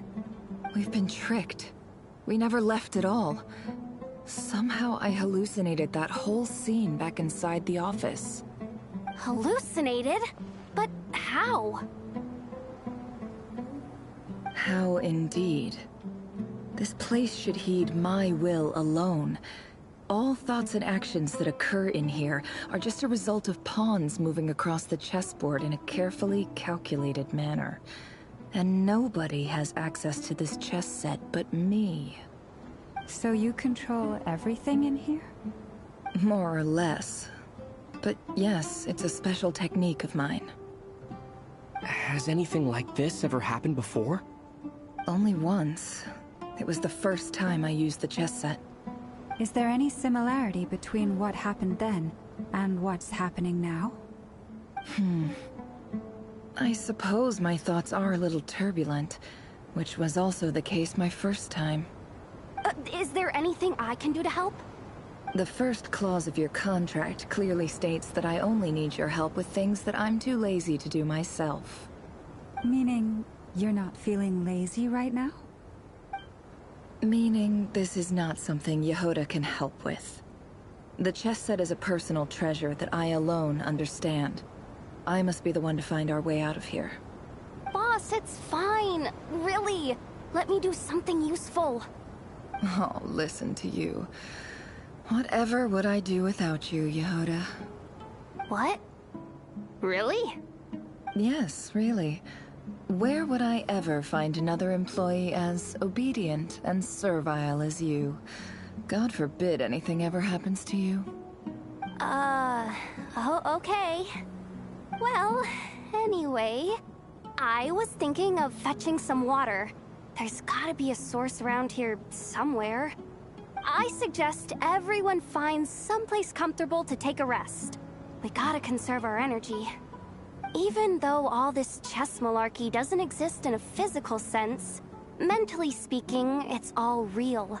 And so is our tiredness and fatigue. You don't want to dismiss mental fatigue. Just because it isn't physical doesn't mean it's any less serious. But anyway, I got your backs, so don't worry about a thing. Don't I have the best employees? Jealous much? If we can find a suitable time, I'd love to borrow Yehoda for a day to help out at the Frost Moon Scions. Would you be amenable to that, Boss Nefer? Oh, Lama. Have I ever told you just how pretty you are?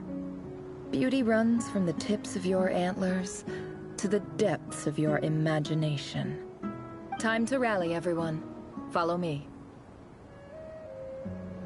Ah, now they're queerbaiting As we again. continue our journey, the same rules will apply.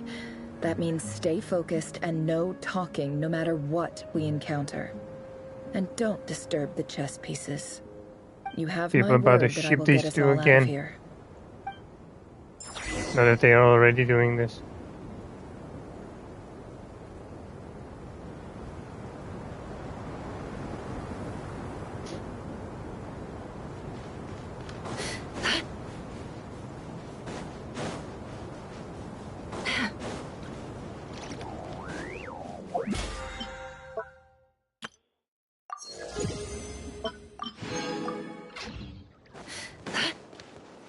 This place looks familiar. That's not a good sign. I wasn't expecting visitors at this hour. Wait, is that? Oh, it's him. There you are! Sinue's been looking for you all day. I think he has some news for you.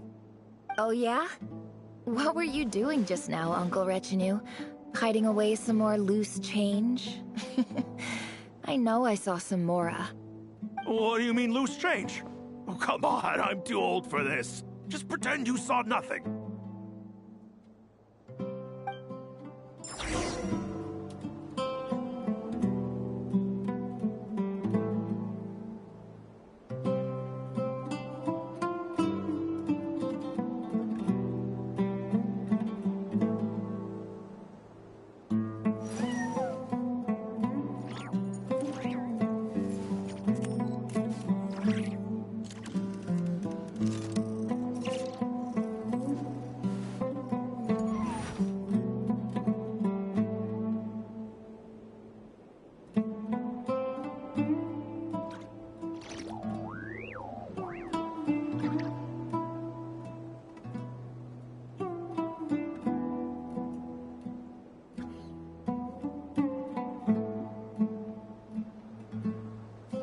Emotions are like a raging torrent that surges through the mind. More often than not, if you try to hold them back, you'll be swept away by their unstoppable force. And if you try to ignore them entirely... Hey, kid! Mind telling me what Sinnerhe's been up to recently? I'm trying to get in his good books and I need a way in. Get in his good books? Why? What do you want with my dad, Uncle Apepi? I've written a new song. I was hoping to showcase it at the next festival, but I'll need his approval. A new song, huh? I'd love to stay and listen, but unfortunately, Uncle Retinue says my dad's looking for me. Well, there's plenty of time and I'm not going anywhere. See that pile of stones? I'll be sitting there warming up my vocal cords. Come find me when you're done. Pile of stones. Got it.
Don't trust your eyes uncritically. People only see what they want to, so don't be your own fool.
Emotions are like a raging torrent that surges through the mind. More often than not, if you try to hold them back, you'll be swept away by their unstoppable force. And if you try to ignore them entirely, you'll end up tearing yourself to pieces.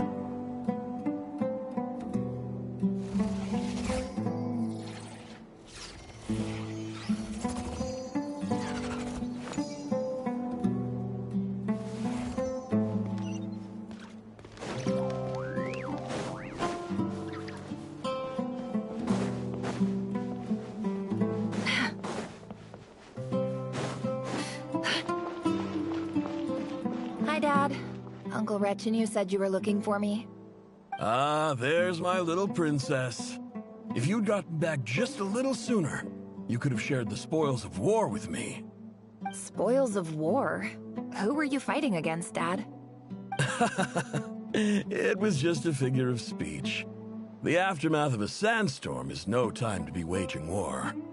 I was talking about our war against thirst. I went out to fix our water supply problem. And now I'm back, which means... We have a well again! That's right. I found a new one and brought back as much water as I could carry. It should last us for a good while. If it wasn't for these blasted sandstorms, our wells wouldn't be caving in. You wouldn't be spending all your time out searching for new water sources.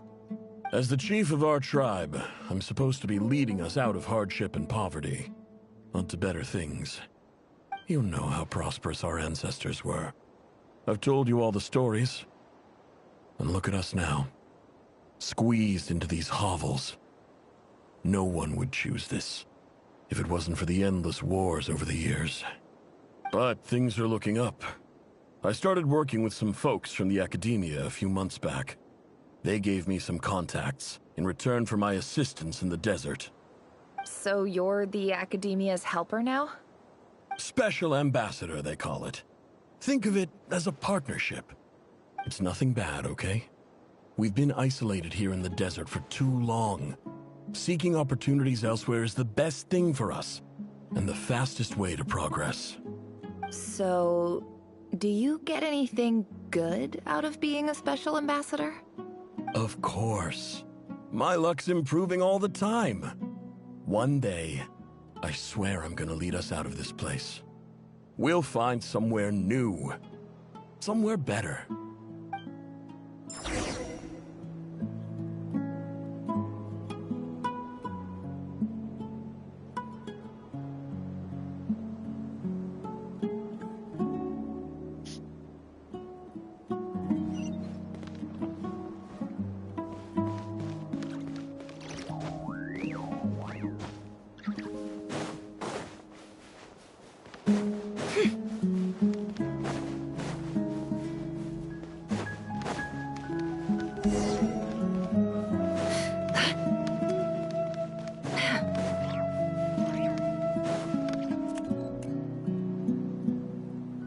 That's our well, and you know it.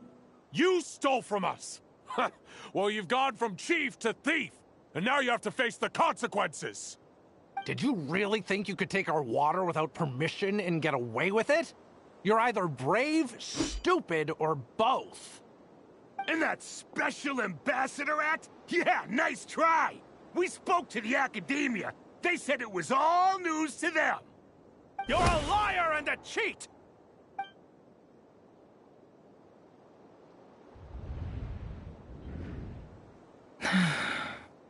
I heard Yehuda gasp, but I don't blame her.